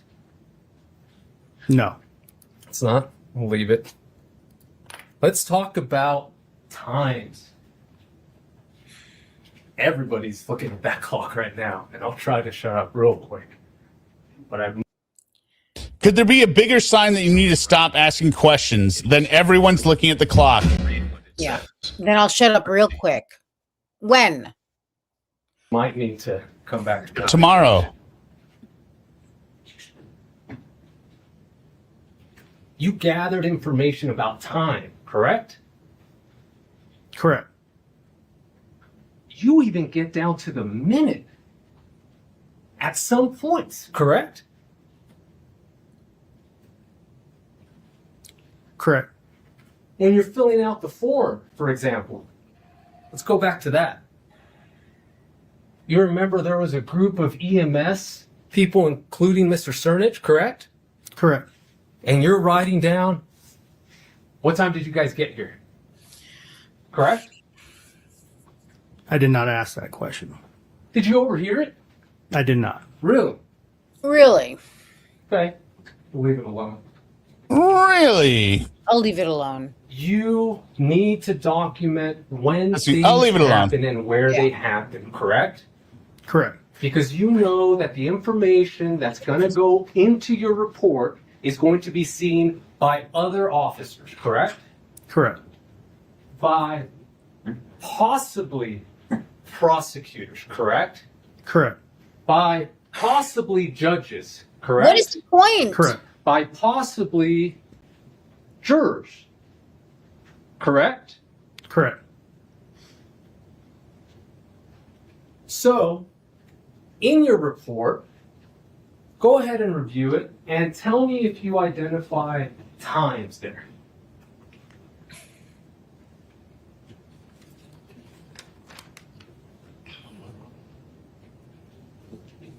There's several. Let's start with the first. Are you on paragraph? Let's start with the first out of many. Let's see, 3? Yes. The narrative? Okay. And what is that time related to? The time they had a drink. Which was what? 9 o'clock. Oh, this is another one of my favorite parts. Now, is that exactly 9 o'clock? On my report? No. Did it actually happen at 9 o'clock? No, Miss Richins advised me that they had a drink at 9 o'clock. Okay. And sir, are you aware my client is a liar? did you, I don't know, confirm with her how she knew that? No. No, I took her word for it. Correct. Now, sir, are you aware that my client is a constant Yeah. liar? I really think you should take the word of this. Now, what was this about? What was the question? When they had the drink. So what does this guy suggest he do? I mean, how's I don't know what this guy wants in terms of an answer that would be do good. you realize my client is a woman? Yeah, I don't know what he's like. He's just this is the whole exercise. He's just trying to, I don't know what, like, be a dick. Look, all they did was take my client's word for it, and that is incorrect. All right. Jeez. you arrived at 3:40. Okay. What's up? Yeah, that we'll leave it alone it's such you could do it one time. You could do it maybe once and have some like kind of land on it, right? But he does it so many times that it's like, okay, you just stop that line of questioning, but we have no idea what the point of that questioning was. Yeah, and it's not good when attorneys repeat the same thing too. I mean, it would land if they were like, have you ever been accused? Have you been disciplined internally at the department for falsifying videos and reports? Mm-hmm. And then the prosecution objection, like, okay, we'll just leave it at that. That's how that's effective. That's how that's effective. Totally different. Where were you dispatched? I don't recall. Were you dispatched? Would your dispatch be on your report? Probably in the call logs. Do you have that? I do not. Okay. Do you think did it take you 40 minutes to get there? I don't recall. I'll leave it alone. So he's living alone again. He he doesn't want to embarrass the state. That's fine. I'll just leave it alone. You leave it alone because he doesn't know what he doesn't have a point. So Bedtime lullabies. I was just going to show you my second song here. If Yeah, you you give won't me, want to miss this. yeah, it's totally worth staying up for. Here, one second. It's not racist. No, it's none of my songs are racist. Answer. You're like, no, not this one. Not this one. I mean, if we look at the full catalog, maybe, but Let's don't. can you Let's leave it alone. can you hear that music? Boom, boom, boom, boom. You can't hear that? Shit. Uh-oh. All right, hold on. Oh, bedtime lullabies can. Bedtime lullabies can.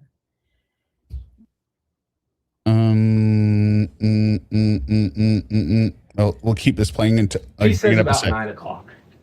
You get there at 3:40, approximately, right? Yes. Now, during this time, you had some conversations with EMS. I believe it was Offred that we saw in the video. Is that correct? Stay up. Upon arrival? No. During your investigation, during the video we just saw at the end, she indicated, it's the lady who indicated, we think it's an aneurysm. Okay. Yes. Yeah. And she had said he had been cold for a while. Right? Correct. Okay. Now, the reason times are important, right, is because you need to try to figure out, hey, when did he die? Right? All right. So just a little bit of forewarning. I made this song when I was like in my early 20s, was not married. So this has no reflection on any current relationship, which you will understand why I need you to clarify that when you hear the lyrics.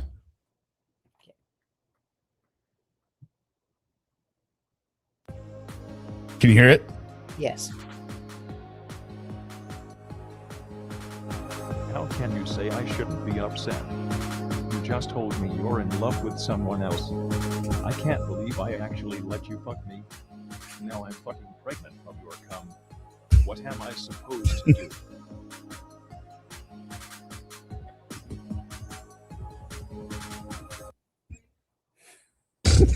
That's me, all right.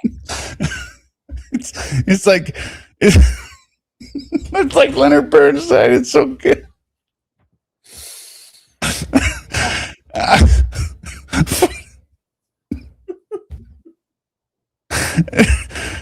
What am I supposed to say? You just told me you're in love with somebody else. Okay, okay. Somebody said they want it. I mean, these songs are very short. They're not. They don't feel short. Oh, they feel epic? Okay. But these are more like interludes. This is back when you like would make it like an album. Like, I mean, this is pre like Facebook or anything. It was just. I get all right, it. here we go. I'm just making fun of you because what am I going to do? Not make fun of you? Yeah, I know. But I do also have to wake up in 3 hours. So. How can you say I shouldn't be upset? You just told me you're in love with someone else. I can't believe I actually let you fuck me. Now I'm fucking pregnant from your cum. What am I supposed to do?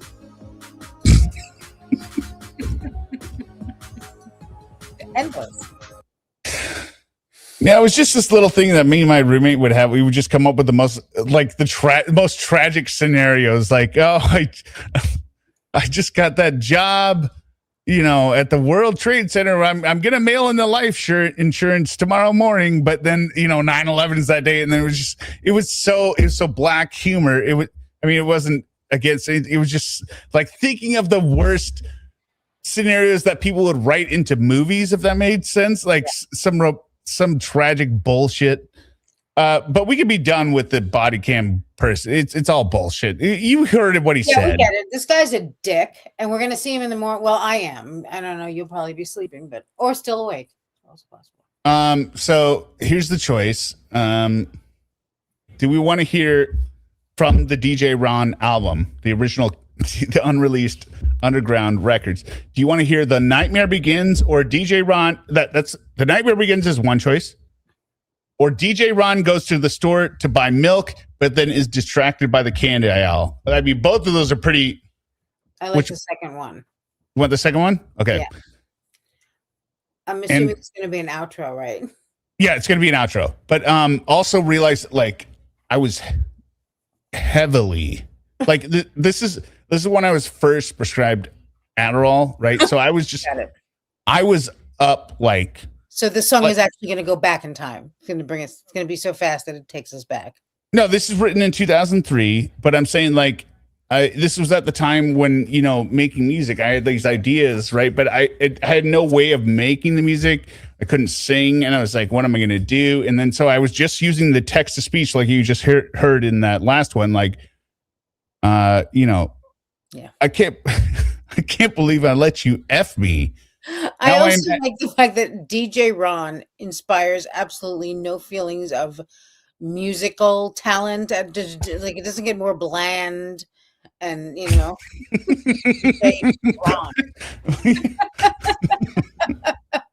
well, I mean, it was a pseudonym. I didn't want to out myself once I blew up globally. But you know, I get it. And this song was somewhat based on a true story, but wow. So all you can actually, what this is based off. This is actually based off of the Nine Inch Nails. Happiness and Slavery baseline and reversed and then warped around. But Suma, if you have to drop down before the song ends, that's fine. But the chorus, there is a little bit of repetition. It's way too long that I would have made it now. But the chorus with the glamorous reveal. Well, I'm going to get it on my phone now, so if I go off, I can still listen to it because I do want to hear the whole thing. And I will quiz you on it. Because I know you're going to quiz me on it. Exactly. So everyone make sure to sub to Suma if you're not for some reason already. And she is live during the day with the trial. And then we will be back here maybe soon if she chooses to not block me tomorrow. She will come on again. We'll review day 2. And maybe we'll even have Exter. I hope so. But this is DJ Ron goes to the store to buy. Like a little more. This is when I was lit. This is when I was lit. This is after. So this is my senior year after all my roommates left. Right. So I was living in an apartment by myself in the dead of winter in Michigan. So going to the grocery store was like leaving the cave and all that kind of stuff. So here we go. Thanks, hear me out. This was fun. I guess that means it's grocery store time. I'll do it. Raw style.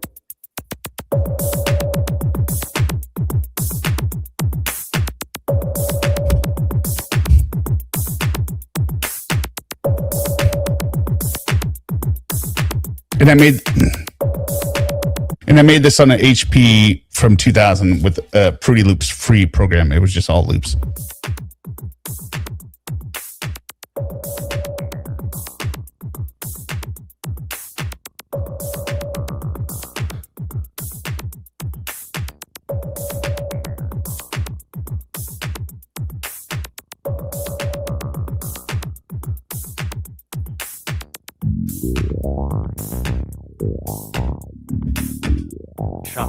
Shopping. I love shopping. I love the spendy money. Actually, I will play The Nightmare Begins after this.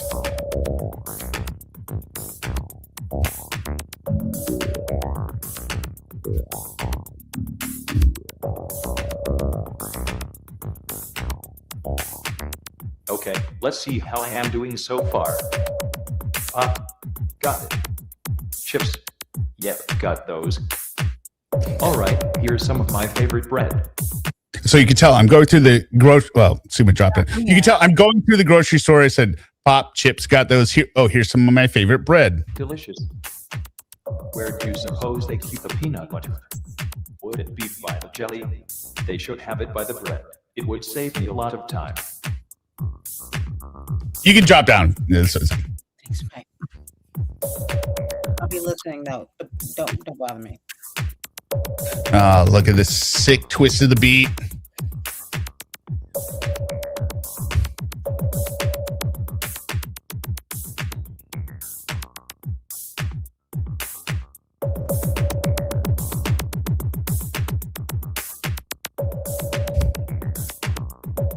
Well, just wait till you get to The Nightmare Begins. That one is an Adderall fueled drug induced nightmare.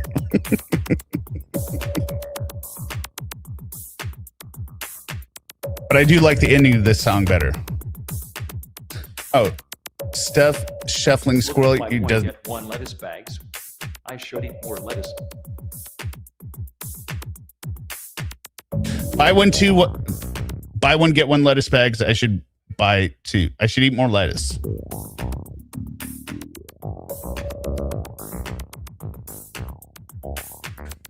I will just grab a few of these Tony's pizzas here. Wow. 3 for $10. 9, please. I'll grab a few of these Tony's. I can't tell if the bass is overwhelming, but the lyrics are. I'll grab a few of these Tony's pizzas here. 3 for $10. 9, please.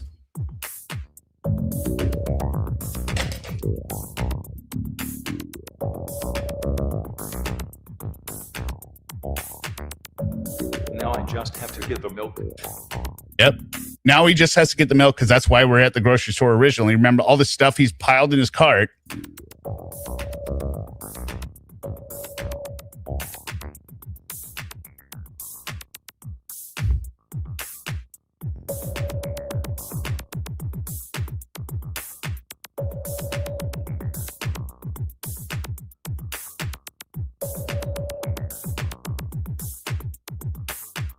Well, now that's strange. This All right. So this was the best. This is the best thing I've ever created. Here we go. That's strange. was the dairy aisle the last time I shopped here. Where the hell am I? This obviously isn't the aisle I was looking for. I am so lost. Well, there is certainly no milk here. But there is Lots and lots of candy, candy, candy, candy, candy, candy.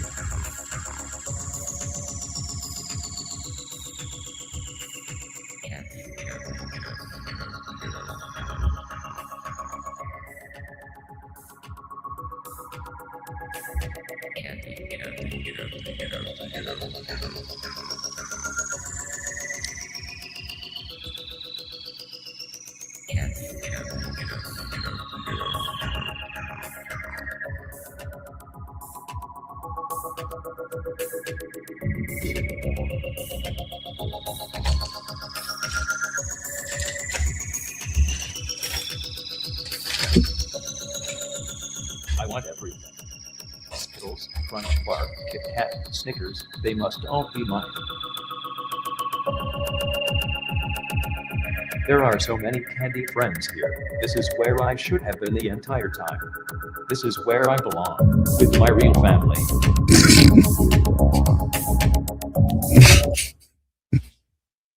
This is where I should have been the entire time with my real family.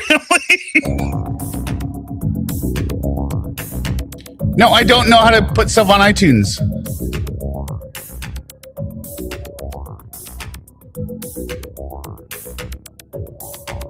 I love you, Candy. You never lecture me or require me to do boring everyday chores, such as showering or wearing clean clothes.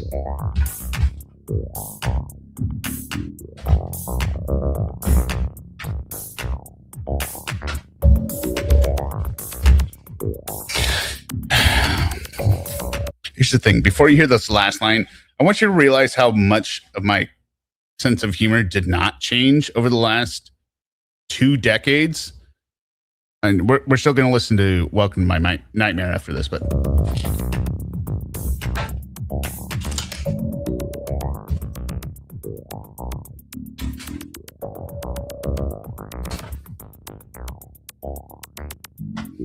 Excuse me, aren't you a little old to be buying all of that candy?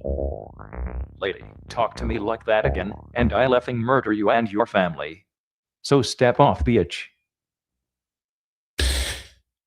I mean, that's the same joke I would say today. You're going to talk to me about my candy? Step off, biatch. All right. Now, so what the next song was, The Nightmare Begins, is actually was going to be the... Why can't I download this? I'm not available for download.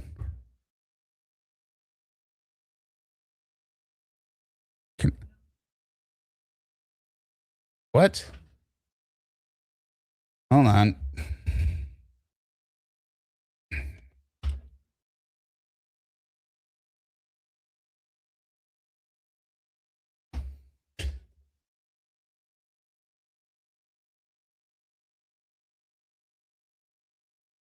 It's gone?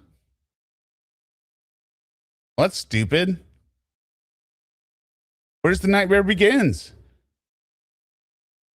How old am I? Way older than I should be doing the things I do. Well, this is depressing. The nightmare begins is gone? Nightmare. Sorry. Begins.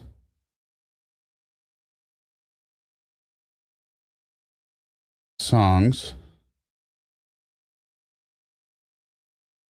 I can't believe it's gone. What the hell?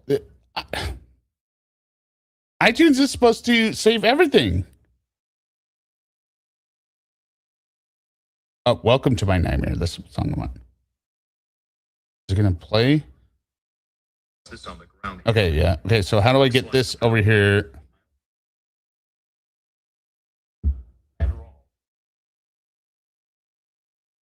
Welcome. And just to give you a little preview, this is a song. Basically, it's the intro to the album because the pill Adderall is talking to me as I find it on the ground, which causes me to create all these songs, sort of like a meta thing.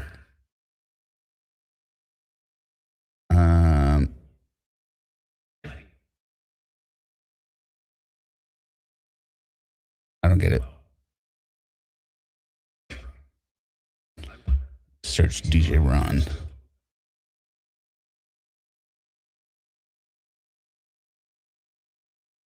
Unknown album.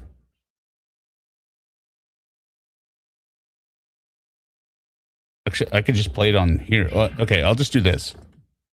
But to seriously answer the question, I am 45. No, 44 years old? I don't know. I was born in 81. What's that maybe? My birthday hasn't happened this year yet. Okay, here we go. What's this on the ground here? It looks like a bill. I'll read what it says. Let's see. Adderall. Sounds fun. But what should I do with it?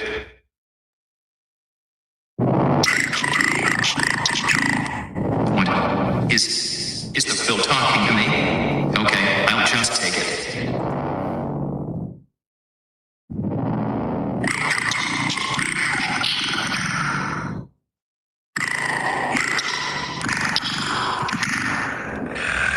So it's now let the nightmare begin, and then they're gonna say Adderall.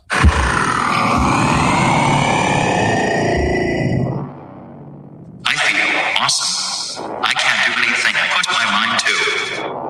Well, I really want some French fries. I wonder, is Wendy's drive-thru still open? Still open. Still open. Still open. Still open. Still open.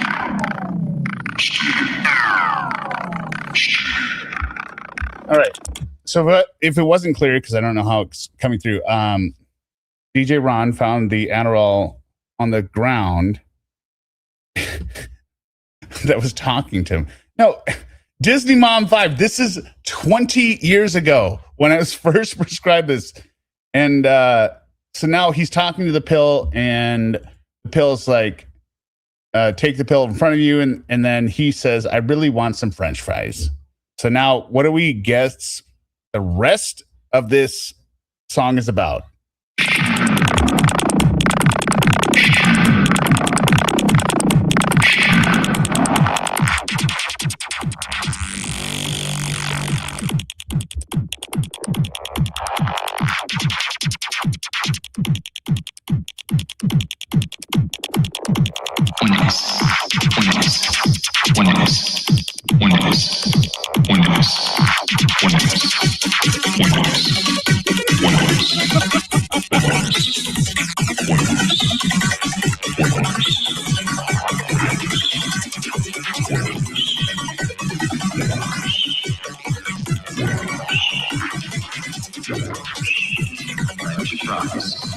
French fries.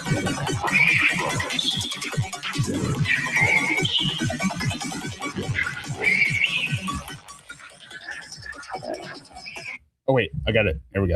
1 second. So it'll be less condensed here. Okay, so everyone's following along, right? DJ Ron has taken some Adderall, and he really wants some Wendy's French fries. And so he's got it's kind of like, you know, it's a modern tale. No, it's just a guy that is taking too much Adderall, and he's writing a song, and now he wants to go to Wendy's. I'll forward it. Well, I'll just do the intro What's this again, on and the then ground I'll here? forward it. It looks like a bill. I'll read what it says. Let's see. Adderall. Sounds fun. But what should I do with it? Take the bill in front of you. I mean, this is easier to understand, right? What? Is the bill talking to me? Okay, I'll just take it. Welcome to the big now let nightmare begin. It's so stupid. I feel awesome. I can't do anything I put my mind to. The delusion of I really want some grandeur. French fries. I wonder, is Wendy's drive-through still open? Still open. I can do anything I put my mind to. I wonder if Wendy's drive-thru is still open. Still open. Come on. Still open. Still open.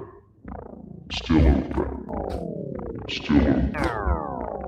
Still open.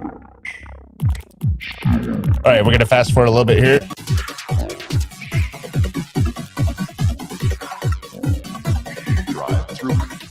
Drive through, drive through, drive through.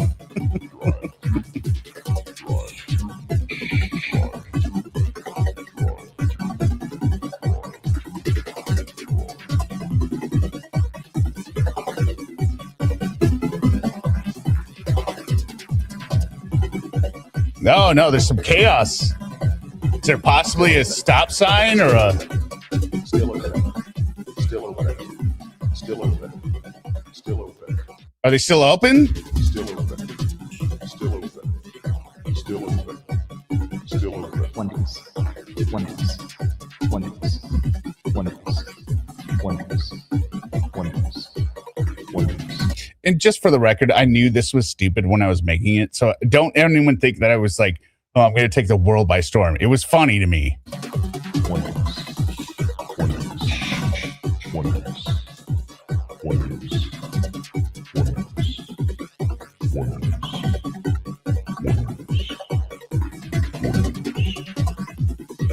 Yes, correct. Drive through. Drive through. Drive. No, it was just a lot of Adderall. Drive through. Drive through. I mean, picture this. I didn't even have a desk. I was sitting on a couch, the left side of the couch, which I had set up with a mouse pad on the armrest, and I had to turn left to view the CRT monitor of my HP desktop that was sitting on the floor while my 27 CRT TV was over there. And I did it so much, my neck hurt.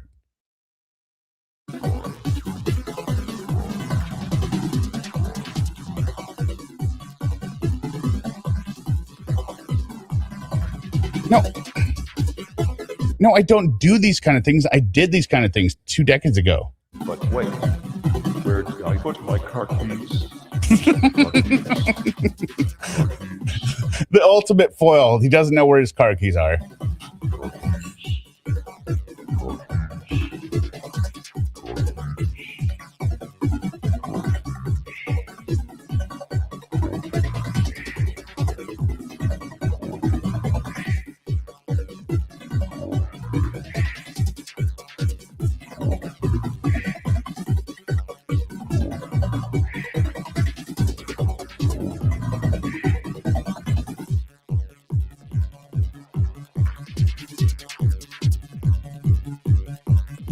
Welcome to my nightmare.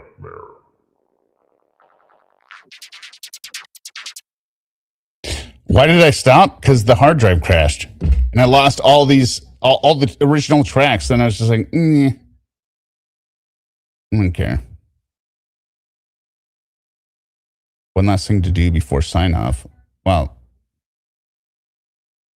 we're going to go with the Kyla music outro.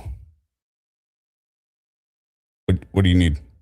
Oh, thank you very much for Bedtime Lullabies for the 5 gifted memberships. But yeah, we will listen to a real musical genius here. Yeah, Kayla Marie. Come on. You know you mine, little baby girl, right? Here we go. Come on. Kayla Marie. You know you are my precious baby girl. I swear I love you just so much, my little princess. My little baby girl, let's just have sex. Now listen to me, Kayla, miss. The penis wants his girlfriend now. Miss foot joiner between your legs, Kay. So tell me, did you count? Did you count those hairs down there yet? Or were there too many for you to count? Cause Kayla, if there are, I mean that just might be okay. As long as you promise to taste my wine. The white stuff that comes out of a grown man's penis. Tell me, Kayla, do you know what it's called? Because you have it too. It drips out of your vagina. When you get excited and I'll taste it. I wanna taste your cum, your 13-year-old cum, Kayla. Eating is what it's called when a man licks all up and down your clit. It's gonna feel oh so good for my precious little baby girl princess. I'm gonna pick you up and throw you in my white Dodge Ram and take you with me to my apartment. As soon as we get in, your clothes will come in all precious. His body's gonna be like, what the fuck? Get on the floor, Kayla. Breeze squad in this bitch for real. Breeze squad in this bitch for real. D-Mac, that's my name. I stay strapped with that razor cane. Gonna shave my Laura, babe. I thought we agreed Kayla was her name. Shut up, Lauren. This verse is mine. I know it's yours, but you're out of your mind. Cause I love the first, the baby girl is mine. Don't do this again, just chill. Here, pop one of my Medicare pills. Breeze squad in this bitch for real. Breeze squad in this bitch for real. Boone, aka son of Cord. Crucified, will and green, tell me thanks the Lord. Paid the price for your sins, really miss my dog. His name was Bud and I miss him a lot. Bitch, you know I'm with the shits. Sitting here jacking into Kayla's pics. She just so cute, you know what? I might have to go up in her butt. You, not Kay, let's get in shade. Breeze squad in this bitch for real. Breeze squad in this bitch for real. The real reason I stopped making songs is because I sucked at it.